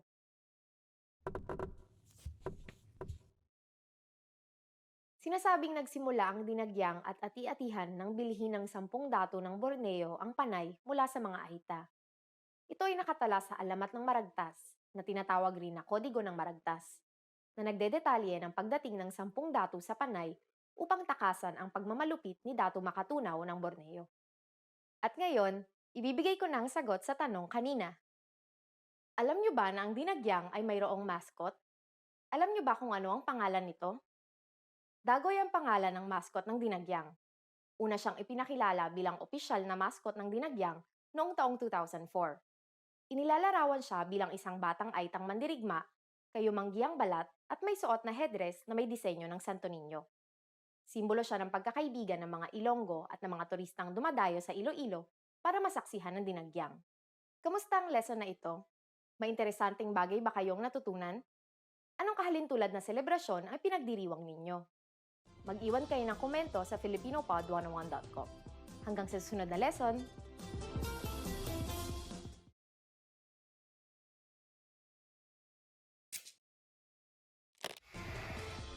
Hi everyone, I'm Gabriella.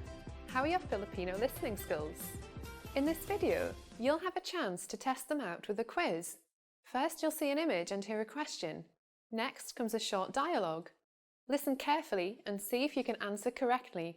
We'll show you the answer at the end. Are you ready? May isang lalaki na naghahanap ng regalo para sa kaarawan ng kanyang asawa sa isang tindahan ng alahas. Anong kwintas ang bibilhin niya? Ano pong maitutulong ko? Naghahanap ako ng regalo para sa kaarawan ng asawa ko. Anong maimumungkahi mo? Ano pong tingin nyo sa kwintas na ito? Mukhang medyo mahaba. Yung mga andito po kaya, mayroon kaming may bulaklak na palawit, mayroon ding isa na may puso. Naghahanap ako ng mas sopistikado ang dating.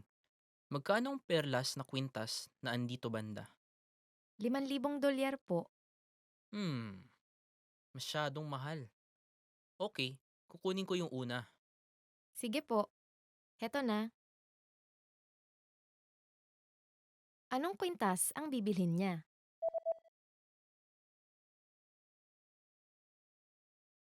May isang lalaki na naghahanap ng regalo para sa kaarawan ng kanyang asawa sa isang tindahan ng alahas.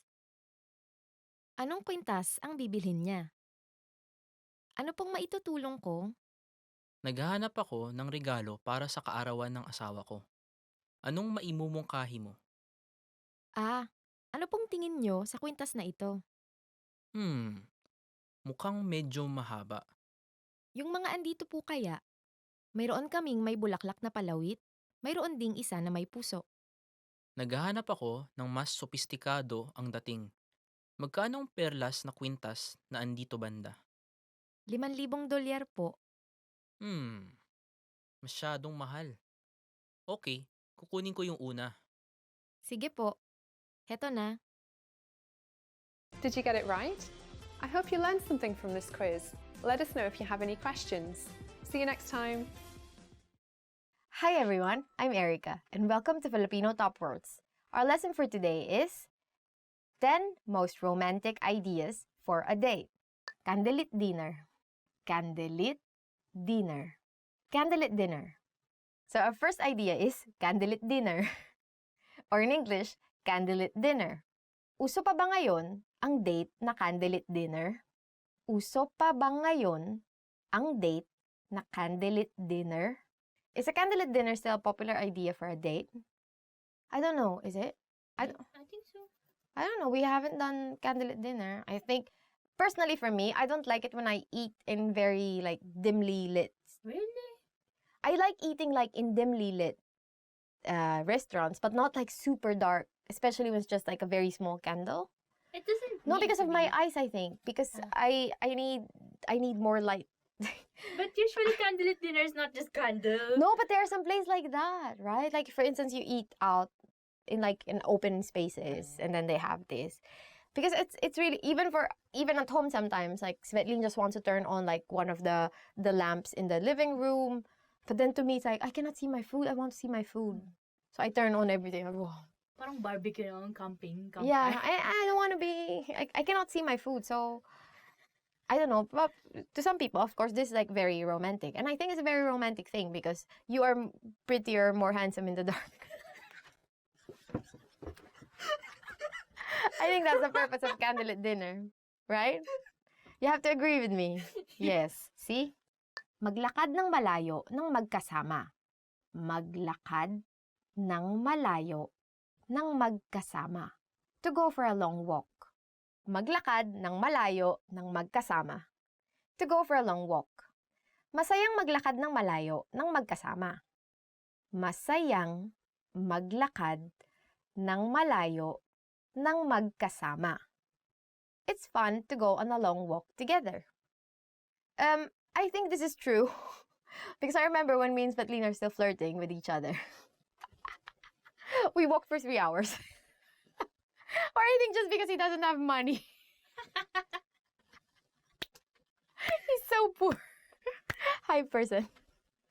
So I think but actually this is very good because walking together makes you fit and then makes you more, makes you talk more to each other, right? So then you can have like really good conversations while you're talking, and then you see different things, you see different people. You're just like very, invigorated while you're walking. But at the same time also because you don't have money, I think. Right? Yes, that means if your partner wants to walk so much, that means it's a very practical partner, right? And also a very poor partner. Poor but healthy. Poor and healthy, yeah. So this person will live very long. Prepare to walk for very long. Mag-bowling. Mag-bowling. To go bowling. Mag-bowling or to go bowling. Imbitahin natin ang iba pang kaibigan para mag-bowling. Imbitahin natin ang iba pang kaibigan para mag-bowling. Let's invite some friends to go bowling. Bowling is actually much more fun if you go there with friends, right? Then because you feel like very competitive, you just want to beat your friends, beat them to the dust, right? You could use your bowling ball for that. Yeah. But I'm never good at bowling. Yeah, so it's still fun. Yeah, but it's really fun even if you're not good at it. It's not so expensive also, right? So it's a good idea for a date actually because then you both get fit, you see each other like having fun, and then it's not so expensive. Very good. Pumunta sa aquarium. Pumunta sa aquarium. To go to the aquarium. Pumunta sa aquarium. To go to the aquarium. Maraming taong pumupunta sa aquarium para mag-date. Maraming taong pumupunta sa aquarium para mag-date. There are a lot of people going on a date to the aquarium. Have you been for a date? Not really a date. I'm still a friend thing. Yeah, I like seeing fish. I like eating fish. But I'm not like the type of person to actively go to an aquarium for a date. I think maybe it's also like it's kind of dark and like the water is like I am moving. It's very romantic, and then again in the dark you are both like more handsome and prettier, right? And then, yeah. Or at least you feel like you're prettier than the fish. Especially if it's a jellyfish. Or it's a blowfish. No, I think for many people, I think especially if you watch Japanese dramas, right? There's always like some scene in the aquarium, right? So, yeah, so probably I think it's a very, especially if it's a pretty aquarium, but if it's like a not so clean looking aquarium, probably not a good place to bring your date to. So choose your aquariums. Pumunta sa opera. Pumunta sa opera. To go to the opera. Pumunta sa opera. Or, to go to the opera. Mahilig si Maria sa opera songs, kaya pumunta sila ni Ibarra sa opera. Mahilig si Maria sa opera songs, kaya pumunta sila ni Ibarra sa opera. Maria likes opera songs. That's why she and Ibarra went to the opera. But in the Philippines, we don't have so much. There are theaters, of course, right? We can go to the theater, watch a play, right? See a musical. musical. But opera, we don't really have opera. But before, I think in the history, you had like zarzuela, like really old types of opera, zarzuela or vaudeville, right? Those kinds of older ones. But they're not really being done now, I think. So, yeah, so those old songs. So that's why probably Maria likes opera songs, because it reminds her of her because Maria and Ibarra are Maria Clara actually. And Ibarra are characters from a novel by our national hero Jose Rizal. And yeah, they like opera songs. Pumunta sa zoo. Pumunta sa zoo. To go to the zoo. Pumunta sa zoo. To go to the zoo. Pumunta kami sa zoo sa Kenya. Pumunta kami sa zoo sa Kenya. We went to a zoo in Kenya. Wow, they're very rich. You go to Kenya and just go to a zoo. Right? I haven't been to Kenya. I wish I could go to Kenya. I think it would be really, really exciting to go to Kenya.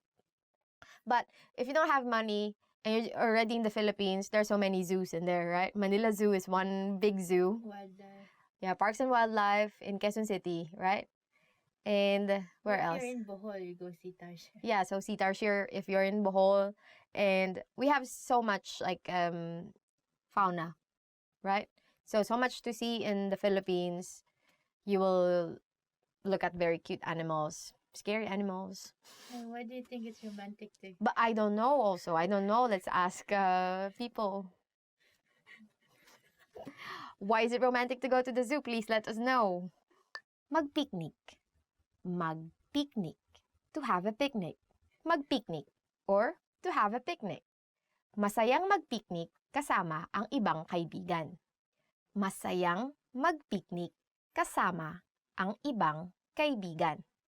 It's enjoyable to have a picnic with friends. This is a very good idea, I think. Right? Then because I think if you're just like in the beginning of your dating, then you can see how this girl or this guy interacts with your friends. And it's a good, I think it helps you understand more if you're really going to be like good with this person, like good together with this person or not. It's judgment time. Yeah, and then at the same time, this is very affordable. Picnic is very affordable. Just like bring some stuff to eat, enjoy the weather, and then just have nice conversations with your friends, right? So I think it's a very good idea. And bring the guitarra. Yeah, and then in the Philippines, actually, you bring a guitar because everyone likes to sing, right? And then just someone would be playing music and then you start singing, right? That's very, very nice. Then where can you have a picnic? Luneta Park, Quezon City Circle. And Luneta Park, you can have a very nice picnic there. But usually I go there with, I think, there were some mornings when I was a kid that Papa would just bring us all, me, Gilio, Mama, Eric. And then he would just take us to Parks and Wildlife and just have some picnic there. But usually we only have plantains. It's his favorite. He just boiled plantains and then we have it in the car and we're like, are we going to eat anywhere? And he will say, here's plantain. Okay. Maghapunan at manood ng pelikula. Maghapunan at manood ng pelikula. To have dinner and see a movie. Maghapunan at manood ng pelikula. To have dinner and see a movie. Magandang ideya ba ng date ang maghapunan at manood ng pelikula? Magandang ideya ba ng date ang maghapunan at manood ng pelikula? Is having dinner and seeing a movie a good idea for a date? This is a usual idea for a date, right? This is like what most people would do for a date. No, I think if you're in a relationship for a long time. But if you're just starting, then you go first to a dinner and then you go to a movies, right? Go to the movies. Because then again, it's dark and then everyone is like much more beautiful people in dark places. Okay, so this is a very common idea. For a first date, I think it's very good idea, very safe. If you don't want anything like adventurous, anything that will like surprise your date so much and make him scared, right? Go for it. Sumakay ng ferry. Sumakay ng ferry. To take a ferry ride. Sumakay ng ferry. To take a ferry ride. Sumakay ng ferry si Jerry at Cherry para ipagdiwang ang kanilang ika-4 na taong anibersaryo. Sumakay ng ferry si Jerry at Cherry para ipagdiwang ang kanilang ika-4 na taong anibersaryo. Jerry and Cherry took a ferry ride to celebrate their 4-year anniversary. I think Jerry and Cherry are meant to be together.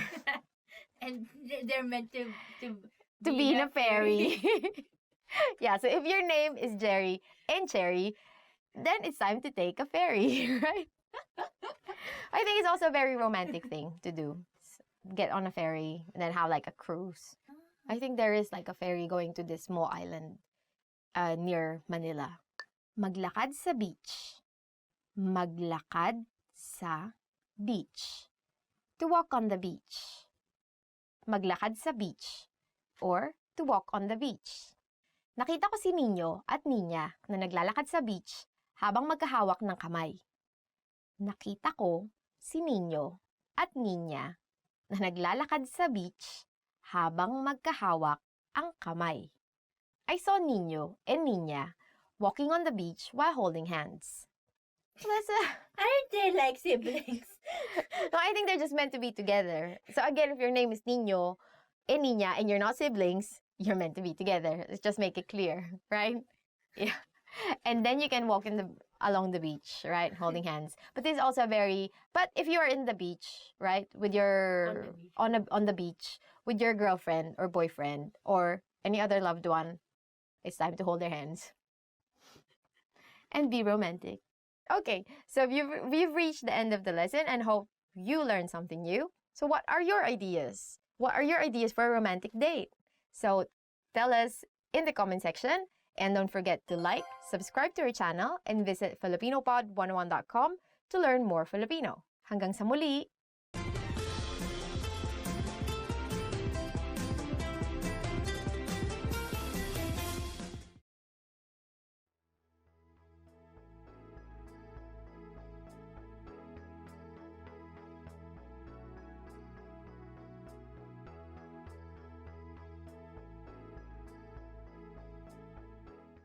You are at a bus terminal where you're attempting to buy a ticket from a ticket counter. There are 4 different counters.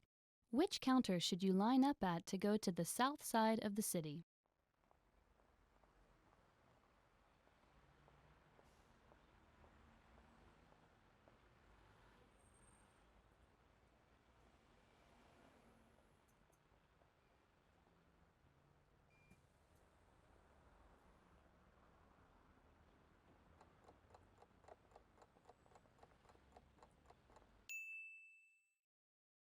Which counter should you line up at to go to the south side of the city?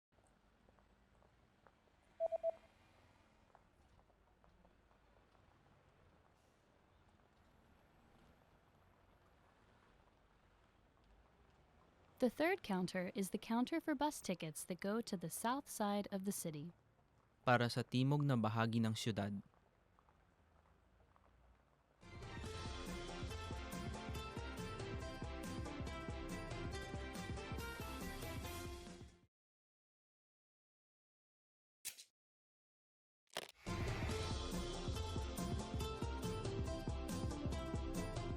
Hello sa inyong lahat, ako si Erica.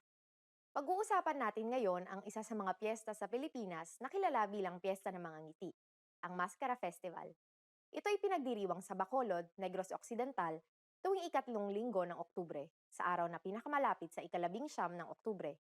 Sa lesson na ito, aalamin natin kung paano ipinagdiriwang ang Mascara Festival. Alam niyo ba kung saan nagmula ang pangalan ng Mascara Festival? Sasabihin namin ang sagot sa katapusan ng video na ito. Unang idinaos ang Mascara Festival noong taong 1980 para pagaanin ang loob at pasayahin ng mga Negrense matapos ang magkasunod na krisis na kanilang naranasan noong taong iyon. Ang pagbaba ng pandaigdig na presyo ng tubo na pangunahing pang-agrikultural na produkto ng rehiyon at ang paglubog ng barkong MV Don Juan na nagresulta sa pagkamatay ng halos 700 Negrense ay nagdulot ng matinding kalungkutan sa mga tao. Kaya naman idinaos ang Mascara Festival bilang simbolo ng katatagan ng Bacolod City. Ang pangunahing mapapansin sa piyestang ito ay ang mga maskara. Patuloy na nagbabago ang mga disenyo ng mga maskara mula sa mga katutubong disenyo ng mga Pilipino hanggang sa mga disenyong hango sa Rio Carnival at Carnival of Venice. Pinakatampok na aktibidad sa Mascara Festival ang street dancing, kung saan iba't ibang grupo ng mga mananayaw mula sa iba't ibang barangay ang nagtatagisan. At syempre, hindi lamang iyan ang mga kaganapan tuwing Mascara Festival. Mayroon ring iba't ibang aktibidades para sa lahat tulad ng Mascara Queen Beauty Pageant, mga karnabal, drum and bugle competition, mga food festival, mga musical concert, mga agrikultural na trade fair at mga garden show. Talagang napakaraming nagaganap tuwing Mascara Festival, kaya siguradong dinadayo ito ng parehong mga lokal at panyagang turista. Ang Bacolod City ang tinaguriang City of Smiles ng Pilipinas. Noong taong 2008, nanguna ito bilang pinakamainam na lugar na tirahan sa Pilipinas ng Money Sense magazine. At idineklara ito ng Department of Science and Technology bilang Center of Excellence ng Information Technology. At ngayon, ibibigay ko na ang sagot sa tanong kanina.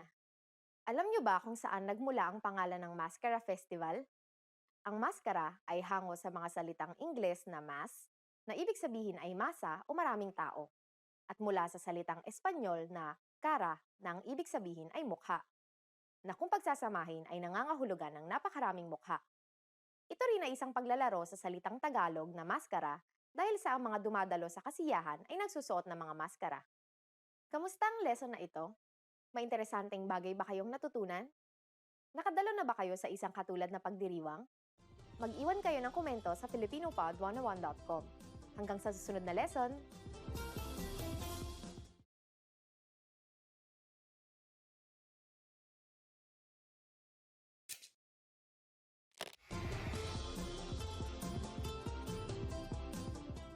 Hello sa inyong lahat, ako si Erica. Ang Sinulog Festival ay isang linggong pagdiriwang sa probinsya ng Cebu. Ang pinakaabangang bahagi ng pagdiriwang na ito ay ang parada na nagaganap sa ikatlong linggo ng Enero. Ang pistang ito ay kilala bilang isa sa pinakamalaking pista at kasiyahan sa buong bansa. Sa paradang ito, lahat ng tao ay sumasayaw kasabay ang kumpas ng tambol bilang pagbibigay galang sa Santo Niño. Alamin natin ang mga kaganapan sa pistang ito. Alam niyo ba kung bakit sinulog ang pangalan ng pistang ito? Sasabihin namin ang sagot sa katapusan ng video na ito. Sinasabing nagsimula ang pagdiriwang ng pista ng sinulog nang ibigay bilang regalo ni Magellan ang imahen ng Batang Jesus kay Reyna Juana ng Cebu nang siya ibinyagan bilang Kristiyano. Ang imahen ng Batang Jesus ay tinawag na Santo Niño. Hindi nagpatuloy ang kristyanisasyon ng buong probinsya dahil sa namatay si Magellan nang makalaban niya ang datu ng Mactan na si Lapu-Lapu. Matapos ang 44 na taon, natagpuan ng isa sa mga sundalo ni Miguel Lopez de Legazpi ang imahe ng Santo Niño sa loob ng isang kahon sa loob ng isa sa mga nasusunog na kubo. Ang sinulog ay tumatagal ng 9 na araw. Dahil sa ang araw na ito ay iniaalay bilang araw ng pasasalamat sa Santo Niño, sinisimula ng selebrasyon sa pamamagitan ng pagkakaroon ng mga misa mula alas 4 ng umaga. Una rito ay ang Mañanita Mass, susundan ng Pontifical Mass, at ang huli ay ang Holy Mass. Bago ang pinakaabangan na parada, magkakaroon ng prosesyon sa ilog, kung saan ang imahe ng Santo Niño ay isinasakay sa isang bangkang pinalamutian ng mga kandila at bulaklak at ipinapaanod ito mula Mandaue City hanggang Cebu City. Ang pinakahihintay ng lahat ay ang Grand Street Parade na tumatagal ng 9 hanggang 12 oras. Ang mga kalahok na nagmumula pa sa iba't ibang bayan ay nagsusuot ng mga makukulay at magagarbong kasuotan at sumasayaw sa saliw ng iba't ibang instrumento. Tuwing ipinagdiriwang ang sinulog, sinisigaw ng mga tao ang Viva Pit Señor. Ang pagbating Pit Señor ay pinaiksing Panang Pit sa Señor na isang tawag sa Panginoon, sa Senyor Santo Niño, kung para kanino ipinagdiriwang ang sinulog.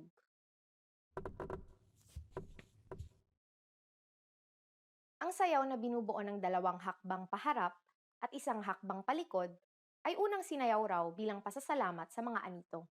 Sinasabing ang sayaw ng sinulog ay ginagawa na ng mga taga Cebu bago pa man dumating ang mga Espanyol sa Pilipinas 400 taon na ang nakakaraan. At ngayon, ibibigay ko na ang sagot sa tanong kanina. Alam niyo ba kung bakit sinulog ang pangalan ng pistang ito? Ang salitang sinulog ay nagmula sa salitang Bisaya na sulog. Ang ibig sabihin ng salitang ito ay parang agos ng tubig, na maihahalin tulad sa daloy ng galaw sa sayaw ng sinulog. Kamusta ang lesson na ito? May interesanteng bagay ba kayong natutunan? Anong pista sa inyong bansa ang kagaya ng sinulog? Mag-iwan kayo ng komento sa filipinopod101.com. Hanggang sa susunod na lesson!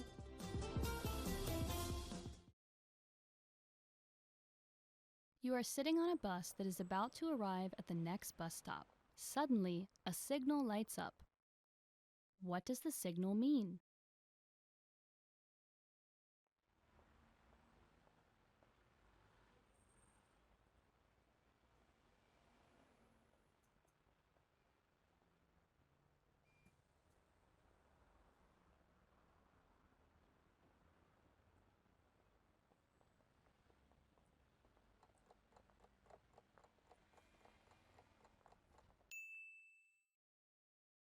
What does the signal mean?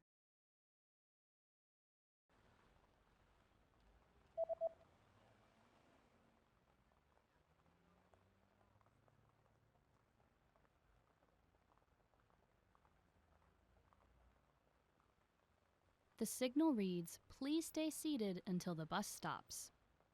Manatiling nakaupo hanggang sa huminto ang bus.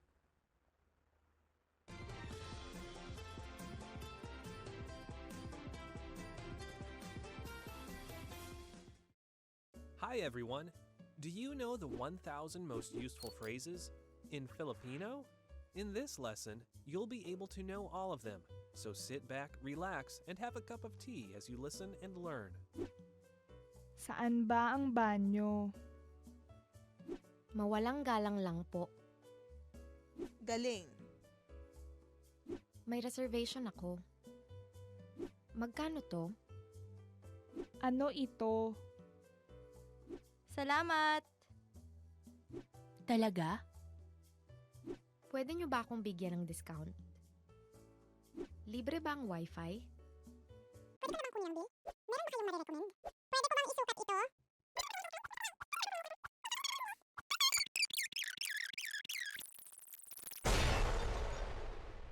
You just learned the 1,000 most useful phrases in Filipino.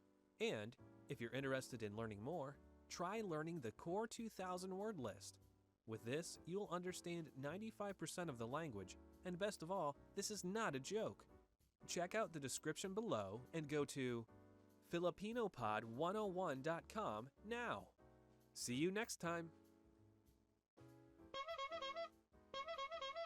Hi everyone! Kamusta? My name is Erica, and welcome to Filipino Top Words. So our topic for today is 10 things to do in the summer in the Philippines. First word is magbiyahe sa ibang bansa.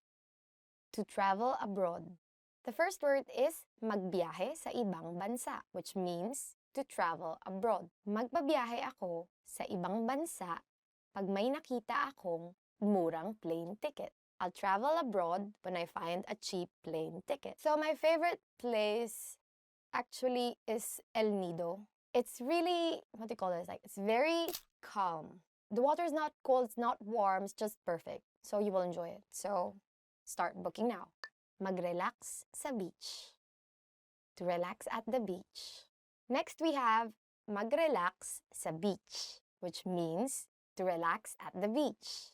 Abril ang buwan na pinakamainam na mag-relax sa beach.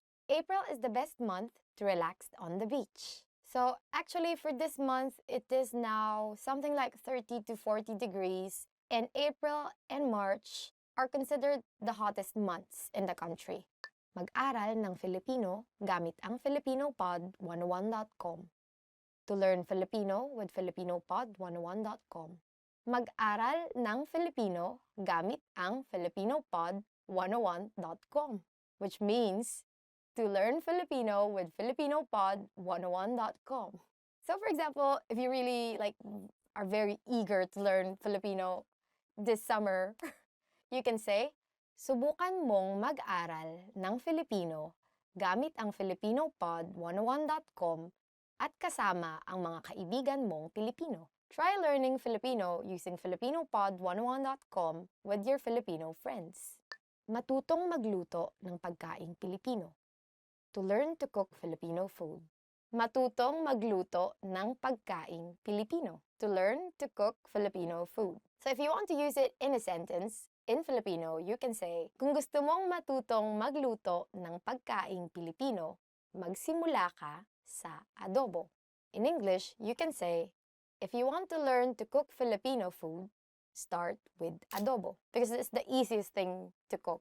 Mag-ihaw, to have a barbecue. Next word is mag-ihaw, which means to have a barbecue. Pinakamainam ang mag-ihaw ng manok sa beach. It is best to have a chicken barbecue on the beach. You can actually barbecue other stuff, like from chicken, pork, to innards. We even have a coagulated blood. Mag-party, magdamag. To party all night. Next word is mag-party, magdamag. To party all night. Huwag kang masyadong maglasing kung gusto mong mag-party, magdamag. Don't get drunk if you want to party all night. In the summer, it's best to party all night. And actually, in many, say, Boracay, if you go to Boracay, there are lots of parties all night with bonfire, lots of music, drinking. So, if you want to experience all of these, book a cheap ticket now and come to the Philippines. Mag-hiking, to go hiking. Mag-hiking. In English, to go hiking. For example, we can say, kung gusto mong mag-hiking, siguraduhin mo muna na kaya ng katawan mo. If you want to go hiking, make sure your body can handle it. So now it's very, what they call this, like a thing for young people to climb Mount Pulag, which is the third highest peak in the country. According to Google, it's in Nueva Vizcaya, which is in a bit north of Manila. Magsaya kasama ang mga kaibigan. To have fun with friends. Magsaya kasama ang mga kaibigan. In English, to have fun with friends. Mas mainam pang magsaya kasama ang mga kaibigan kaysa mag-party, magdamag. It's better to have fun with friends than to party all night. So much not funnier. But you can do anything that you want since it's summer.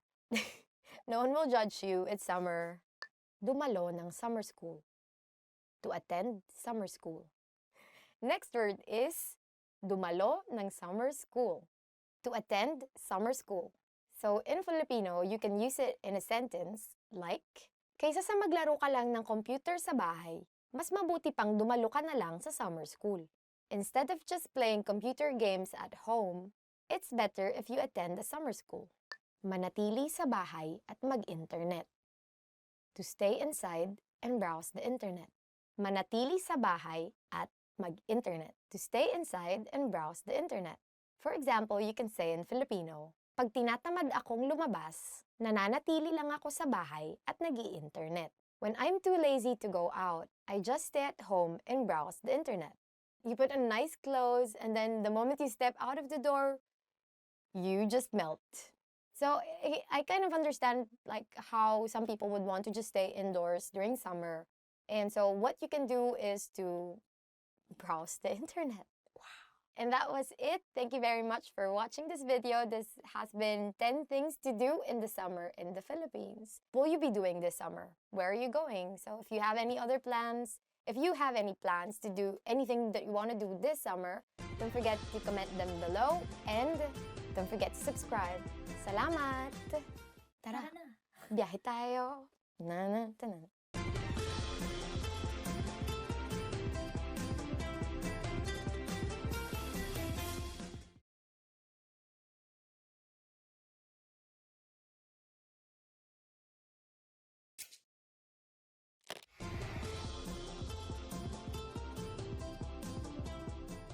Hello sa inyong lahat.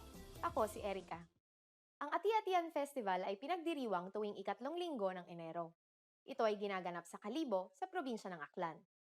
Sa pagdiriwang na ito, inaalala at binibigyang papuri ang Santo Niño. Sinasabing ang mga pista ng Sinulog ng Cebu at Dinagyang ng Iloilo ay hango sa pagdiriwang na ito. Sinasabing ito ang pinagmulan ng maraming mga kapistahang Pilipino. Sa lesson na ito, malalaman natin kung paano ipinagdiriwang ang Ati-Atihan Festival. Alam niyo ba kung ano ang ibig sabihin ng salitang ati-atihan? Sasabihin namin ang sagot sa katapusan ng video na ito.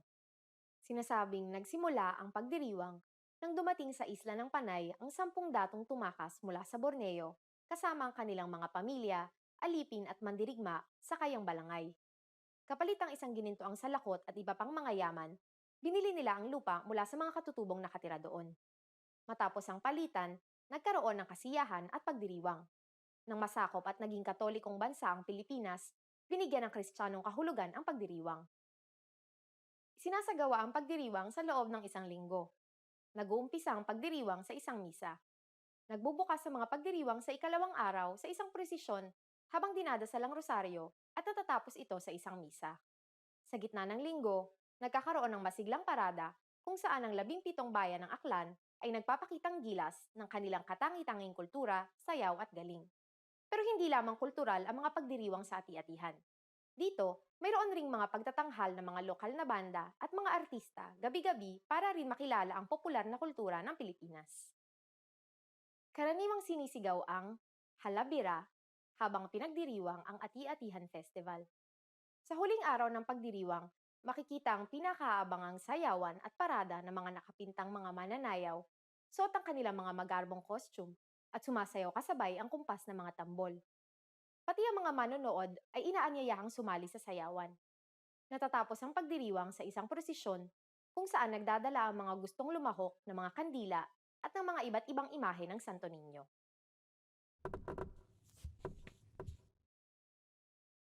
Sa bawat kalye na puno ng tagapanood, isang ekspresyon ang madalas na sinisigaw ng lahat.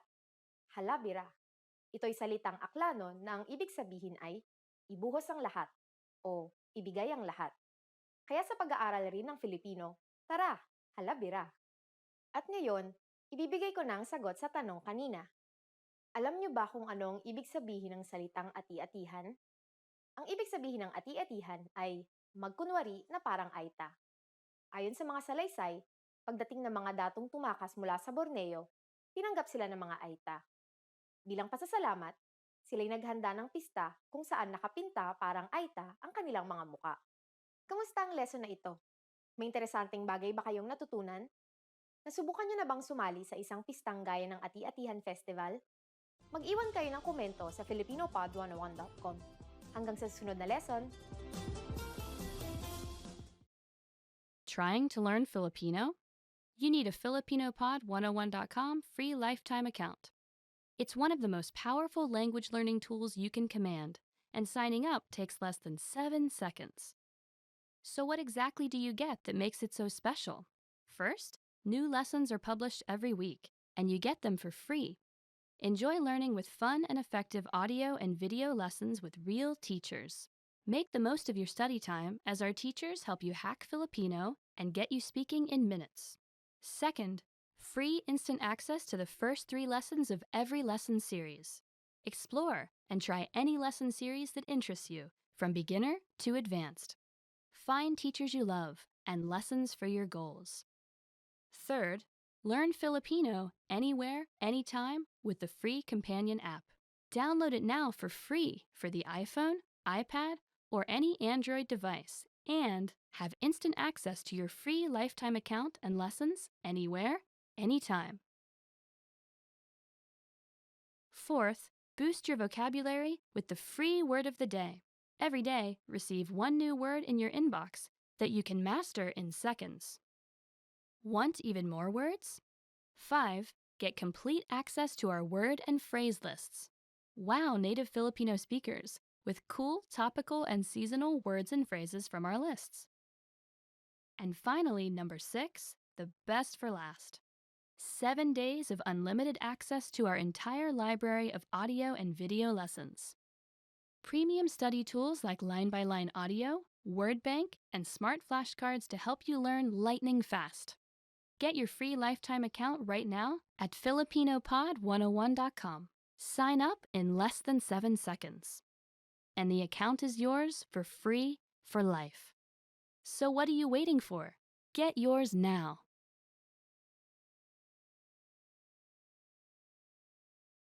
Hello guys and welcome to Filipino Top Words. I'm Erica. And I'm Ice. And for today, we will learn about the 10 reasons to learn Filipino. Filipino! Ano ba yun? Just stop. Ako muna, ikaw. Ikaw Wait, muna. so why should you learn Filipino? Why? Because. Number 1 reason is because ito ay isang magandang wika. It's a beautiful language. Ito ay isang magandang wika. Or, in English, it's a beautiful language. Is it? Is it? Formal Filipino is very beautiful language. It's a very romantic language. Right? If you read, say, novels written in Filipino. Like the old ones? Yes. Like Florante at Laura. Yeah, Florante at Laura, which is, what's Florante? It's like our own version of Romeo and Juliet, right? Yeah. But like with monsters? Yeah, it's a bit fantasy. Yeah. Say, like, Maybe it's our fantastic. own version Yeah. of Game of Thrones. Yeah, it's our Game of Thrones. Laro ng trono. Next reason is Para makipag-usap sa mga kaibigang Pilipino. To chat with Filipino friends. Para makipag-usap sa mga kaibigang Filipino.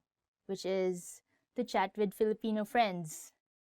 If you want to really be close to your Filipino friends, it's really better if you know how to speak the language. And yeah, we all could understand English, but yeah, it's more fun in Filipino.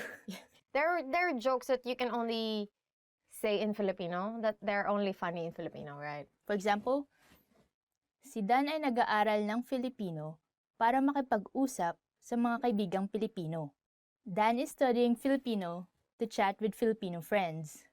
Good for you, Dan. Mahusay, Dan. Good, Dan. Next reason is para makapagsalin, to do translations. Para makapagsalin, or to do translations. Nagsisikap ako mag-aral ng Filipino para makapagsalin. I am doing my best to study Filipino to be able to do translations. Do you need to do translations in Filipino?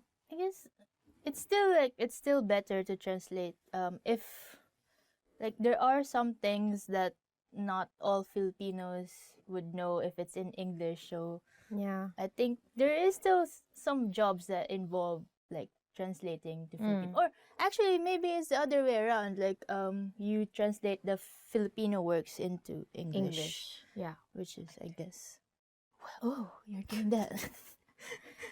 Para makanood ng pelikula na walang subtitle. To watch movies without subtitles. Para makanood ng pelikula na walang subtitle. To watch movies without subtitles. Yeah, like, there are a lot of Filipino films, and, like, I guess they would not be, like, in pure Filipino, but, like, you know, Tagalog English. Because that's usually how people talk in real life. Yeah. It's a great reason to learn Especially, Filipino. I think, now that our indie movie industry is booming. Exactly. So there's those kinds of movies that deal with concepts that are kind of hard to translate in English. So it's best if you, like, have those subtitles so you can be guided, right? It's best if you don't need the subtitles. Yeah, actually. So you already understand everything. Yeah. For example, 3 taong tuloy-tuloy nag-aral ng Filipino si Mary bago siya nakanood ng pelikulang walang subtitle. Mary studied Filipino for 3 straight years before she was able to watch movies without subtitles. Wow, 3 years? Do you think they could do 3 years? It's easier to understand movies because you see the reaction, like, you know, non-verbal communication is still very important. So you put it into context, right? Yeah. The words being said. So actually, that's easier if you watch it in movies than just like reading books. Next reason is para manirahan sa Pilipinas. To live in the Philippines. Para manirahan sa Pilipinas. to live in the Philippines? Because it's more fun in the Philippines. It's also more traffic. It's also hotter. Depends on where you're coming from. So, for example, si Yutaro, that's in Filipino, right? Yutaro. You don't say Yutaro. Si Yutaro ay maninirahan sa Pilipinas kaya siya nag-aaral ng Filipino. Yutaro will live in the Philippines. That's why he's studying Filipino. Para maintindihan ang lyrics. To understand song lyrics. Para maintindihan ang lyrics. To understand song lyrics. For example, hindi ko inakalang malalim pala ang ibig sabihin ng kantang ito hanggang sa naintindihan ko ang lyrics. I didn't know that the meaning of this song was deep until I understood the song lyrics. This very, very interesting reason. What we call like OPM, or original Filipino music, is a very big industry. And we like singing a lot. So we always have lots of deep, romantic songs, right?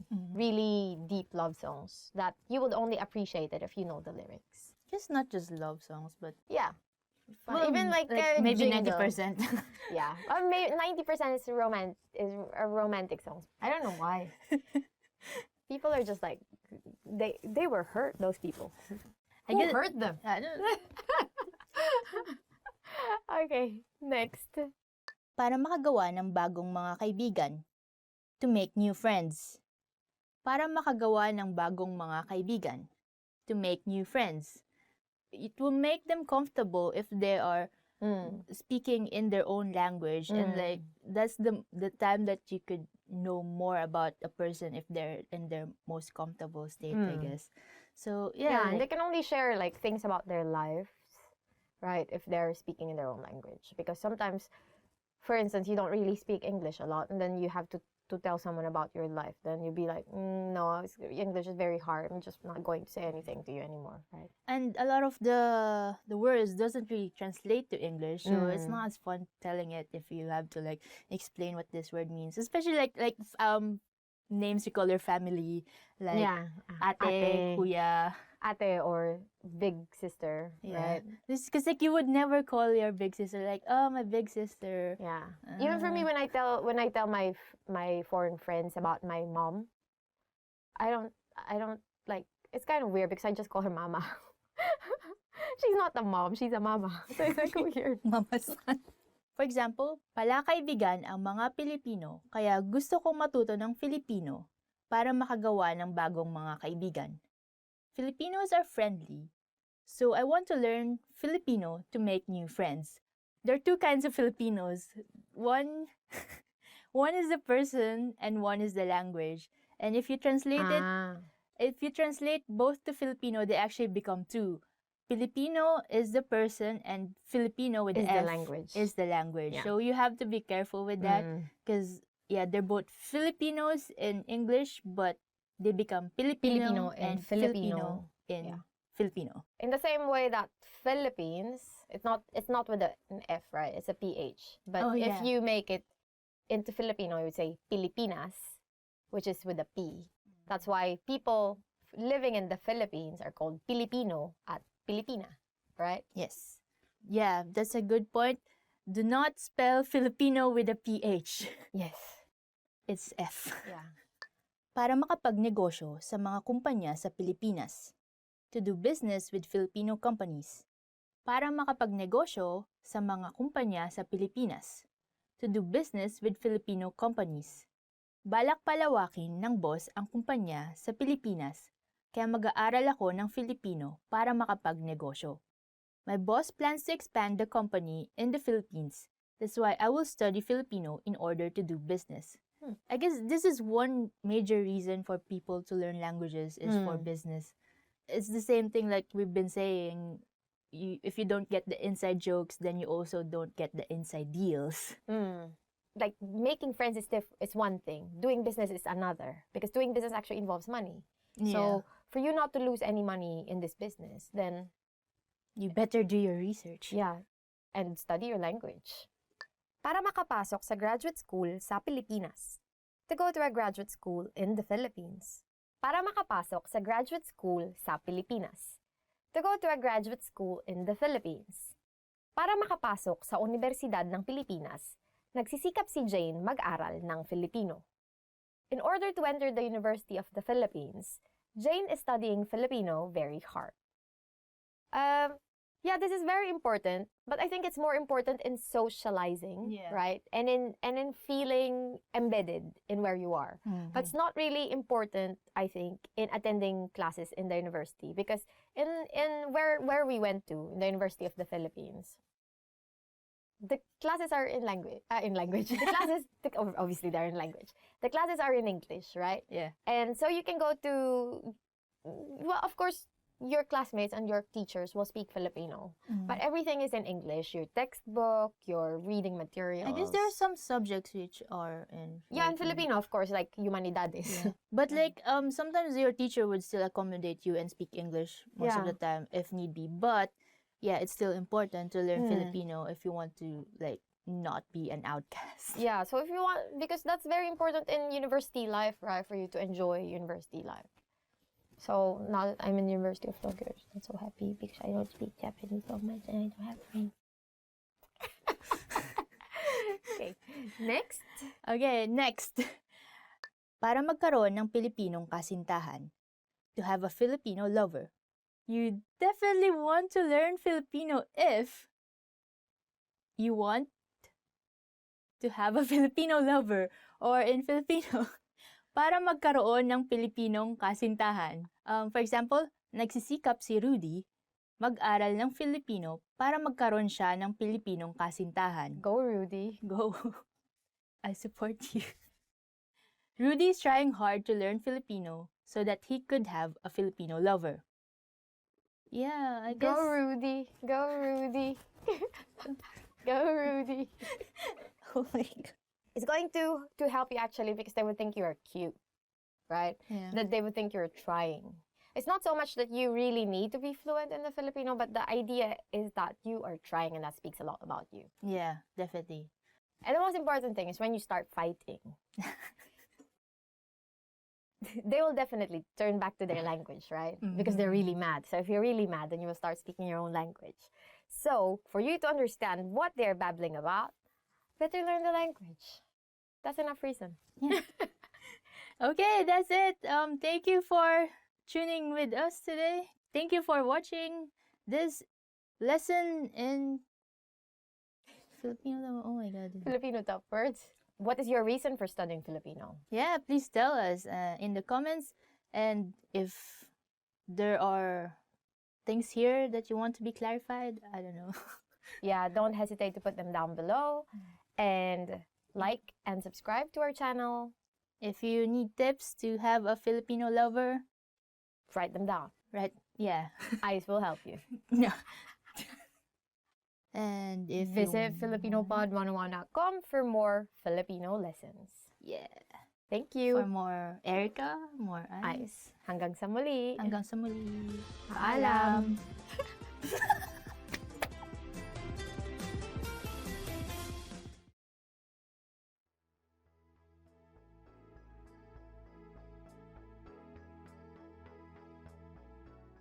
Hi everyone! Welcome to Filipino Top Words. I'm Erica, and today we are going to learn 10 phrases for surviving back to school. Let's look at our first word, and it is backpack. In Filipino, you say backpack, right? So, if you want to say backpack, you say backpack. It's a less it's like a less a, because of the K actually. It kind of sounds a bit rolled, right? So backpack. So if you want to say backpack, you say backpack. So you want to ask your friend, which is easier to carry, a backpack or a shoulder bag? Then you say in Filipino, ano ang mas madaling buhatin, backpack o shoulder bag? So the next word is kaklase, or in English, classmate. So for example, you have a very beautiful classmate in your school. So in Filipino, you would say, sikat ang maganda kong kaklase sa buong paaralan. My beautiful classmate is popular in the school. Of course, where would she be popular? She's your classmate, right? If you say my beautiful friend is popular in the school, okay, yeah, but my beautiful classmate is popular in the school. Kaklase is like a general, I guess it's just a term for classmate, right? We don't use it for any other thing, just classmate. Okay, so the next word is takdang aralin or homework. In Filipino, you would say, nakikita ko ang halaga ng hindi pagkopya ng takdang aralin. I can see the value of not cheating on my homework. Good for you. Okay, next word is pagsusulit. This is very important, so remember this. It might come up in your exam. Nice. Because pagsusulit means exam. So for example, you want to be really sarcastic to someone who got a high grade in their exam. So you will tell them, ang mataas na grado sa pagsusulit ay hindi nangangahulugan na matalino ka. Or in English, a high grade in the examination doesn't mean you are intelligent. Hello, Supe. I have a friend, we're really friends, but in high school, he was the valedictorian. And I don't really study in high school, but he was the valedictorian. And then now we are always telling him, you only became valedictorian because you are good at memorization. And what's nice about him is that he admits it.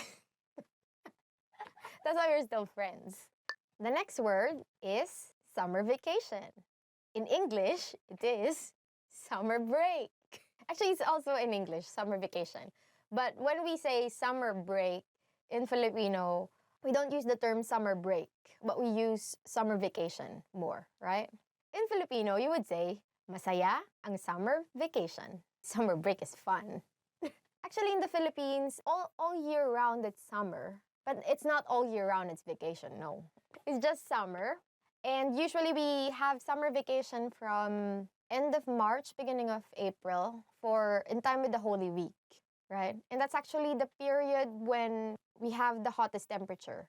Sometimes around 40, right? 38, 40. Yeah, so it can get really hot. But because we have lots of beaches, there's always some place where you can go. And it's pretty cheap everywhere you go. And so summer break is fun. The next word is paaralan or school. Probably, like many people, you have high hopes for yourself. So you want to say that you want to enter into a good school. So what you say in Filipino is, gusto kong makapasok sa magandang paaralan. I want to enter into a good school. Next word is pag-aaral or to study. Ang pag-aaral ay isang pribilehiyo. In English, studying is a privilege. Whether you think of it as a privilege or as a right or as a responsibility, it's actually up to you. But hopefully you are studying hard. The next set of words are actually phrases / sentences that you will use when you go to school. Actually, you can use it also for different things. You just change some words in it. So the first sentence is, ito ang unang araw ng klase. Or it's the first day of class. So you can also use it if you're working, you can say, ito ang unang araw ko sa trabaho. Or you can also use it for many things. Like you have a boyfriend or girlfriend. This is our first day together. So you can say, it's our first day together. Ito ang unang araw namin. So next sentence is, pareho tayo ng klase. Which in English is, we are in the same class. This is very useful actually if you're very enthusiastic to see your friend that you haven't seen since summer vacation. The next sentence is, anong mga klase ang kukunin mo? What classes are you taking? This, again, I think this is more applicable for college students, right? Because in the Philippines, especially, it depends on the university. But for example, the university where I went to, UP, right? Teaching English. So usually, if you want to be in the same class with your friend, then you ask, what classes are you taking? That was it for today's lesson. Hope you learned something new. That was top 10 phrases for surviving back to school. And I hope you can practice and use them with your friends, with your classmates, with your kaklase, in your classroom, while you're wearing your backpack.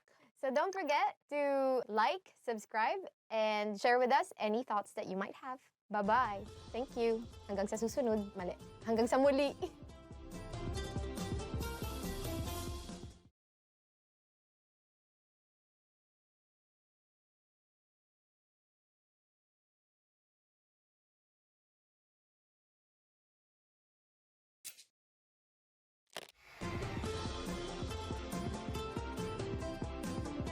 Hello sa inyong lahat, ako si Erica.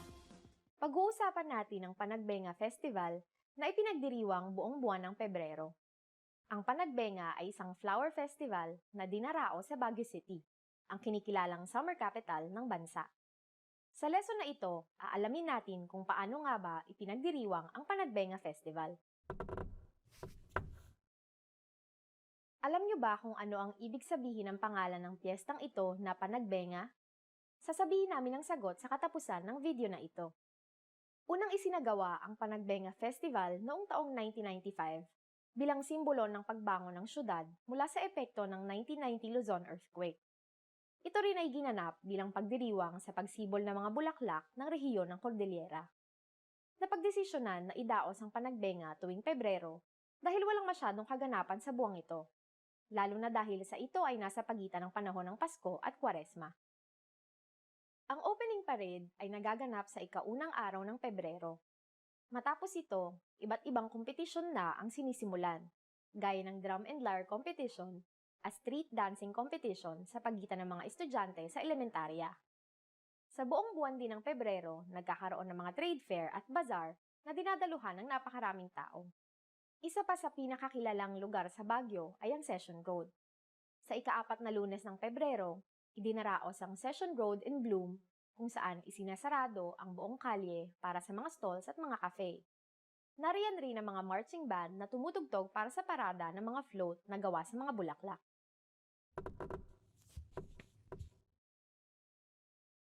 Alam niyo ba na noong unang idinaos ang Panagbenga, ipinagdiwang lamang ito sa loob ng 10 araw? Dahil na rin sa mabilis na pagtaas ng popularidad ng kasiyahan, hinabaan ito at ginawang 3 linggo, hanggang sa napagdesisyonan na ipagdiwang ito ng buong buwan ng Pebrero. At ngayon, ibibigay ko na ang sagot sa tanong kanina. Alam niyo ba kung anong ibig sabihin ng pangalan ng piyestang ito na Panagbenga? Ang Panagbenga ay isang kankanain na salita na ginagamit ng mga tribong nagmula sa bulubundukin ng Cordillera, Igorot at Sagada. Ang salitang ito ay may Malayo-Polynesian na pinagmulan at ito ay nangangahulugan ng panahon ng pagsibol. Kamusta ang lesson na ito? May interesanteng bagay ba kayong natutunan? May kahalintulad din ba kayong pagdiriwang? Mag-iwan kayo ng komento sa filipinopod101.com. Hanggang sa muli! Hi guys, welcome to Filipino Top Words. I'm Ice and today's topic is 10 phrases you always want to hear. Ang ganda mo ngayon. You look great today. Okay, the first phrase is ang ganda mo ngayon. You look great today. This is kind of a double-edged sword because if you say you look great today, did they look not great yesterday? But still, it's nice to hear, I guess. Ganda mo ngayon. Makeup ka. Miss na kita. I miss you. Next phrase is miss na kita. I miss you. If you're away and they say I miss you, then that's fine, I guess, because like you're not together. But if someone says you and you've been hanging out like every day, that means something else. Like you're there but not there kind of thing. So see for yourself. So if you want to say that I really miss you, then you just say miss na kita. May bonus sa katapusan ng buwan. There will be a bonus at the end of the month. Okay, the next phrase that you always want to hear is may bonus sa katapusan ng buwan. There will be a bonus at the end of the month. Yeah, this one, you'd want to hear this. Especially if you're like not good with the bills. Napakagaling mong magluto. You're an excellent cook. Napakagaling mong magluto. You're an excellent cook. If you know how to cook, unlike me, and you give your friends some of the things you cook, and they say this to you, then always want to hear that. Yeah. Magpahinga ka. Ako ang maglilinis ngayon. Take a break. I'll do the cleaning today.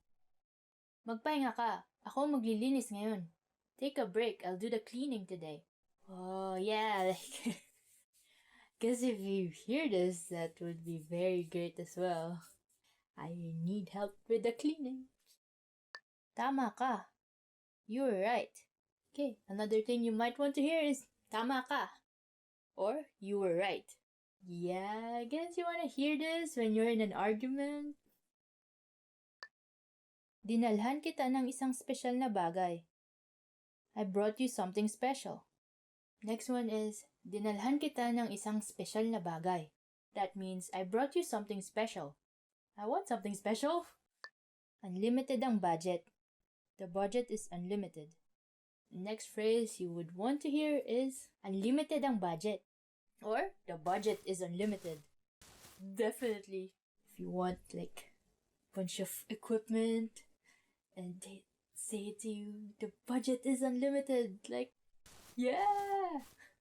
Ililibre kita. I'll treat you. Next one is, ililibre kita. Meaning, I'll treat you. Ah, so nice. Oh, many Filipinos love hearing this. So like, if you want to make Filipino friends, make sure to say this. Yeah. Ang bait mo. You're kind. Ang bait mo. Meaning, you're kind.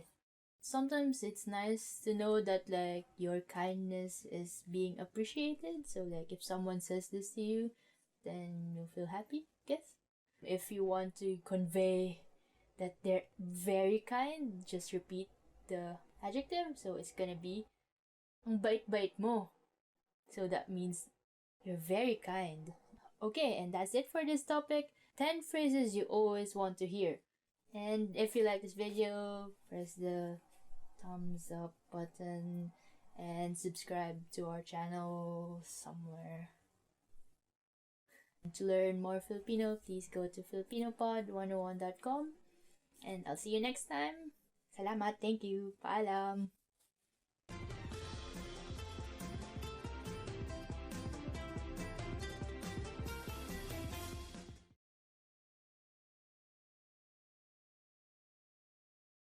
Hi guys!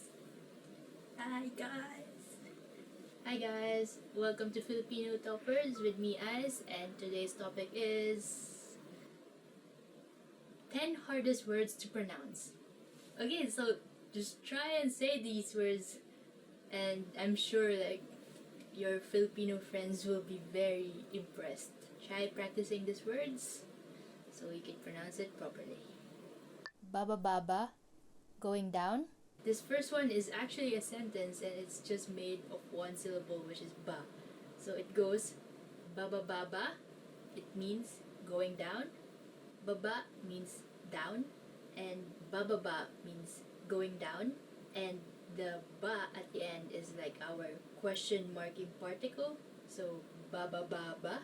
If you're going down and someone asks this to you, then you just reply with oo, meaning yes, or bababa. So bababa, bababa. It's like the longest conversation in Filipino using one syllable. Bulaklak, flower. Okay, next is bulaklak, meaning flower. For example, mabango ang bulaklak. The flower smells good. Dumadagundong, rumbling. Dumadagundong, meaning rumbling. Doesn't it sound like it's a rumbling noise? Like, dumadagundong. It's like all the bass in that word. For example, dumadagundong na ang bagyo sa labas. The storm is already rumbling outside. Dumadagundong. Dumadagundong. Dumadagundong. Di ka pani-paniwala. Unbelievable. Next is di ka pani-paniwala, meaning unbelievable. For example, di ka pani-paniwala ang sinapit ng pamilya niya. The plight of his family is unbelievable. Kagilagilalas. Astounding. Next is kagilagilalas, which means astounding.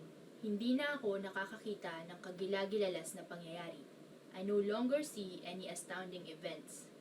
Kinakailangan. Important. Next one is kinakailangan, meaning important. Kinakailangan laging maging tapat sa trabaho. We must always be honest at work. Kumukuti-kutitap, twinkling. Next one is kumukuti-kutitap, meaning twinkling. So I guess the hard part of this is like the vowels, because like it's mostly u, but there's like I and somewhere. Kumukuti-kutitap. I guess the only way to pronounce this is to remember all the syllables. Kumukuti-kutitap, twinkling. Ang between ay kumukuti-kutitap.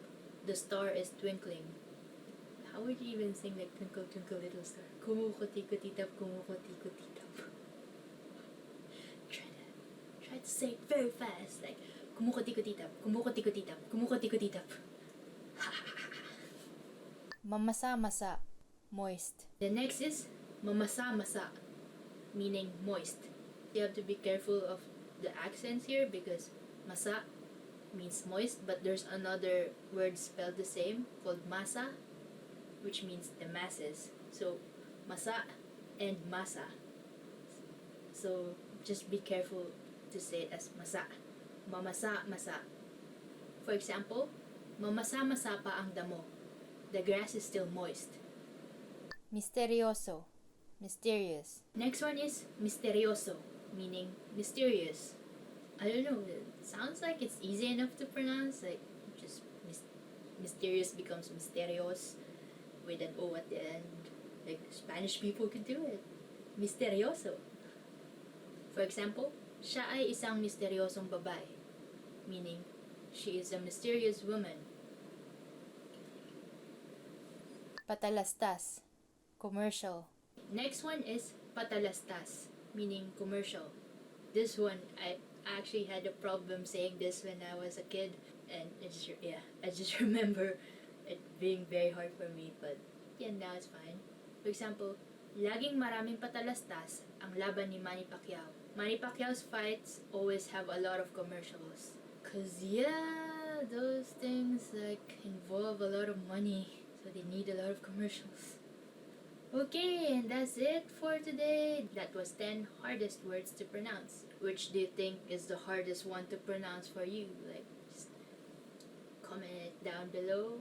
Do you have any word that you think is hard for me to pronounce? And I will accept your challenge.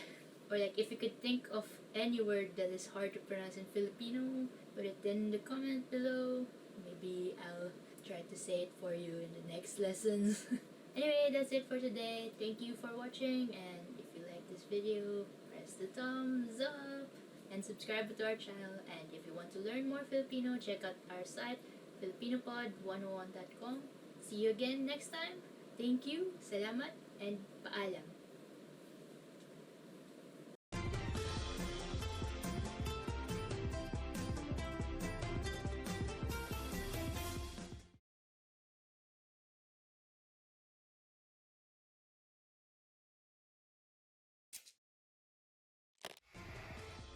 Hi everyone, I'm Gabriella. How are your Filipino listening skills? In this video, you'll have a chance to test them out with a quiz. First, you'll see an image and hear a question. Next comes a short dialogue. Listen carefully and see if you can answer correctly. We'll show you the answer at the end. Are you ready? May isang babae na nagtatanong sa salesman sa isang tindahan ng libro. Anong libro ang gustong makita ng babae? Mawalang galang lang, gusto ko sanang makita yung libro sa istanteng iyon. Anong librong gusto mo? Yung tungkol sa mga kotse. Sandali lang. Eto ba? Oo, iyan nga. Eto na. Anong libro ang gustong makita ng babae?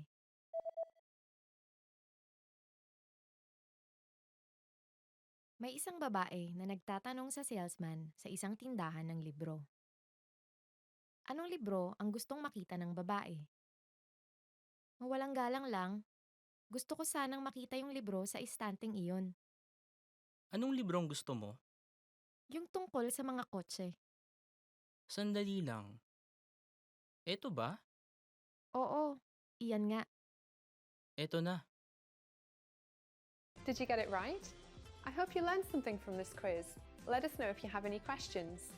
See you next time. Hello guys and welcome to Filipino Top Words.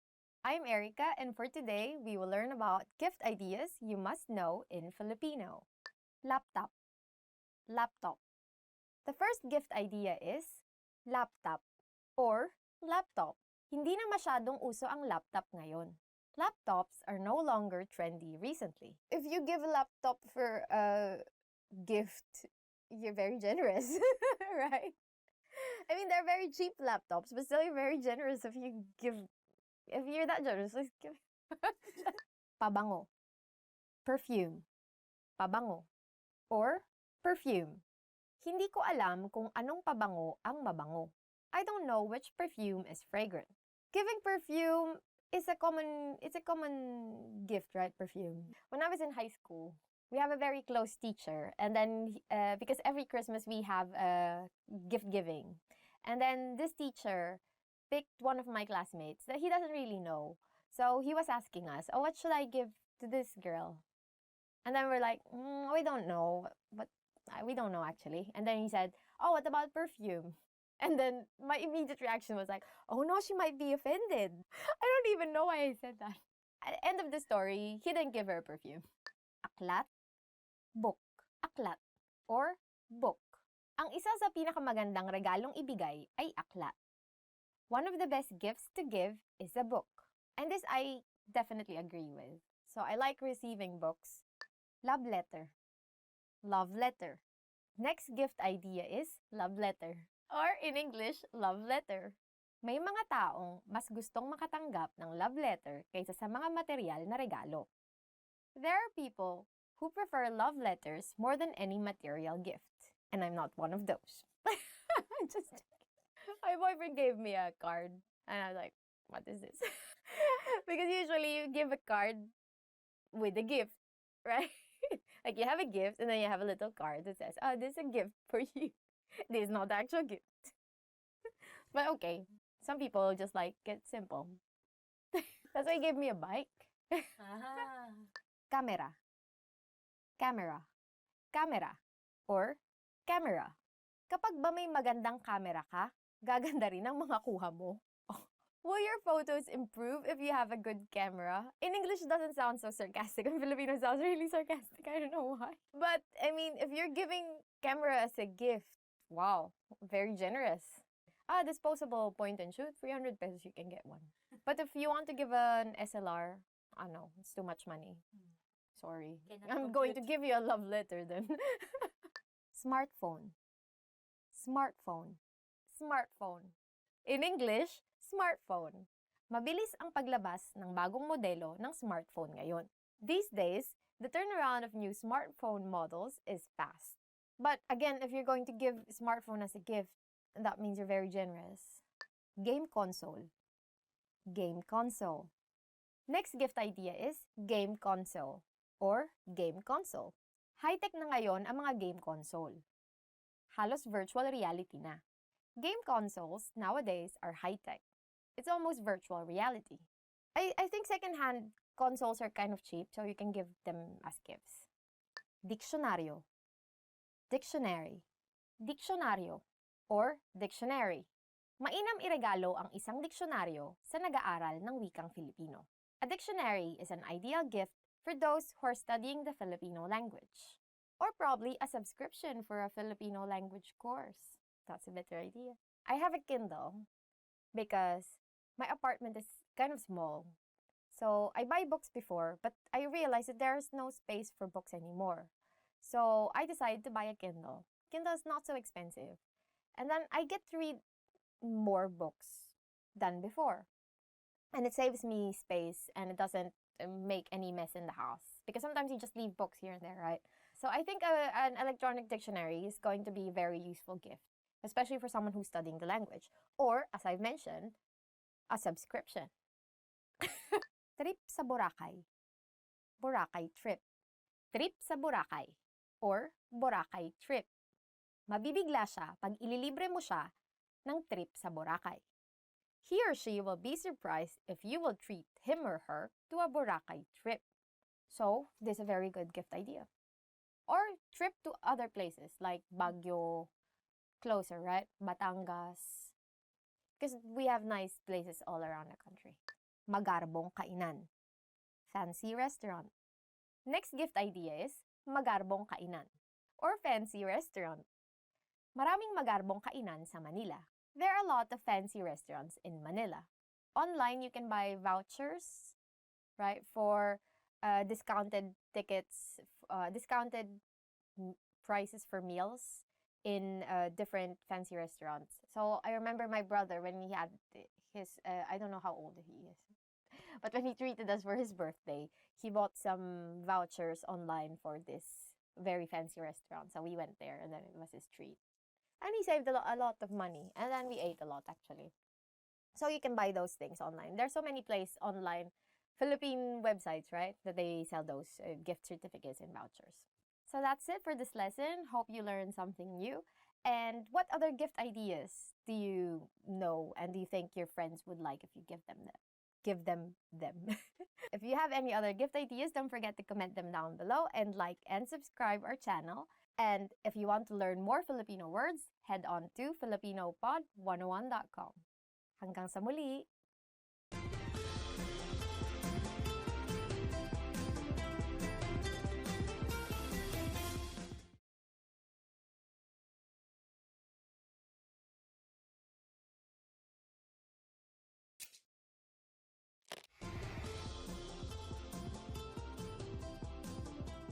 Hello sa inyong lahat, ako si Erica. Ang araw ng mga ina ay ipinagdiriwang taon-taon tuwing ikalawang linggo ng Mayo.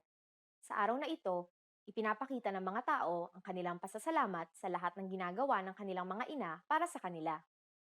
Sa lesson na ito, aalamin natin kung paano ipinapakita ng mga Pilipino ang kanilang pasasalamat sa kanilang mga ina. Bago ang taong 1980, kailan ipinagdiriwang ang araw ng mga ina sa Pilipinas? Sasabihin namin ang sagot sa katapusan ng video na ito. Ang Pilipinas sa kasalukuyan ay nasa ika-8 sa mundo at ika-1 sa Asia bilang bansang kung saan mayroong pinakapantay na pagtingin sa parehong lalaki at babae. Kaya hindi na rin nakakagulat na ang araw ng mga ina ay isang malaking selebrasyon. Itinuturing itong day off ng mga ina mula sa pagluluto, paglilinis, pag-aalaga ng mga anak at asawa, at pagtatrabaho. Madalas makikita ang mga anak na nagbibigay ng card sa kanilang mga ina, habang ang mga asawang lalaki naman ay abalang nagluluto ng mga pagkaing paborito ng kanilang mga may bahay. Nakaugalian na rin ng mga pamilyang Pilipino na lumabas sa araw na ito para pasayahin ang mga ina ng tahanan. Sa Pilipinas, tinatawag ang mga ina bilang ilaw ng tahanan, sapagkat sila ang tinuturing na nagbibigay liwanag sa buong tahanan sa pamamagitan ng pag-aalaga sa bawat miyembro ng pamilya. Minsan, kahit kapalit na ang kanilang sariling kaligayahan, mapangalagaan at maprotektahan lamang ang kanilang mga mahal sa buhay.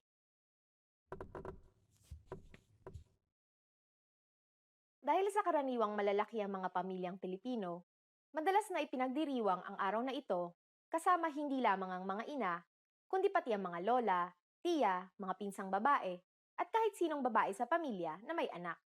At ngayon, ibibigay ko na ang sagot sa tanong kanina. Bago ang taong 1980, kailan ipinagdiriwang ang araw ng mga ina sa Pilipinas? Bago ang taong 1980, ipinagdiriwang ang araw ng mga ina tuwing ika-8 ng Disyembre, kasabay ang Feast of the Immaculate Conception. Ngunit, iminungkahi na ilipat ito sa ika-2 linggo ng Mayo dahil ipinagdiriwang ito sa ibang parte ng mundo sa parehong petsa. Kamusta ang lesson na ito? May interesanteng bagay ba kayong natutunan? Paano nyo ipinapakita sa inyong mga ina ang inyong pasasalamat? Mag-iwan kayo ng komento sa filipinopod101.com. Hanggang sa susunod na lesson! Hi guys! And welcome to Filipino Top Words. I'm Erica, and for today we will be learning about Filipino foods. So, you probably know, or probably don't know, that there are many different and delicious Filipino foods. Adobo.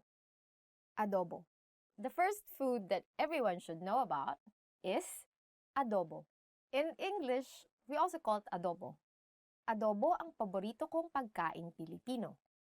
Adobo is my favorite Filipino dish. So actually, adobo is the first thing that I've ever learned to make.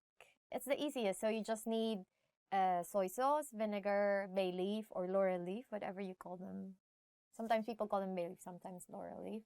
And peppercorns, right?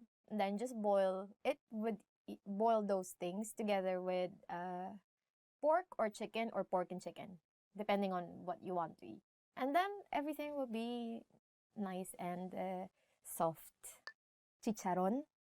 Chicharon. Next is chicharon. In English, chicharon. Ang chicharon ay gawa sa balat ng baboy. Chicharon is made from pig skin. So it's actually crackling pig skin. Yeah, it's very crunchy. But I saw some show where they made chicharon by putting it in the oven. And I put it in the oven, and then afterwards it came out really crackling.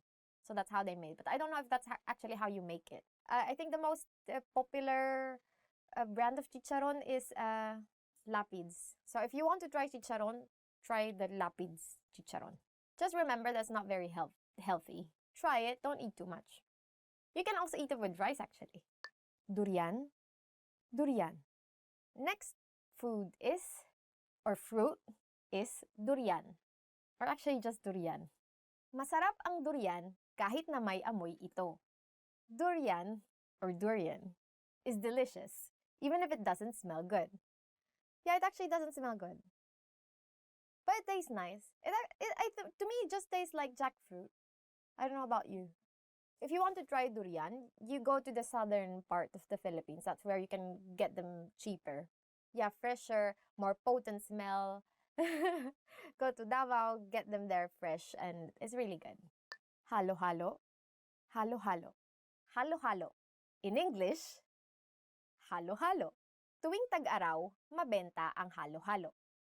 Every summer, halo-halo sells well.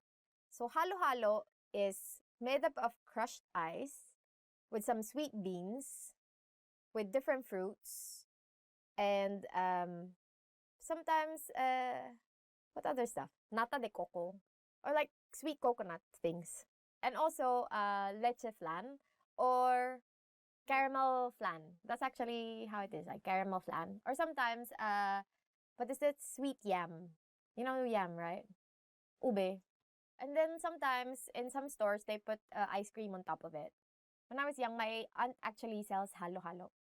So every summer, she makes halo-halo. And those are the best halo-halo. I don't really like halo-halo in other places. I only like her halo. But she didn't make them anymore because the way you make the crushed ice, it's very manual. Everything is manual. You have this small device, right? You know it, like to do this with the ice. It's not like you buy crushed ice already. So you have this small, like this device. So for every what's this glass of halo-halo, it takes a lot of time for you to get crushed ice. So my friend here drew halo-halo. And this is it. So this is the crushed ice. And these are the stuff that you can put inside, like sweet beans, some fruits, and then this the caramel flan or the pudding. And then sometimes they have ice cream here. And then you use the spoon to halo-halo or to mix everything. So that's it. Kare-kare. Kare-kare or peanut stew. Next food is kare-kare. In English, kare-kare. Or, if you really want to be fancy, peanut stew. Masarap magluto ng kare-kare si Joy. Joy cooks delicious peanut stew. If you've already noticed, we always like repeating words for the names of our food. Halo-halo and kare-kare. Before when I was young, I only get to eat kare-kare during fiesta. Because it's kind of an expensive food to make. Because traditionally, you would make kare-kare with, how do you call this part? Tuwalya? Yeah, tuwalya. How do you say it? Innards, Like, intestine wall? something, I think, it's stomach walls, stomach lining, right? Originally, it's with stomach lining. So I think that's kind of hard to come by and a bit expensive because you make it with cow innards, right? But it's really good. And then now, people like to eat the fast food. So there's lots of mixes for kare-kare. And when you really want to make kare-kare, you have to grind the peanuts by hand, everything by hand, right? To make peanut paste. But now you can just buy mixes and stuff. But still, the original kare-kare is very good. Now you can make it with pork, with beef, with chicken. Or just vegetarian. Or you can just use vegetables if you want to be vegetarian. Because it actually has lots of vegetables. Because even though it's peanut sauce It actually doesn't have, what do you call this? It has taste, but it's not salty, it's not sweet, as if there's no taste at all. So there's taste, but there's no taste at all. It's kind of weird. So you eat it with shrimp paste, or in Filipino, bagoong. Oh, it's so delicious. Okay. But I cannot eat paraga. It's not festa yet. Yeah. Lechon. Roasted suckling pig. Next is lechon, or roasted suckling pig. Tuwing Pasko, hindi mawawala ang lechon sa pagkaing Pilipino. Every Christmas, roasted suckling pig is always present in Filipino dishes. Lechon is expensive, so you only get lechon. It's an entire pig that's roasted. So usually, you roast it for a long time because you want everything to be even, right? The way it's cooked. And then at the end, you will get this really like crackling skin. Yeah, very, very crispy. And then you eat it with liver sauce. That's the best. You only get this usually every big festivals, or in some families, Christmas. We don't do lechon for Christmas because in the city, you cannot really do actual lechon, but you can buy lechon. What happens is, you get lechon on Christmas, and then the next few days, you get lechon paksiw, which is the meat of the lechon cooked as a stew, right? With the liver sauce, and it's very good. That's my favorite, actually. I like lechon paksiw more than lechon. So this is lechon. I don't know if you can see. Aren't we going to insert pictures here? Here on this side, you will see lechon. Mangga. Mango. Mangga. Or mango. Mura lang ang mangga sa Pilipinas. Mango is cheap in the Philippines. And we have the best mangoes. I have a Thai friend. He admits that we have. And those red mangoes that you get in the store, they're not real mangoes. If you want to try real mangoes, go to the Philippines. Yeah, so we have two kinds of mangoes, the yellow ones and the green ones. The yellow ones are the usual, very sweet, very fragrant, best fruit in the world mangoes. The green one is the slightly sour ones that we call actually Indian mangoes. I don't know why. Because they're sour, and because Filipinos really like to combine tastes, sweet, spicy, sweet, salty, sour together. So we eat this sour green mangoes with shrimp paste, or sometimes salt if you don't have shrimp paste. And it's really delicious. We eat that always in high school after class. Sinigang. Sinigang. Tamarind soup.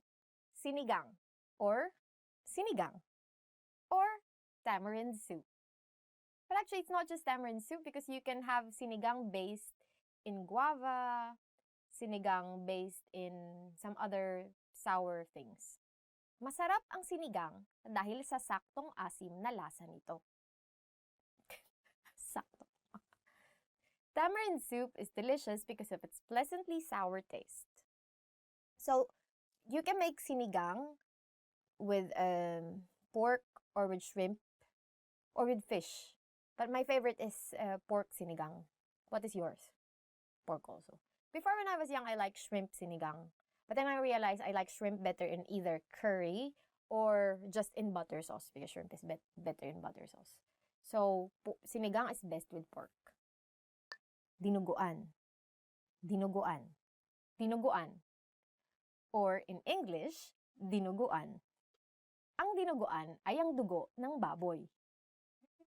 Dinuguan is pig's blood. Oh, but I like it. I like dinuguan a lot. Especially if dinuguan has more meat. Because some dinuguan doesn't have any meat at all. Just like the pig's blood. It's not pig's blood. It's coagulated pig's blood, isn't it? No, just a bit of coagulation there. But it's like a stew kind of pig's blood. What do you think? What does it mean? But it's very delicious. And I like eating it with rice because we eat everything with rice, right? Next is sisig. Sisig. Everyone's favorite, sisig. Or, in English, sisig. Ang sisig ay mas masarap pag sisling sisig. Sisig is Sisig is even more delicious if it's sizzling. I think the original idea of sisig is chopped pig's face. So the meat that you use there in sisig is pig's face. So you just cut up everything, and then add some lime, liver, and then cut up everything, and then make it to a sizzling plate. So everything is as if it's fried, right?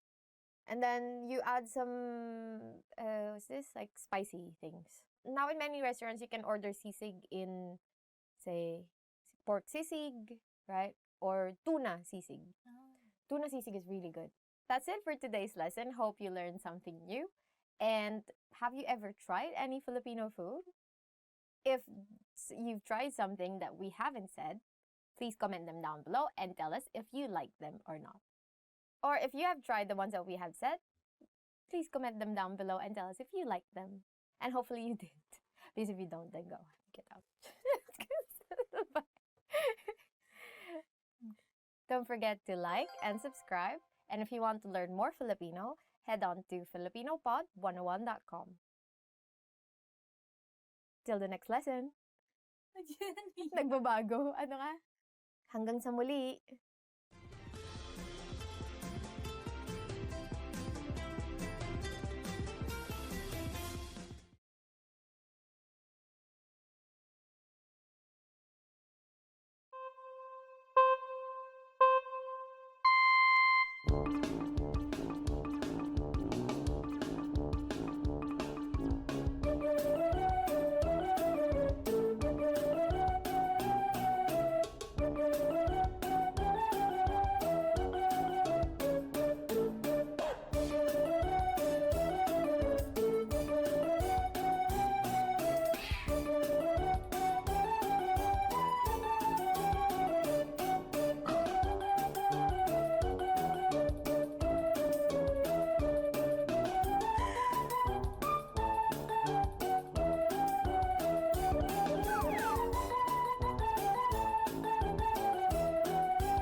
Hello guys, and welcome to Filipino Top Words.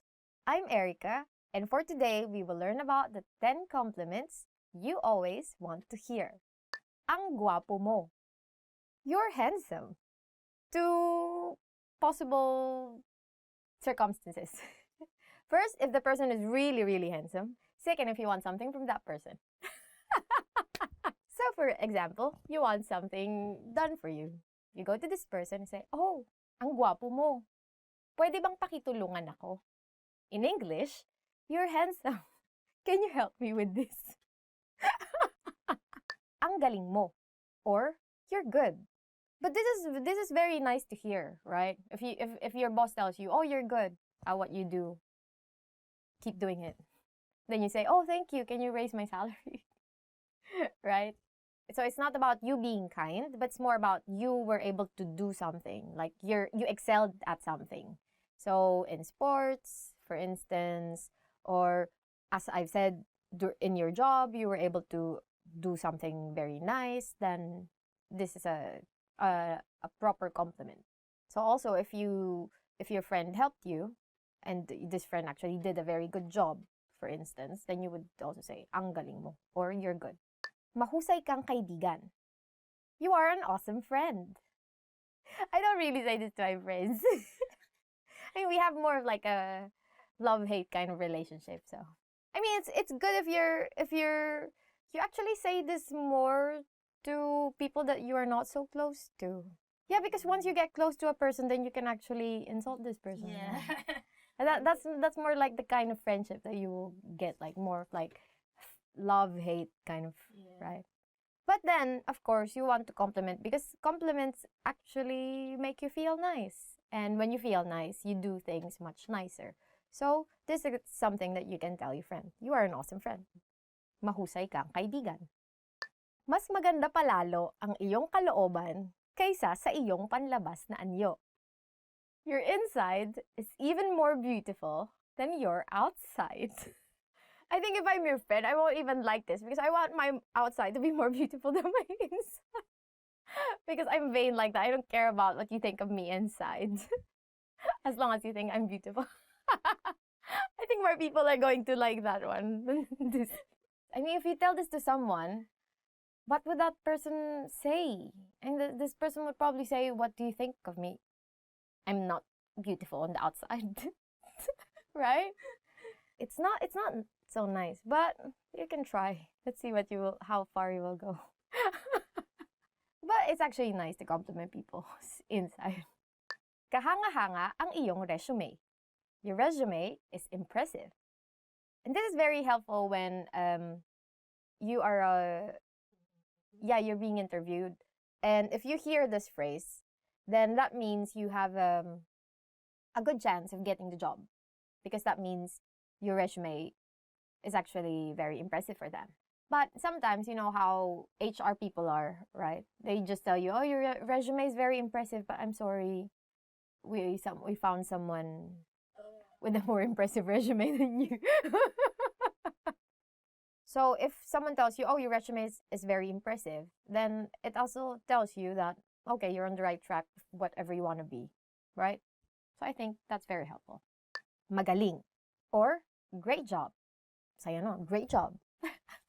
So this is a common phrase, common compliment that you will hear. So you can use it in many different circumstances, like you accomplished something. So if you also troubleshoot something, you're able to do it, then your boss will say, oh, that's good job or great job, better job, best job. Greatest job. Bestest job. Bagay sa'yo ang jacket na yan. That jacket looks nice on you. After you compliment them on the inside, you also compliment them on the outside, right? But your compliment only goes to the jacket, not per person. You can change jacket into whatever things. Bagay is, it fits you, right? So when you say bagay, other than it meaning a thing, right? Bagay also means it suits you. So you can say, that dress suits you. So bagay sa'yo ang bestida na yan. Or that hat suits you for whatever reason you're wearing a hat, right? So, or those glasses suit you. So that's actually a very useful compliment to learn. Maganda ang taste mo. You have good taste. So this is a very nice compliment if someone tells you, oh, you have very good taste in, say, furniture, right? Furniture. Or in clothes, or on, house decor, right? That's a very nice, because that means, we use the same word actually, taste. But usually we just say, maganda ang taste mo. Or okay ang taste mo, right? Okay ang taste mo. Which all means you have good taste. Maganda ang iyong ngiti. Your smile is beautiful. I think you only say this to your prospective partners. You don't say this to your friends, right? Because if you say this to your friends, they'll be like, what is wrong with you? Right? So, maganda means beautiful. So you can replace ngiti with many other things. So you can say, bag. Maganda ang iyong bag. Or, your bag is beautiful. Or, maganda ang iyong buhok. Or, your hair is nice. Right? Maganda ang iyong damit. Or, your clothes are nice. So you can change ngiti to something more appropriate for the occasion. But if you're courting someone, maganda ang iyong ngiti can actually help. But then, whoever you're courting is going to be like, what? I think it would be much better if you say, maganda ang ngipin mo. You have good teeth. Ang ganda mo. You look gorgeous. Or you look beautiful. Or you look pretty, depending on the level of prettiness, right? ang ganda mo, which means you look gorgeous or you look beautiful. Or you can also say, ang cute mo, right? Which means you look cute. And we say this like for small people. Ah, you're so cute, right? I have two close friends who are very, very petite. And they're really, really cute. They're like my kids. They're so cute. So, if you want to say that she or he is very, very beautiful, then you can just repeat words. So, ang ganda-ganda mo, ang galing-galing mo, right? And then you can change your tone to make it sarcastic. So if you think that this person is actually not really good at this job, but you want to be sarcastic and say, ang galing-galing mo. And we like being sarcastic in Filipino, so you will hear that a lot. And that's it for today's lesson, and hope you learned something new. If you have heard any of these, comment them down below, and what do you think is the most useful among these things? Don't forget to like and subscribe to our channel, and if you want to learn more Filipino, visit filipinopod101.com. Hanggang sa muli, blah blah blah.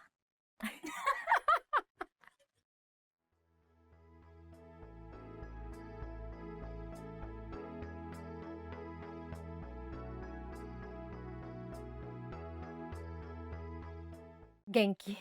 Hi everyone. Hi everyone, I'm Erica, and welcome to Filipino Top Words. For today, we will learn the 10 phrases you never want to hear. So let's begin. Nadagdagan ba ang timbang mo nitong nakaraan? Have you gained weight recently? The first phrase you won't ever want to hear is, nadagdagan ba ang timbang mo nitong nakaraan? In English, have you gained weight recently? I don't know. I also don't like hearing it, but I don't mind it. But I don't like hearing it. This is nicely put, actually. So for Filipinos, they would ask you directly, they would not ask you, they would comment on you. Oh, you look fatter, right? Or you look bigger. So in Filipino, you got a bit bigger or you got fatter, you became bigger. In Filipino is tumaba ka. Usually like that, like aunts, they see you, for example, you've been away for quite some time, you come back, and then your aunts will be like, oh, tumaba ka. Right? Especially in the Philippines, you get lots of food every time you go to a restaurant. And there's another thing. Usually, you have your rice, right? And then you have your meat. And then you eat your rice with your meat. And then you realize, oh, I still have some more meat left. Then you'll get another serving of rice. And then you eat your rice. And then you eat your meat. And then you realize, I don't have any more meat, but I still have rice. And then, okay, I'll get another serving of meat. And then it's like, and it happens, you know. Mayroon kang puting buhok. You have gray hair. So the next phrase that you won't ever want to hear is mayroon kang puting buhok. Or in English, you have gray hair or white. When someone tells me I have gray hair, I immediately try to have it pulled. For me, for instance, I'm always like concerned. I just want my hair to be always like this really shiny black. And then, so we take care of it, right? Like you cover your hair also because too much sun can make your hair, what can damage your hair, like make it a bit lighter, almost brown. But I want my hair always to be black, so I'm kind of really very like careful with it. Sinabi ko na sayo. I told you so. Sinabi ko na sayo. Or, I told you so. Who wants to hear this? No one, right? In any other language, no one to hear this, I think. Right? Because it just like drives your mistake into your face. Like, you did this. I told you so. You should have done this. And if you're Filipino, your immediate response would be, like, obvious ba? Or isn't it obvious? And just like, leave. Like, ano nga yun? Because Filipinos can be very sarcastic also. So they would just be like, yeah, it happened. So, nothing can be done. So, what's the point of saying, I told you so? Tanggal ka na sa trabaho. You're fired. Tanggal ka na sa trabaho. Or, you're fired. So, if you're at work, do your job properly because they're paying you. They might as well do it, right? Hindi ikaw ang problema. Ako. It is not you. It is me. The next phrase that you don't want to hear, especially if you're splitting up, is hindi ikaw ang problema. Ako, basya, ako. Charot. Which in English is, it's not you, it is me. Okay. It's you then. If you insist, go ahead. Salamat sa pagpapadala ng iyong resume. Ngunit, ang posisyon ay napuno na. Thank you for your resume. However, the position has been filled. The next phrase that no one ever wants to hear is actually not a phrase. It's actually 2 sentences. But still, you don't want to hear or you don't want to read, right? Is, salamat sa pagpapadala ng iyong resume. Ngunit, ang posisyon ay napuno na. Or, thank you for your resume. However, the position has been filled. Next. But this is a nice thing actually to receive, especially if you're applying, right, for jobs, because you're not left just waiting. So at least you know, okay, this is not for me. I'm going to move on, look for another boyfriend or another girlfriend. Usually goes. Dapat tayong makipagkita sa ibang mga tao. We should see other people. The next phrase you hopefully won't hear is, dapat tayong makipagkita sa ibang mga tao. Or, we should see other people. I don't know why it's so sad. It's all about rejection. So, hopefully you don't get to experience this. Kailangan natin mag-usap. We need to talk. So, the next phrase that you don't ever want to hear is, kailangan natin mag-usap. Or, we need to talk. I think in any circumstance, this is not a nice phrase to hear, right? Whether it be your boyfriend, girlfriend, or your boss, then this is never a nice phrase to hear. So what do you do when someone tells you, we need to talk? Magrosaryo. Well, because we are Filipinos and we're religious, then we start praying at the rosary. Ang pangit mo. You're ugly. Next phrase that you definitely don't want to hear directed to you is, ang pangit mo. Or, you're ugly. I mean, who would say this? Is there anyone who will say this? Will anyone say this? Super mean. Are you a kid to say this? Yeah. I think only kids say this, right? And even kids nowadays are kind of a bit like politically correct. They don't really just say you're ugly. You are ugly. So if someone tells this to you, then just unfriend this person. You don't need that kind of negativity in your life. Pasensya na, nakalimutan ko. Sorry, I forgot. Pasensya na, nakalimutan ko. Which in English is, sorry, I forgot.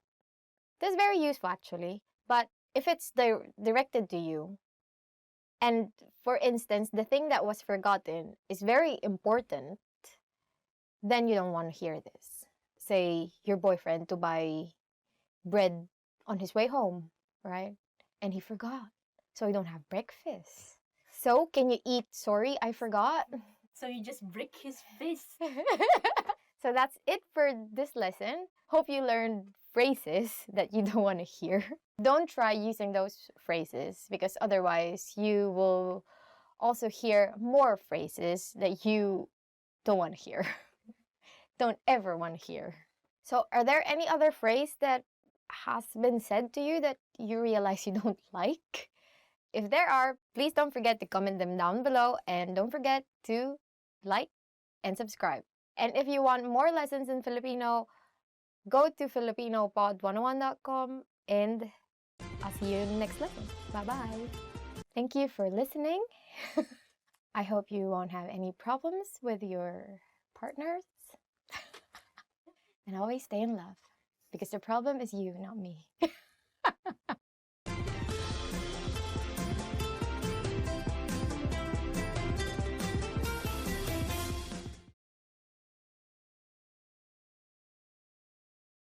Hi, I'm Erica, and welcome to Filipino Top Words. Today we are going to learn 10 phrases to amaze native speakers.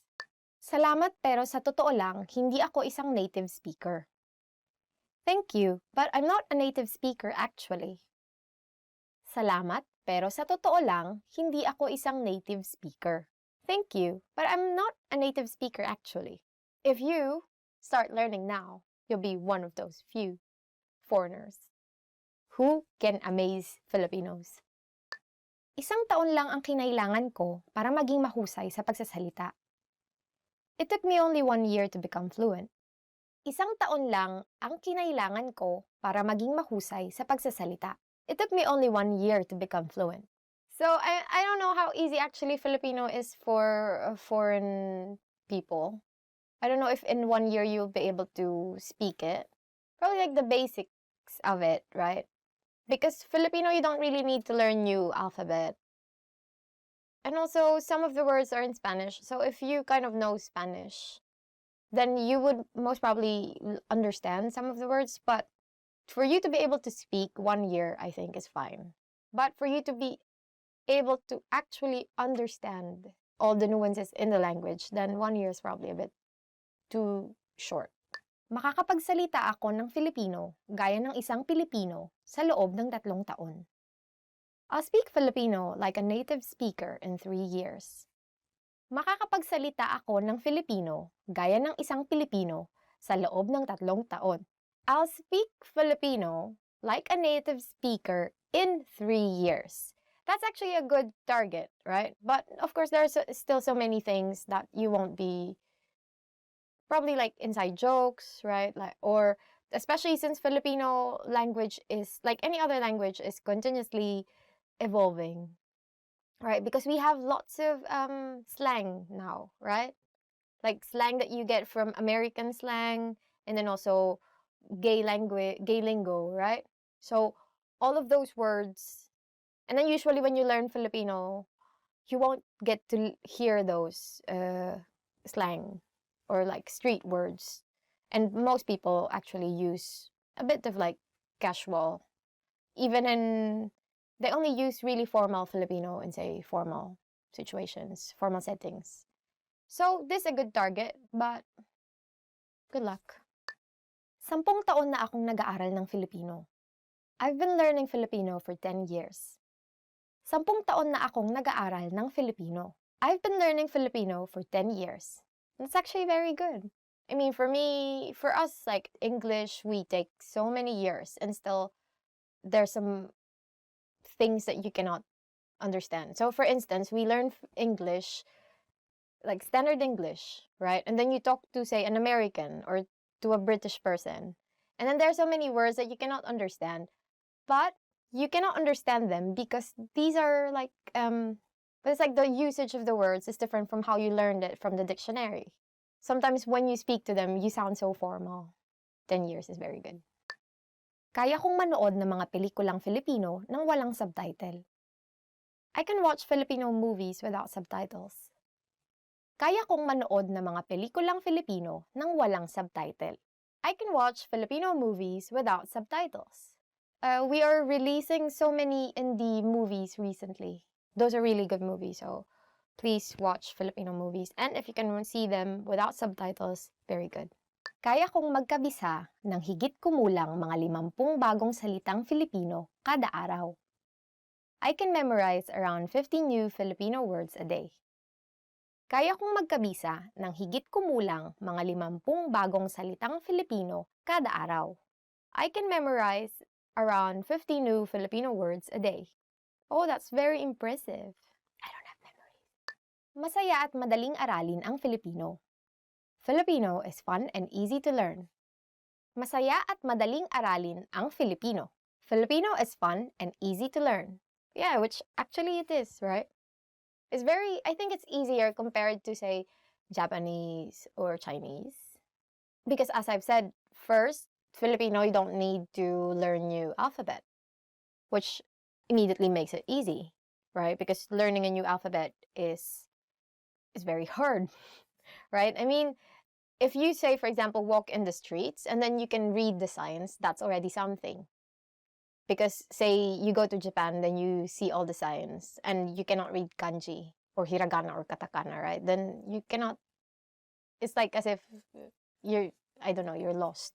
But at least with Filipino, then you can immediately read the signs. And then the next thing is, you learn the words. Naintindihan ko ang lahat ng sinabi mo. I completely understood everything you said. Naintindihan ko ang lahat ng sinabi mo. I completely understood everything you said. Yeah, so when someone tells you this, then they're amazed. Yeah, so that's why they're just like, oh, great. So for example, someone tells you this very long explanation about something. Then, as a Filipino, you can simply say, gets ko. Because that's very Filipino actually, which means, I got it. Marami akong alam na slang sa Filipino. I know a lot of slang words in Filipino. Marami akong alam na slang sa Filipino. I know a lot of slang words in Filipino. It depends also when you use the slang words, because not in all circumstances can you use slang words, right? Especially if you're just meeting someone for the first time, then you would want to be a bit more formal. Then becoming too formal is not natural. It can be seen as sarcastic even. Actually, I think the key to being thought of as fluent is like getting this balance of being like casual, natural, and also a bit like more formal, right? I think so. Nakakabasa na ako ng nobela sa Filipino. I can now read a novel in Filipino. Nakakabasa na ako ng nobela sa Filipino. I can now read a novel in Filipino, which is very good. If you read actual like old Filipino novels, it's very, what do you call this, like flowery. It's like it really evokes emotions when you read Filipino novels. It's actually hard to write and really say old poetic Filipino now. So that's it for today's Filipino top words. What sentence would you say to amaze us? But actually, we're easily amazed, so don't hesitate to write anything down below or comment, because you might comment negative things, right? Okay. If you like this video, don't forget to like and subscribe. And if you want to see other videos like this, then head on to filipinopod101.com. See you in the next lesson. Naintindihan ko ang lahat ng sinabi mo. Marami akong alam. Inay, ito na po ang inyong pansit. Na binili ko sa kanto. Inay, wag mo akong iwan, ina.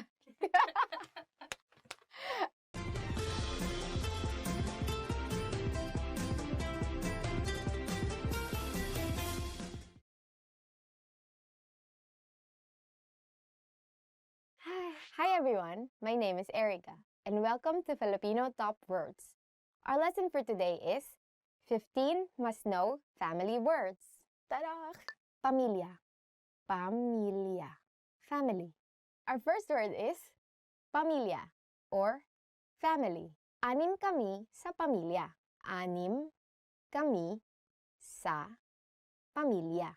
There are 6 people in my family. So in the Philippines, as usual, it's like when you ask people how many they are in their family, some would ask, oh, do we include all the extended members, the members of the extended family, or just the nuclear? Because there are cases when people live with with the members of the extended family, right? That makes for a really big family. Tatay, tatay, father, tatay, or father. Hindi nagagalit ang tatay ko. Hindi nagagalit ang tatay ko. In English, my father never gets angry. So my dad, he also doesn't get angry much. It's kind of weird because he's always like this mid-state between angry and not angry. But I remember when we were young, my sister doesn't really want to study well. She doesn't like take notes in school. And she's always in the toilet when there's like an important announcement by the teacher. I don't know why, how she can time that. So usually when she comes out of school, she doesn't know what happened in class, and she doesn't know the assignment, she doesn't know anything. There was one time that he got really mad, so he made Giliw, that's my sister's name, Giliw, which means dear in Filipino. It's like a very cute name. He was so mad, he made her kneel on, what do you call this? Mongo beans, mongo seeds, right? Hello, Giliw. Asawa. Asawa. husband or spouse. Asawa or husband. Ang aking asawa ay binalak magpari, ngunit buti na lang, hindi natuloy. Ang aking asawa ay binalak magpari, ngunit buti na lang, hindi natuloy. My husband planned on becoming a priest, but I'm thankful he didn't go through with it. Who thought of this? So in Filipino, actually, when you say asawa, it can mean both husband and wife. So actually, the best translation for asawa is spouse, right? So when you want to specify that the asawa that you're referring to is male or the husband, you would say asawang lalaki, right? He could have been a priest saving the world, but yeah, thankfully, he didn't go through with it according to the sentence. Or probably he's now regretting his decision. We don't know. Anak na lalaki. Anak na lalaki. Son. Anak na lalaki. Or son. Si Ted at Tina ay may 4 na anak na lalaki. Si Ted at Tina ay may 4 na anak na lalaki. Ted and Tina have 4 sons. When you want to say son, you would add lalaki, which is male. So, anak na lalaki. Or, if you want to say daughter, then you would say anak na babae. Babae for female. Usually, you just say, oh, my kid. Right? My kid, actually.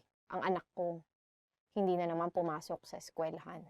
My kid didn't go again to school. That was my mom's line every time when we talked about Giliw. Because Giliw really doesn't like taking down notes.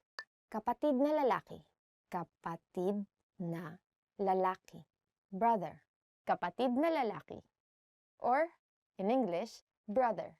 Ang kapatid niyang lalaki ay napakatalino. Ang kapatid niyang lalaki ay napakatalino.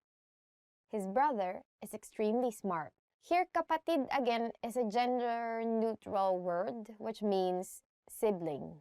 So if you want to say brother, you would add lalaki to kapatid. So it would be kapatid na lalaki. Or if you want to say sister, then it would be kapatid na babae.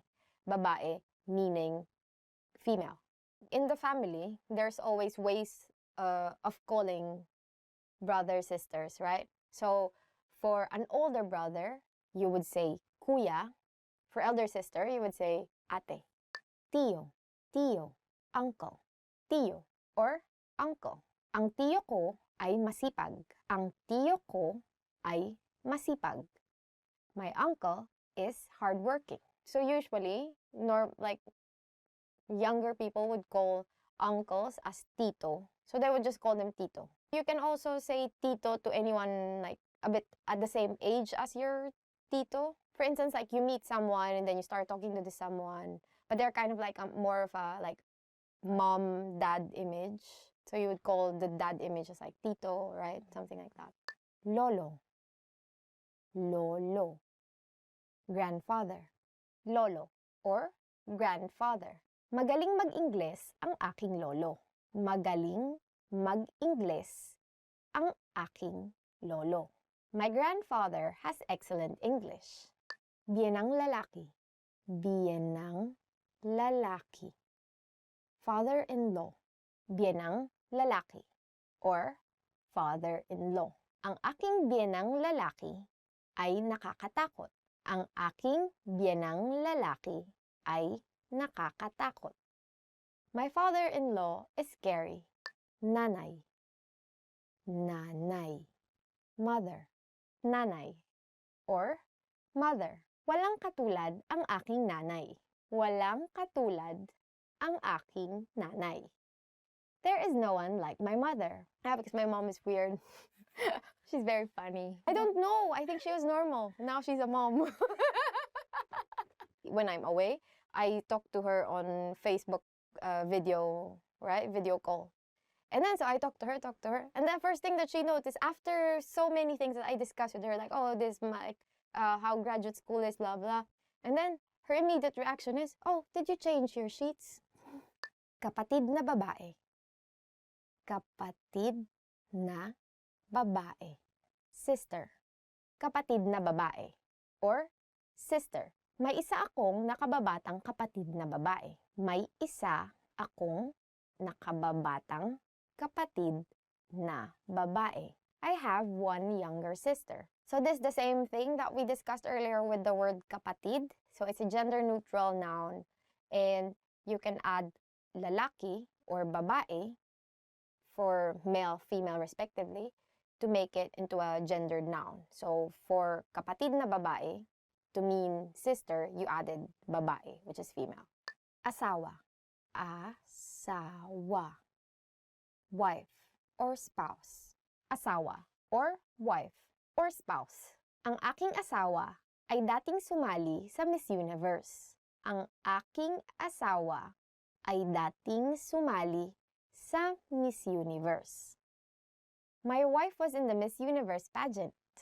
Wow, lucky you. And this is again what we were discussing earlier about the word asawa, which literally means spouse. So if you want to put a gender on asawa, you would say asawang babae for wife or asawang lalaki for husband. So because of the context, then you can tell that the speaker is referring to a female spouse, right? Biyenang babae. Biyenang babae. Mother-in-law. Biyenang babae. Or mother-in-law. Ang aking biyenang babae ay napakabait. Ang aking biyenang babae ay napakabait. My mother-in-law is very kind. Oh, very lucky. You have a very scary father-in-law and a very kind mother-in-law. And we forgot to say something about biyenan, because biyenan again is a gender-neutral word. So biyenan just means in-laws, right? When you want to emphasize that you're referring to the mother-in-law, then you would add again the word for female, which is babae. So you would say biyenang babae. And then for males, you'd say biyenang lalaki. Lola. Lola. Grandmother. Lola. Or grandmother. Hindi na ako namumukhaan ng aking lola. Hindi na ako namumukhaan ng aking lola. My grandmother can no longer recognize me. Oh, this is pretty sad. Katuwang. Katuwang. Partner. Katuwang or partner. Ang katuwang sa buhay ang iyong kasama sa hirap at ginhawa. Ang katuwang sa buhay ang iyong kasama sa hirap at ginhawa. Your partner in life is your companion through thick and thin. When you're thin and then when you become thick, that's what it means. Tia. Tia. Aunt. Tia or aunt. Mapagbigay ang aking tiya. Mapagbigay ang aking tiya. My aunt is generous or tita, right? Now, being a tita is kind of like a frame of mind, right?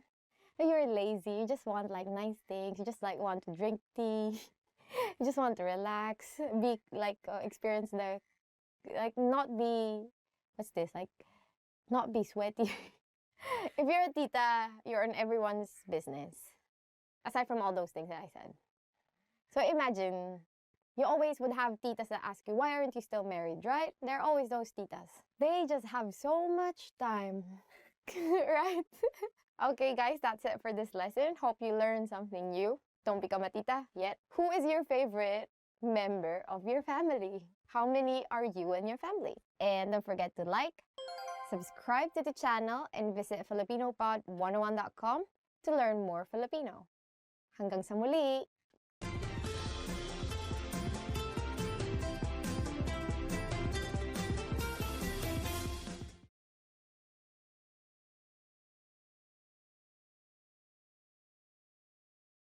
Hi everyone, I'm Ice from FilipinoPod101.com. Do you know how to say I love you in Filipino? In this lesson, you learn 3 different ways to say I love you and a special phrase for Valentine's Day.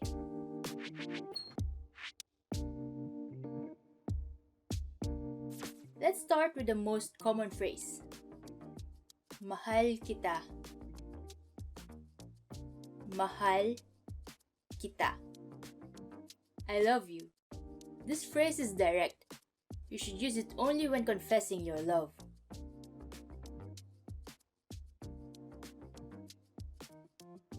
If you want to be less direct, you can use this phrase.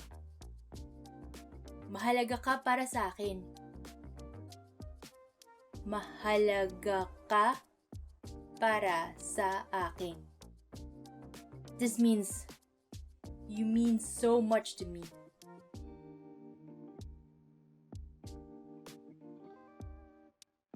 Now, if you want to be more romantic in expressing your love for someone, here's a phrase for you. Hindi kayang ilarawan ng mga salita ang pag-ibig ko para sa iyo.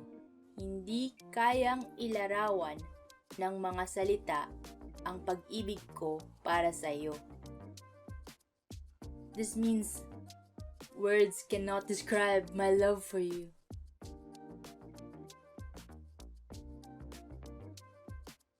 Now you know 3 different ways to say I love you in Filipino. And here's one more. What if you want to spend Valentine's Day with someone special? In that case, you can say, maaari bang ikaw ang aking maging Valentine? Maaari bang ikaw ang aking maging Valentine? This means, will you be my Valentine?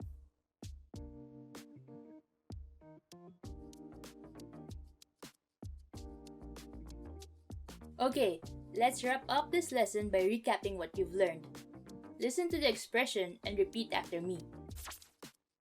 I love you. Mahal kita.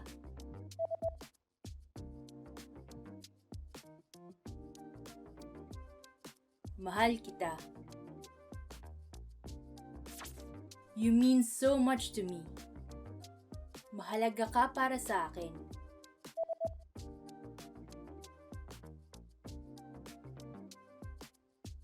Mahalaga ka para sa akin. Words cannot describe my love for you. Hindi kayang ilarawan ng mga salita ang pag-ibig ko para sa iyo.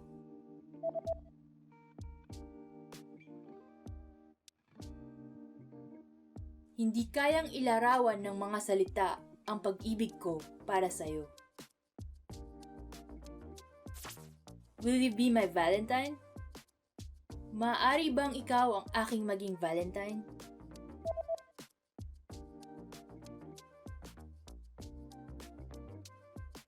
Maaari bang ikaw ang aking maging Valentine?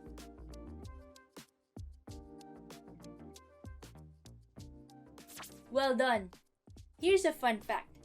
Do you know about the Filipino courting tradition called harana?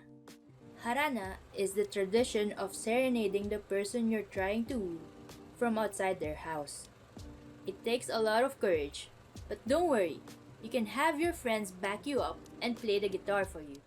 You just learned 3 different ways to say I love you in Filipino, and 1 special phrase for Valentine's Day.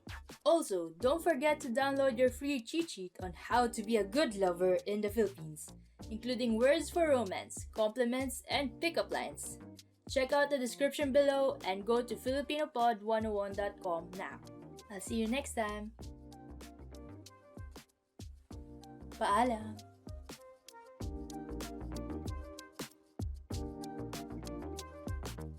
Filipino It's probably... I don't know how to use.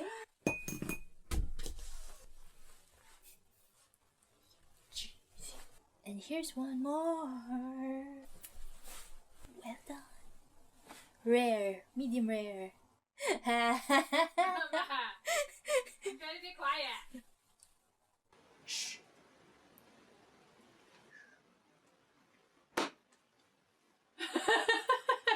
Funny.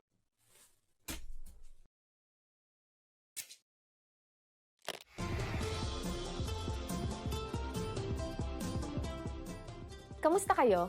Ako si Erica. Hi everybody, I'm Erica. Welcome to FilipinoPod101.com's Filipino sa 3 minuto.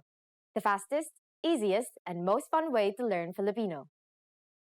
In the previous lessons, we learned how to count in Filipino. I hope you spent some time practicing the numbers because they will come in handy today. we're going to learn how to go shopping in the Philippines. Before we go, you need to know how to say, how much is this? Magkano ito? Magkano ito? Are you ready to go shopping in the Philippines? Let's go! You see something you like and want to ask the shop clerk how much it costs. First, you might want to say either ate, older sister, or kuya, older brother. It's common in the Philippines to call a sales clerk ate or kuya to show respect to them. Ate, magkano ito? Kuya, magkano ito? Magkano means how much, and ito means this. To be more polite, you just add po to the phrase. Ate, magkano po ito? Kuya, magkano po ito? If you want to be more specific when asking, how much is this, and refer to a certain type of object, we need to add the connector ng to ito, and then the object that you want to buy. For example, a hat is sombrero.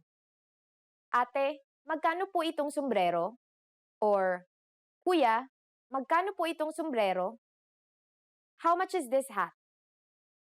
Ate, magkano po itong sombrero? Kuya, magkano po itong sombrero? The shopkeeper will usually answer by simply saying the price. 100 piso po. Or even the price without the peso. 100 po. You might also hear them use the word lang, meaning only, or just, to imply that the price is cheap. For example, 100 piso lang po. 100 lang po. What is 100? I'm not telling you. Okay, it's 100. The hat costs 100 pesos. Now it's time for Erica's tips. It is common to haggle in Philippine bargain markets, so when buying, don't forget to say, may bawas pa po, meaning, is there a discount? Just remember, it's easier to get discounts if you're polite, so don't forget those pos. Happy shopping! At this point, can you count pesos in Filipino? We are going to learn how to do this and much more in the next lesson. I'll see you in the next Filipino sa 3 minuto lesson. Hanggang sa muli! Hi everybody, I'm Erica from FilipinoPod101.com. Do you know how to say bye in Filipino? In this lesson, you learn 3 parting expressions in Filipino.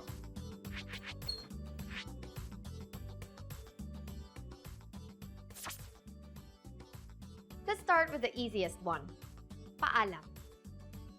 Paalam.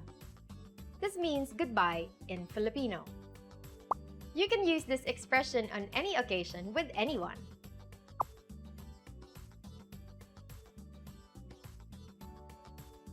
If you want to be more formal, there's a different phrase you should use. Sige po, mauna na ako. Sige po, mauna na ako. This means, I'll go ahead, in Filipino. The word po makes this phrase polite. Use this expression with people older than you.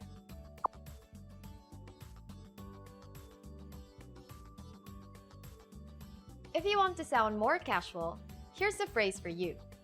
Sige, mauna na ako. Sige, mauna na ako. This is a casual way to say bye. This phrase is used amongst friends and in other casual situations. It can also be used with close family members and relatives similar in age.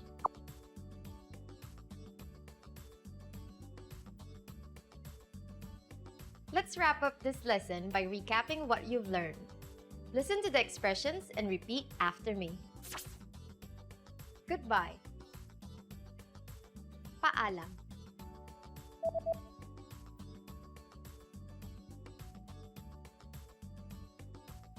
Paalam. I'll go ahead. Sige po, mauna na ako.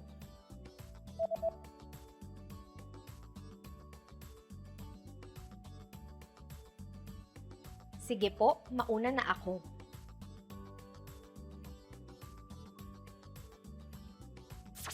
The casual way to say bye.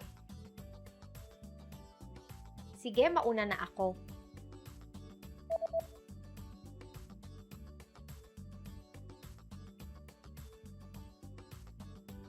Sige, mauna na ako.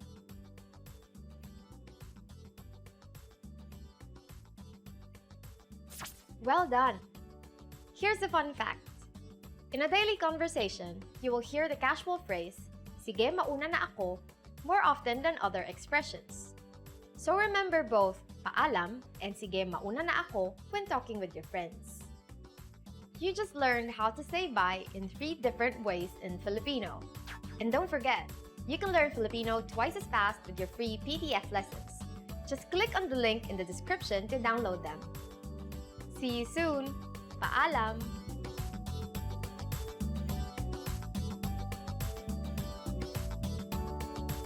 Just clink, clink. Hi everybody, I'm Erica from FilipinoPod101.com.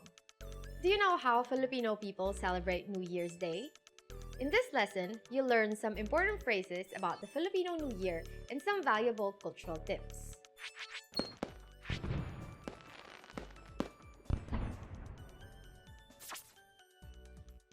In Filipino, New Year's Day is called Araw ng Bagong Taon. Araw ng Bagong Taon.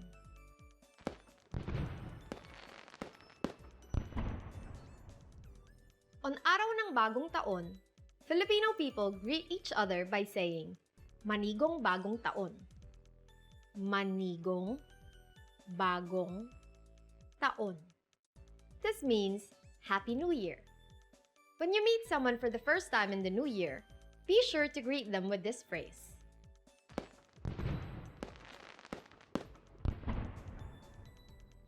Filipino people also celebrate the holiday with special events and customs, with having a party being the most common.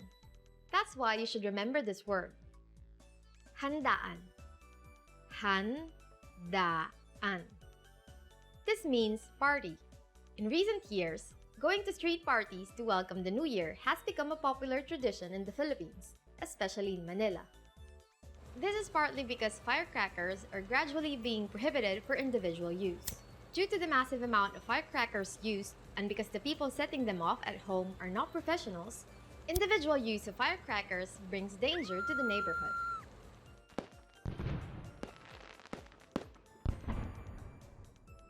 On this special day, Filipino people have medianoche. Medianoche. This is a feast shared by the family to welcome the new year. Every type of food served is laced with an underlying meaning and is believed to bring luck and prosperity for the new year. Some of the food prepared during the party include a dozen circular fruits believed to bring prosperity. Biko, which is a kind of sweetened sticky rice, is made in order to make our luck stick around. Pansit, a type of noodle, is made for longevity.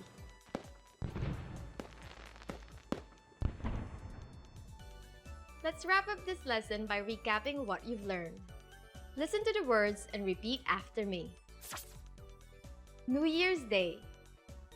Araw ng Bagong Taon.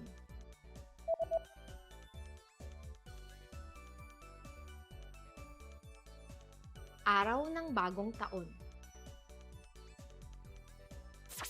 Happy New Year. Manigong Bagong Taon.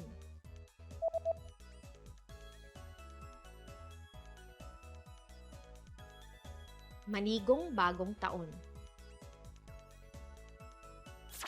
Party. Handaan.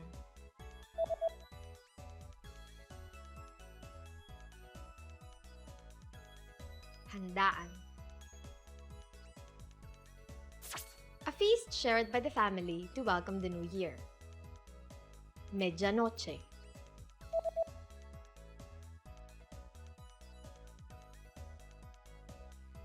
Medianoche.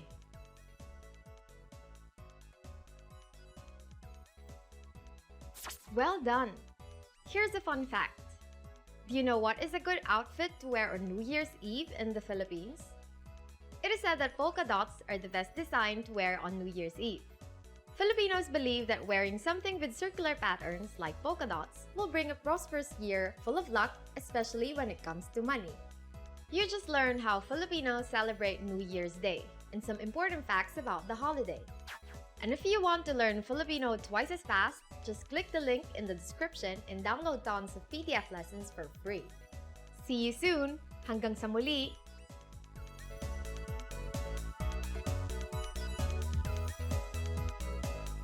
Gradual ilong.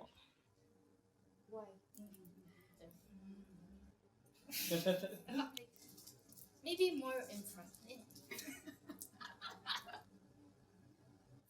Can you go get closer? Yes. That didn't look very good.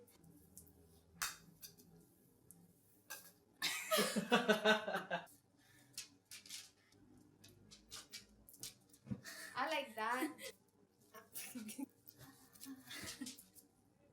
It doesn't want to go. but not smiling, right? Yeah, like right there is the sweet spot. You don't look like you're eating it. This is really hard job actually.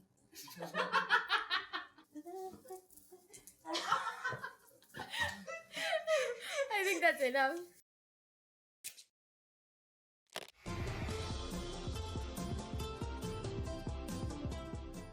Kamusta kayo? Ako si Erica. Hi everybody, I'm Erica. Welcome to FilipinoPod101.com's Filipino sa 3 minuto. The fastest, easiest, and most fun way to learn Filipino.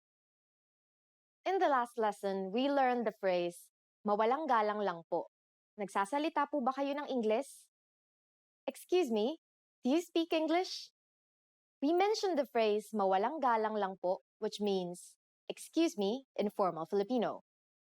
In this lesson, we're going to learn how to use this and other words when apologizing in Filipino.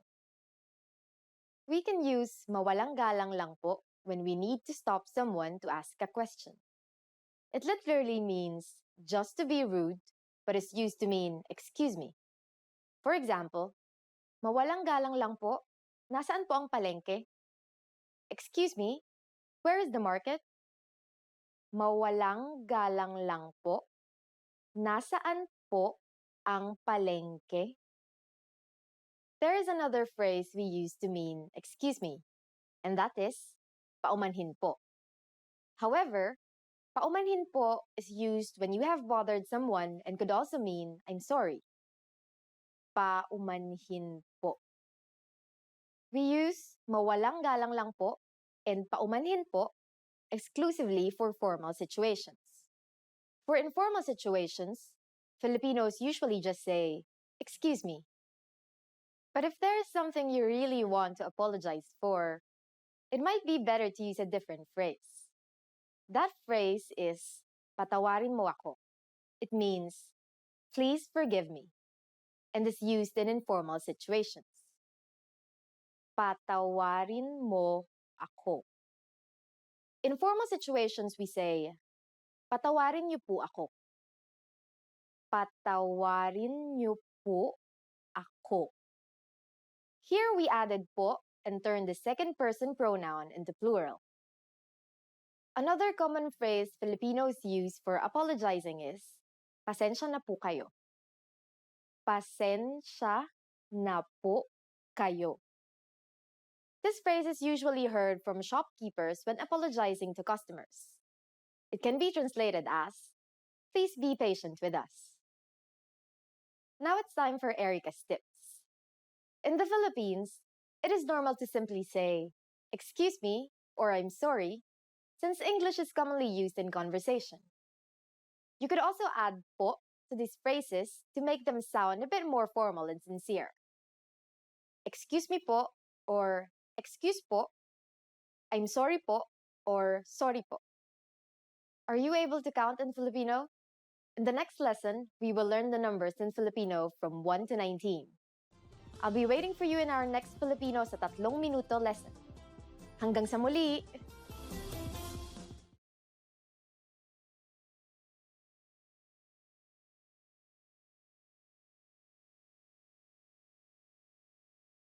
Hi everyone, kamusta? I'm Erica, and welcome to Filipino Top Words. So for today's lesson, we are going to talk about top 25 verbs that you will need when you go to the Philippines. So let's go ahead and get started. Maging, to become. Maging, to become. Maging can mean to be or to become. Mahirap maging hindi tapat sa sarili. It's hard not to be honest with yourself. Gustuhin, to like. So next word is gustuhin, to like. Nagustuhan niya ang pinadala mo. She liked what you sent. Gawin, to do. Next word is gawin, which means to do. It's easier said than done. In Filipino, we say, mas madaling sabihin kaysa gawin. And your mom will always use this because your mom always has many things that she wants you to do. Sabihin, to say. So our next verb is sabihin. In English, it can mean either to say or to tell. So for example, we want to say in English, don't tell our secret to anyone. In Filipino, you would say, huwag mong sabihin ang sikreto natin kahit kanino. Ipaliwanag, to explain.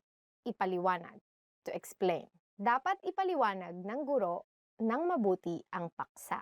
The teacher should explain the matter thoroughly. So for example, you're resting, looking at your phone, and then here comes your mom and tells you, magpaliwanag ka. Explain. This is very useful when you have to talk to your mom. Marinig, to hear. Marinig, to hear. Hindi kita marinig. I can't hear you. Again, you can use this when you're talking to your mom. Probably you can tell her, I didn't do this because I didn't hear you tell me do this. That's a very unsatisfactory answer for your mom all the time. Pumunta, to go. Pumunta, to go. So we can say, gusto kong pumunta sa Palawan. I want to go to Palawan. Tara na, biyahe tayo. Alamin, to know. Alamin, to know. Gusto kong alamin kung mas mahirap bang matutunan ang Japanese o Chinese. I want to know if it's harder to learn Japanese or Chinese. Compared to Japanese or Chinese, Filipino is easier, right? So, please take the time to study Filipino. You will take less time than studying Japanese than if you go and study Japanese or Chinese. So, you know what to learn. Kunin, to take. Kunin, to take. For example, we want to say in English, please take the bill so that we can leave already. In Filipino, what you will say is, kunin mo na ang bill natin para makaalis na tayo. So when you go to the Philippines and you eat at a restaurant and you want to ask for the check, just do this hand sign. Makita, to see. Makita, to see. Huwag kang mainis pag nakita mo. Don't get annoyed when you see it. So, what are the things that you get annoyed when you see? Dumating, to arrive. Dumating, to arrive. Dumating na ang pinakahihintay mong balita. Your long-awaited news has finally arrived. Isipin, to think. Isipin, to think. Isipin nating mabuti bago magdesisyon. Let's think of it thoroughly before making a decision. Actually, this is very important because every day of your life you have to think. Tumingin, to look. Tumingin, to look. Huwag kang tumingin sa malayo pag may kausap ka. Don't look far away when you're talking with someone. Because obviously you're talking with someone, right? How would it feel like if you're talking to this person face to face and you're looking at the side like this? Naisin, to want. Naisin, to want. I want to become an engineer rather than be a doctor. Mas nais kong maging inhinyero kaysa maging doktor. Magbigay, to give. Magbigay, to give. For example, someone asks you, oh, who can give me advice on something? And then you say, Alex gives excellent advice on whatever that is. In Filipino, how you would say it, magaling magbigay ng payo si Alex. Gamitin, to use. Gamitin, to use. So for example, I don't know where you can use actually you can use gamitin a lot. For example, let's use it in a proper sentence. Hindi natin pwedeng gamitin ang may nakasulat na bawal gamitin. So in English, we can say we can't use the ones which are marked don't use. I have a pretty straightforward, don't use it. Hanapin, to find. Hanapin, to find. You're asking your mom, where is this thing that I'm looking for? So she says, Pina, find it in the second drawer. In Filipino, it means hanapin mo sa ikalawang drawer. Usually, your mom will call you Pina, according to her, if you don't use your eyes to look for things. It's actually very useful. So just remember that if you are going to look for something, don't ask your mom because you don't know what kind of fate will befall you. You might be a pineapple at the end. Lumabas, to go out. Lumabas, or to go out. So you want to ask permission from your parents before you go out. How do we say it in Filipino? Magpaalam ka muna sa iyong mga magulang bago ka lumabas. Ask permission from your parents before you go out. Someday, kids, you will be parents too. Magtanong, to ask. Magtanong, to ask. So, for example, you have a new office mate and you want to tell your office mate, huwag kang mahiyang magtanong kapag hindi mo alam ang sagot. In English, what you just said means, don't hesitate to ask if you don't know the answer. Magtrabaho, to work. The next verb is magtrabaho, or to work. So, for example, you want to say, as much as possible, I don't want to work overtime. In Filipino, you can tell your boss, ayaw kong magtrabaho ng overtime hanggat maaari. Mag, it's the way you conjugate verbs, but it's in Filipino. And then trabaho comes from the Spanish word trabajo. Pumasok, to enter. Pumasok, to enter. For example, you went to a club and you have a friend who looks 18, actually, who looks younger than 18, like a high school student. So you can tell this friend, you are not allowed to enter the club if you're under 18 years old. Or in Filipino, bawal pumasok sa club ang mas bata sa 18 taong gulang. Maramdaman, to feel. So next verb is maramdaman, or to feel. For example, you really are irritated with a person and you don't want the person to feel that you're irritated with him or her. So if you want to say in English, I don't want her to feel that I'm frustrated, then you would say in Filipino, ayaw kong maramdaman niya ang inis ko sa kanya.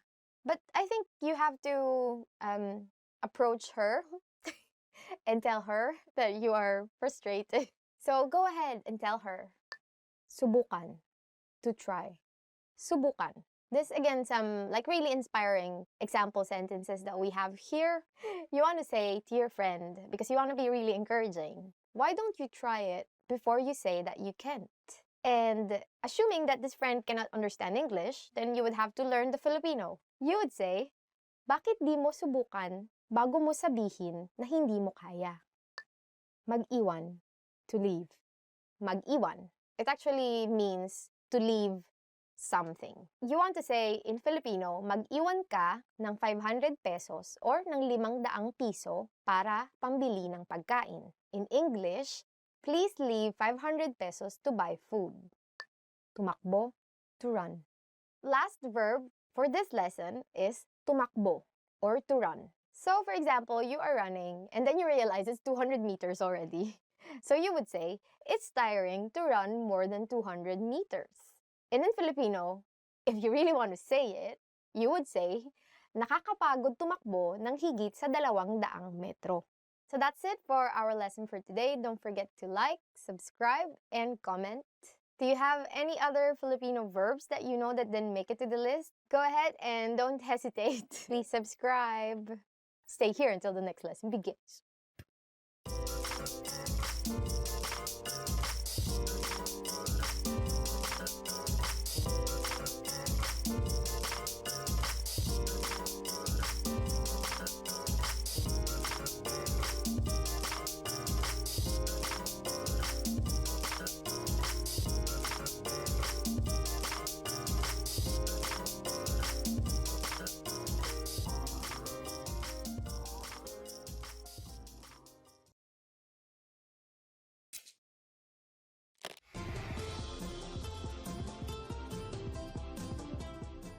Kamusta kayo? Ako si Erica. Hi everybody, I'm Erica. Welcome to FilipinoPod101.com's Filipino sa 3 minuto, the fastest, easiest, and most fun way to learn Filipino. In the last lesson, we learned the numbers from 1 to 19. Do you remember them? Well, let's not stop there. Now I'll give you the tens. 20, 20, 30, 30, 40, 40, 50, 50,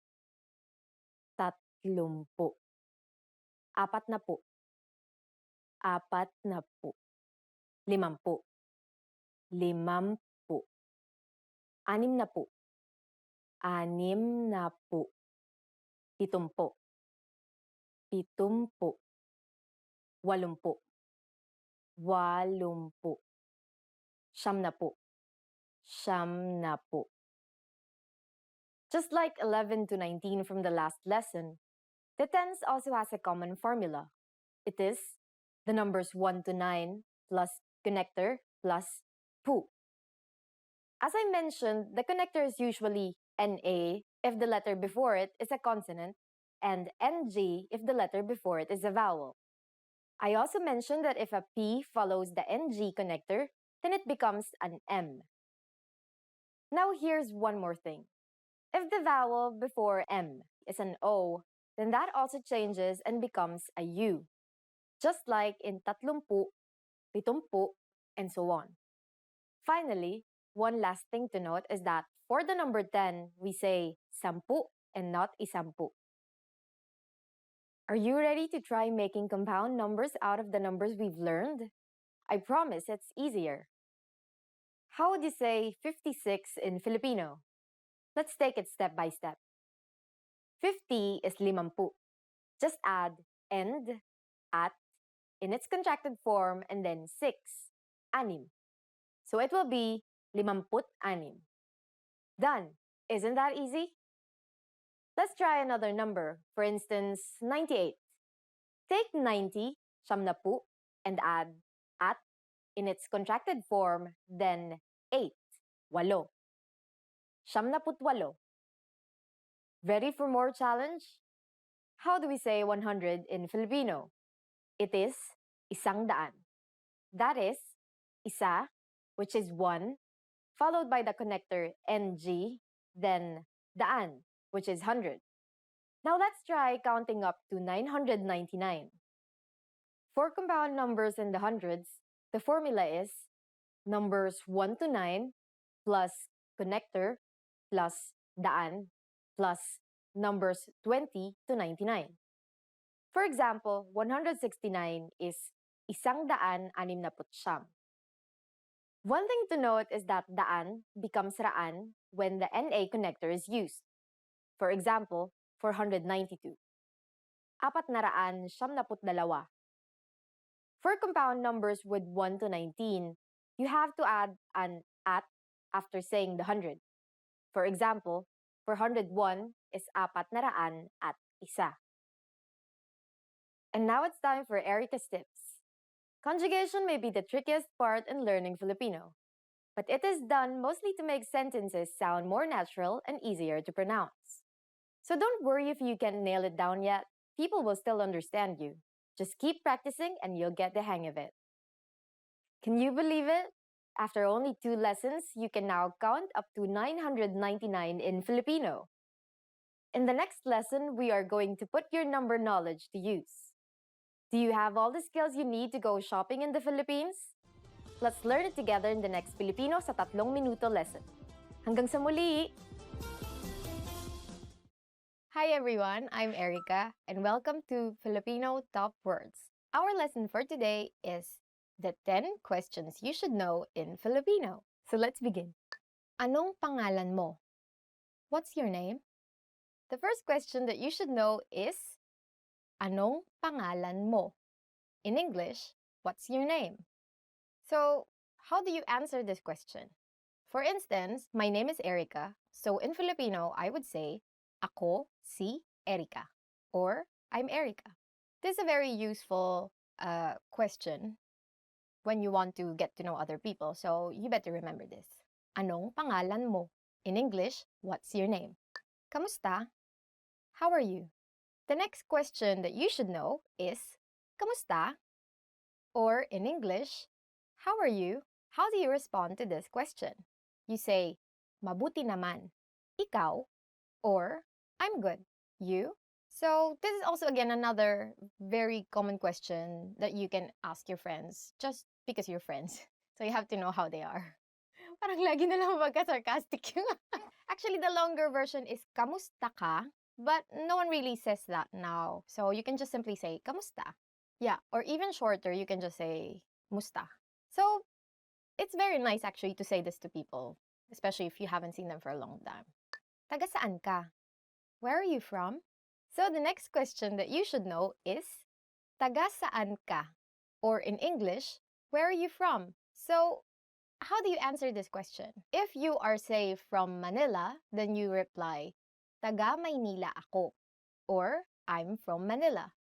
So say you are from Lisbon, then you'd say, taga Lisbon ako, or I'm from Lisbon. So this is also a very important question to know, especially if you're just meeting someone for the first time. So I don't know, just people are very interested in where you go home.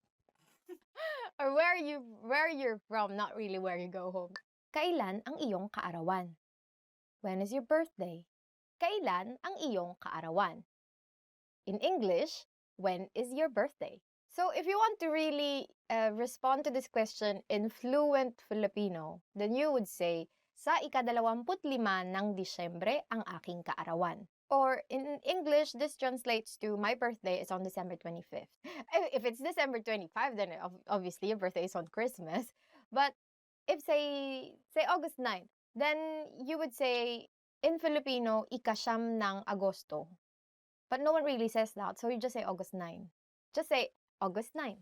Ang kaarawan ko ay sa August 9. Or my birthday is on August 9. Saan ka nakatira? Where do you live? Saan ka nakatira? Or where do you live? So, for example, you live in Makati City, which is the business district. So you will say, nakatira ako sa Makati, or I live in Makati. Saan ka nagtatrabaho? Where do you work? The next question that you should know is, saan ka nagtatrabaho? Or where do you work? So, for example, you want to say that you work at Intel. Or sometimes there's call center in Intel, right? So there are many call centers in the Philippines, and many younger Filipinos work in call centers. And so you can say, nagtatrabaho ako sa Intel, or I work at Intel. And then usually the follow-up question would be, what do you do at Intel? So then you would say, I'm a call center agent, or I'm a, IT person, or I'm the CEO of Intel. Oh, wow. Ano ang phone number mo? What's your phone number? The next question that you should know is, ano ang phone number mo? Oh, we're getting really in closer territories. So, for example, you really want to be friends with this person or more than friends. Then you ask, ano ang phone number mo? Or, what's your phone number? For instance, you want to give your phone number to this person, whoever this person is. Ang number ko ay, and then your number. For instance, 0123456789. In English, my number is this. So usually people would still ask for your phone number. But usually they would say, what's your cell phone number? Saan ka nag-aral ng Filipino? Where did you learn Filipino? Saan ka nag-aral ng Filipino?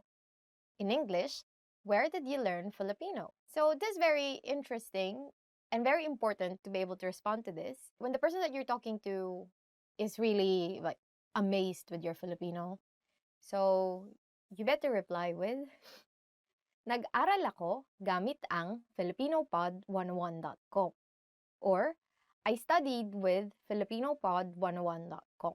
So where did you learn Filipino? Mahilig ka ba sa pagkaing Pilipino? Do you like Filipino food? Mahilig ka ba sa pagkaing Pilipino? Or, do you like Filipino food? For instance, you really do. So, how do you respond to this question? You say, oo, lalong-lalo na ang adobo, if adobo is your favorite. Or it can be kare-kare. Then you would say, oo, lalong-lalo na ang kare-kare. In English, yes, especially kare-kare or adobo. This is very important question to know because you usually get asked this question when you say go to gatherings or parties or just like when you're staying in a Filipino friend's house, right? Their moms would usually ask you, oh, do you like Filipino food? What do you want to eat? And then they will most probably give you that food, serve you that food. They're very hospitable. Saan ang magandang pasyalan sa Pilipinas? Where is it nice to go to in the Philippines? The next question that you should know is, saan ang magandang pasyalan sa Pilipinas? In English, where is it nice to go to in the Philippines? If I'm going to give an advice now, I would say Palawan, definitely. And you would see, just type Palawan in Google, you would see really beautiful pictures. But if you want to be really specific, where exactly in Palawan, then either El Nido or Coron. So for instance, I would say sa Coron, Palawan. Or in English, in Coron, Palawan. It's very nice actually, very cheap and very beautiful place. So I haven't been to Coron, I've been to El Nido. I've been to El Nido, not Coron, not yet. So those are the top 10 questions that you should know. And are there any other questions that you think you should know? If there are, please don't forget to comment them down below. And don't forget to subscribe, like, and go to FilipinoPod101.com. Bye. Just joking. If you want real mangoes, go to the Philippines. We have the best mangoes. And if you really want the best mangoes, I think you should go to this island called Guimaras.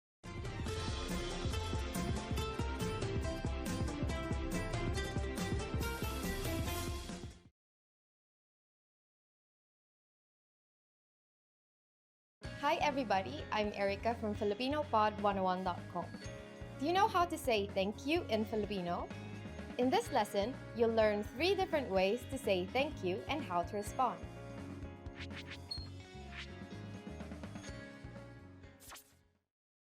Let's start with the easiest one. Salamat. Sa-la-mat. It means thank you.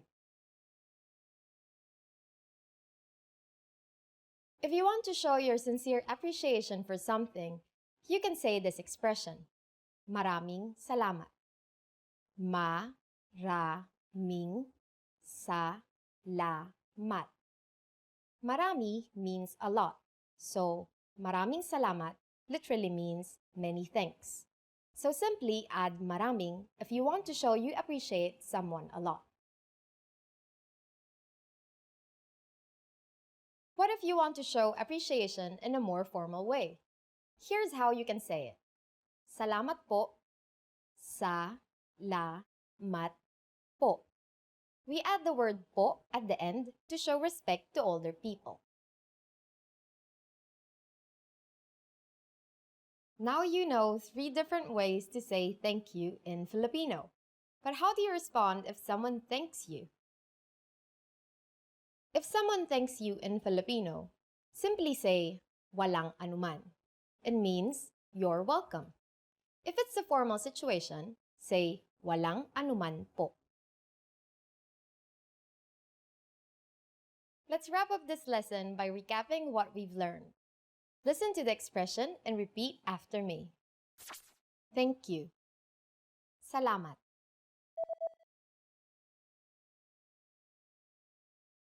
Salamat. The way to say thank you so much. Maraming salamat.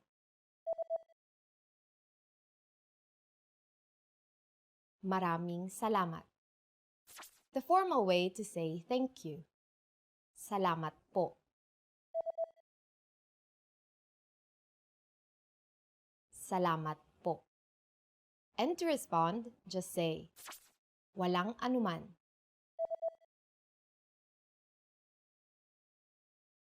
Walang anuman. Well done! Filipino has been influenced by many languages throughout history, and the phrase salamat has a connection to the Arabic phrase salam. Don't be surprised if you find similar sounding words from other languages, especially Spanish words. You just learned 3 different ways to say thank you and how to respond in Filipino. And if you really want to become fluent and speak Filipino from the very first lesson, go to filipinopod101.com. I'll see you next time. Hanggang sa muli!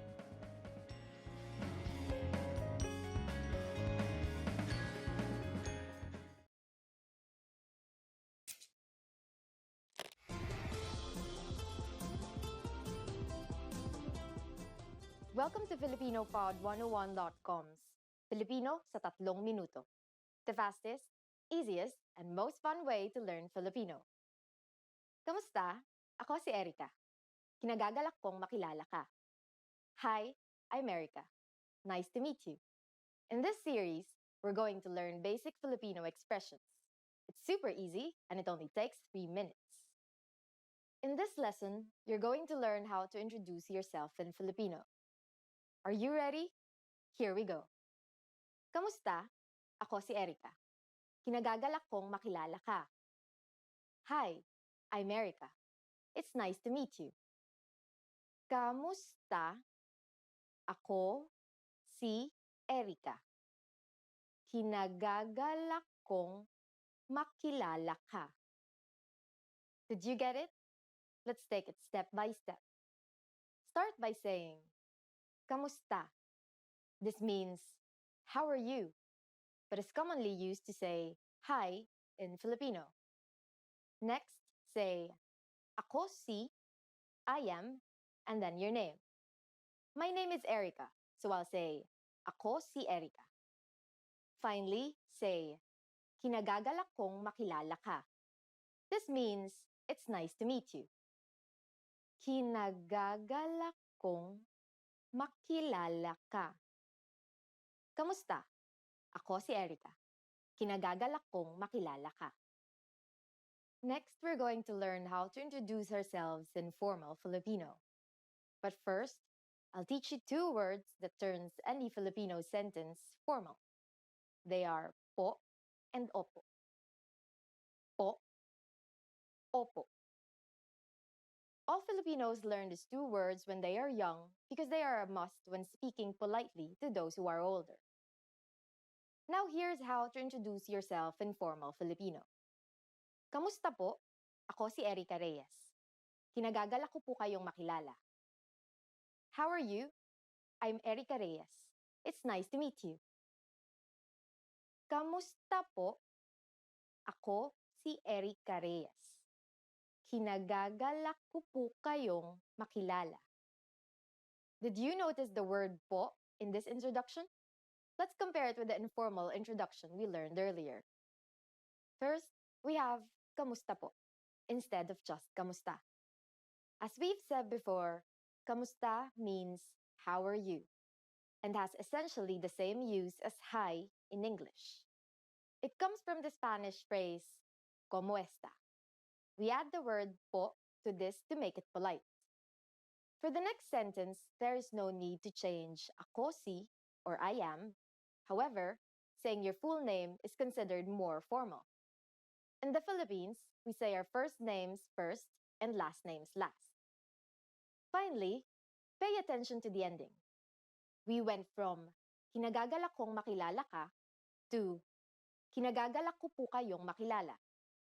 Ka or you is changed to the plural pronoun kayo to make the sentence more formal. The pronoun is moved to the front of the verb, and ng is added to connect the words.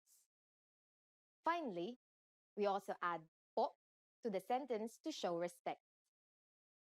One more time.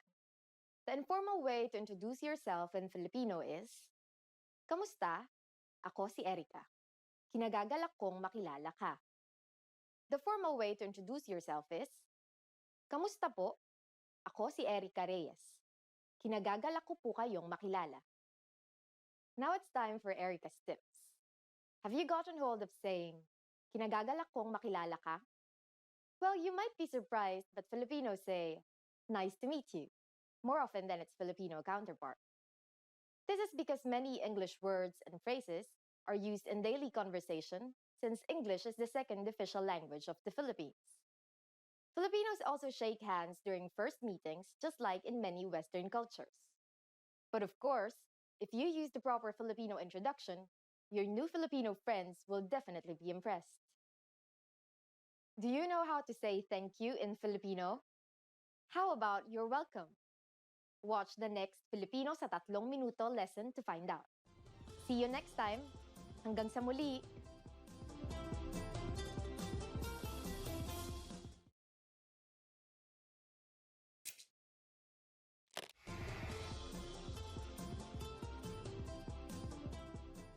Kamusta kayo? Ako si Erica. Hi everybody, I'm Erica. Welcome to FilipinoPod101.com's Filipino sa 3 minuto. The fastest, easiest, and most fun way to learn Filipino. In the last lesson, we learned how to be grateful to people by saying salamat. In this lesson, we'll learn some of the most common greetings used in the Philippines. Handa na ba kayo? Are you ready? Then let's start. First, we'll learn the greetings we use when meeting people. Kamusta? Kamusta. Do you remember this from the first lesson? Kamusta literally means, how are you? But it is used as hi or hello. Musta is a shortened version of kamusta, which you can use when greeting friends. Musta, for formal situations, we use kamusta po. Kamusta po. Now, here are sometimes specific greetings used when meeting people. Magandang araw. Magandang araw. Literally, magandang araw means good day. To be more specific about which time in the day we greet someone, we use magandang umaga, magandang tanghali, and magandang hapon, meaning good morning, good noon, and good afternoon respectively. Magandang umaga. Magandang tanghali. Magandang hapon. During the evening, there is only one greeting, and that is magandang gabi. Magandang gabi. Maganda means beautiful or good. The connector NG is added to connect maganda and gabi. In formal situations, you just need to add po to the Filipino greetings I've already mentioned. Magandang araw po, magandang umaga po, magandang tanghali po, magandang hapon po, magandang gabi po. Are you ready for more? Next are some greetings we use when leaving. To say goodbye in Filipino, we say paalam. Paalam. We also have sige, mauna na ako. Literally, all right, I'll go ahead. And is a more casual way of saying goodbye. Sige, mauna na ako. Finally, we have hanggang sa muli, meaning see you again. Hanggang sa muli. Again, to make these formal, we just need to add po. Paalam po. Sige, mauna na po ako. Hanggang sa muli po. Now you can greet people in many different ways in Filipino. Let's review them all again. Here are the greetings we use when meeting people. Kamusta? Magandang araw. Magandang umaga. Magandang tanghali. Magandang hapon. Magandang gabi.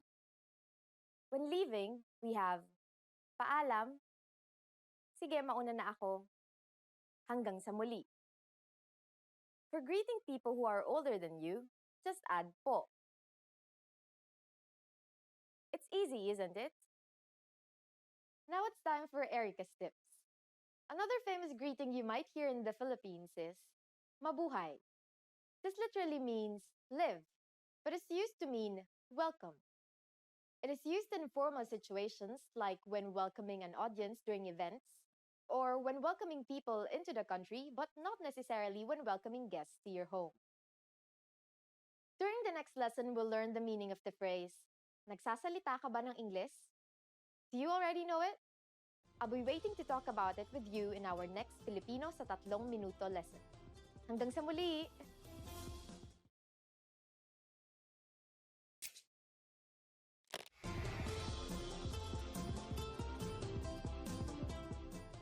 Kamusta kayo? Ako si Erica. Hi everybody, I'm Erica. Welcome to FilipinoPod101.com's Filipino sa 3 minuto, the fastest, easiest, and most fun way to learn Filipino. In the last lesson, we learned the most common greetings in Filipino. Do you remember them? In this lesson, we're going to learn a very useful phrase. Do you speak English? This phrase can be a lifesaver. The majority of Filipino people understand English. But if you ask in Filipino, you can be sure that everyone will understand what you're saying, even if their answer is no. Here's the informal way to ask it. Nagsasalita ka ba ng Ingles? Nagsasalita ka ba ng Ingles? Let's break down the sentence. In Filipino, the verb can come before the subject. Nagsasalita means speaking, followed by ka, which means you. Next, there is ba, which is the question marking particle. After it comes nang, which acts as an object marking particle, marking Ingles, which, as you might have guessed, is English. Another common way to ask if someone can speak English is, marunong ka bang mag-Ingles? Literally, this means, can you do English? Marunong ka bang mag-Ingles? Now we're going to make these sentences formal. Filipinos follow the Spanish custom of changing a singular pronoun to plural in order to show respect in formal situations, so we change ka to kayo and then move it after ba. We also need to add po as a sign of respect. Everything else stays the same. Nagsasalita po ba kayo ng Ingles? Marunong po ba kayong mag-Ingles? Nagsasalita po ba kayo ng Ingles? Marunong po ba kayong mag-Ingles? If you want to be even more formal, you can add mawalang galang lang po before the sentence. It means, excuse me, mawalang galang lang po. Nagsasalita po ba kayo ng Ingles? Excuse me, do you speak English? Mawalang galang lang po. Marunong po ba kayong mag-Ingles? Here are some common responses you might hear. Oo. Yes. Oo. Konti. A little. Konti. Hindi. No. Hindi. Now it's time for Erica's tips. For those of you who are not only English speakers, you can use this question with any language you need. Just substitute Ingles with Español for Spanish, Hapon for Japanese, Italiano for Italian, Aleman for German, and so on. Now you know how to ask if people speak English or even your native language. But I hope this doesn't stop you from learning Filipino. We'll be learning more ways to say excuse me and I'm sorry in our next Filipino sa 3 minuto lesson. Hanggang sa muli!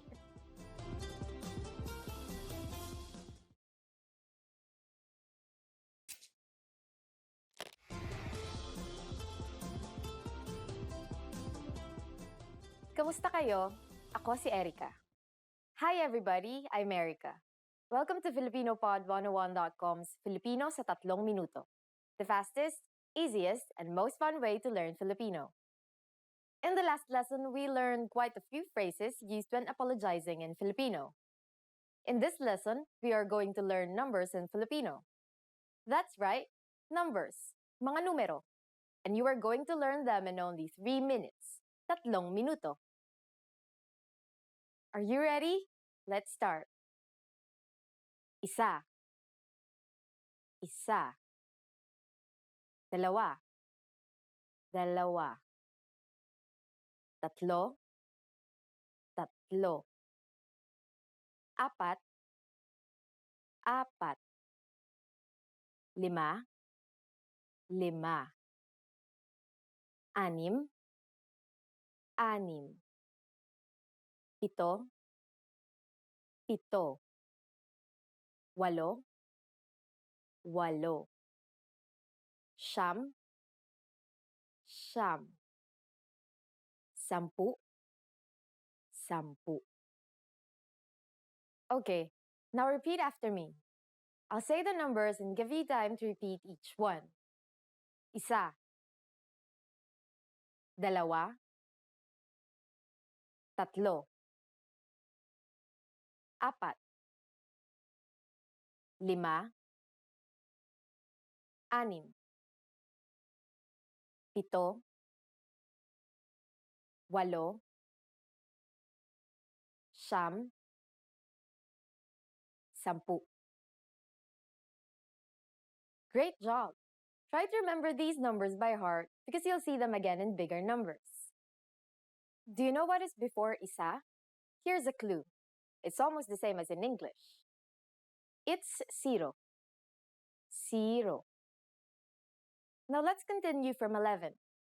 Labing isa. Labing isa. Labindalawa. Labindalawa. Labintatlo. Labintatlo. Labing apat. Labing apat. Labinlima. Labinlima. Labing anim. Labing anim. Labimpito.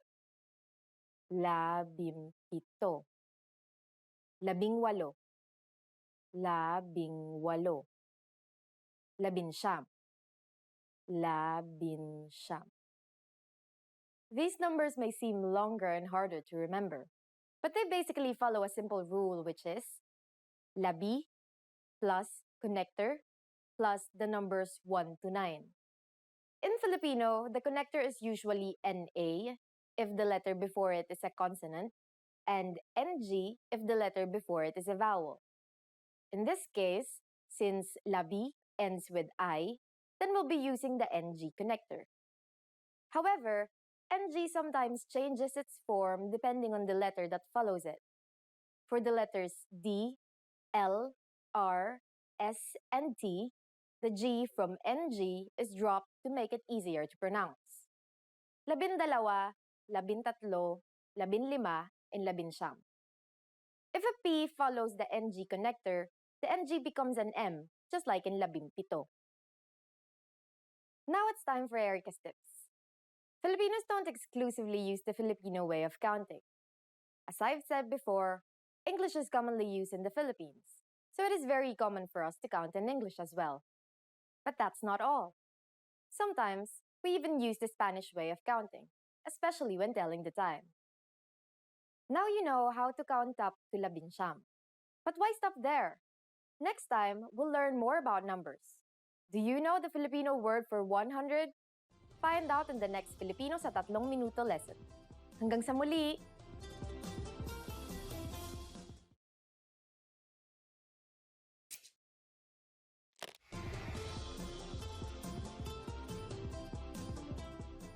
Kamusta kayo? Ako si Erica. Hi everybody, I'm Erica. Welcome to FilipinoPod101.com's Filipino sa 3 minuto. The fastest, easiest, and most fun way to learn Filipino. In the last lesson, we learned how to introduce ourselves in Filipino. In this lesson, we're going to learn how to use good manners as we thank people. Handa na ba kayo? Are you ready? Then let's go. Here's how we say thank you in Filipino. It's very easy. Salamat. Salamat. Salamat means thank you. When saying thank you very much, you just need to add maraming. Maraming salamat. Maraming salamat. Marami means a lot, and the NG is a connector added to marami to connect marami and salamat. Maraming salamat literally means many thanks and is equivalent to thank you very much. During the last lesson, we mentioned the informal and formal way of speaking Filipino. Salamat is the informal way to thank someone. When thanking someone older than you need to use the polite formal form. Do you remember what we need in order to do that? That's right. We just need to add the word po. Salamat po. Salamat po. If you really want to thank someone in a formal setting, you can add maraming, which means a lot, as we have just learned. Maraming salamat po. Maraming salamat po. Now, how do you answer? It's easy. Just say, walang anuman. Walang anuman. Walang anuman literally means it's nothing, but it is the equivalent of you are welcome. Wala means nothing, while anuman stands for whatsoever. It is a very common phrase to say when replying to a friend or a stranger who is thanking you. To make it formal and more polite, just add po. Walang anuman po. Walang anuman po. So when someone says salamat or maraming salamat po to you, you can simply reply with walang anuman or walang anuman po. Yes, it's that easy. Now it's time for Erica's tips. The word salamat is said to have been of Semitic origin. It sounds similar to the Arabic salam and the Hebrew shalom, meaning peace. Filipino has been influenced by many languages throughout history, so don't be surprised if you find similar sounding words from other languages, most especially Spanish words. Do you know that Filipinos have a specific greeting during the noontime? In our next Filipino sa 3 minuto lesson, you learn this and other greetings in Filipino. See you next time. Hanggang sa muli! Remember, here's what you can do to learn all of these words by heart. Drill these words with our spaced repetition flashcards, which will help cement these words into your long-term memory. Save them to the word bank, your personal vocabulary collection, where you can print out your own study sheets, or review the words with our looped vocabulary slideshow, and play it until you know all of the words. So click the link in the description right now and sign up for your free lifetime account to get these lessons and study tools.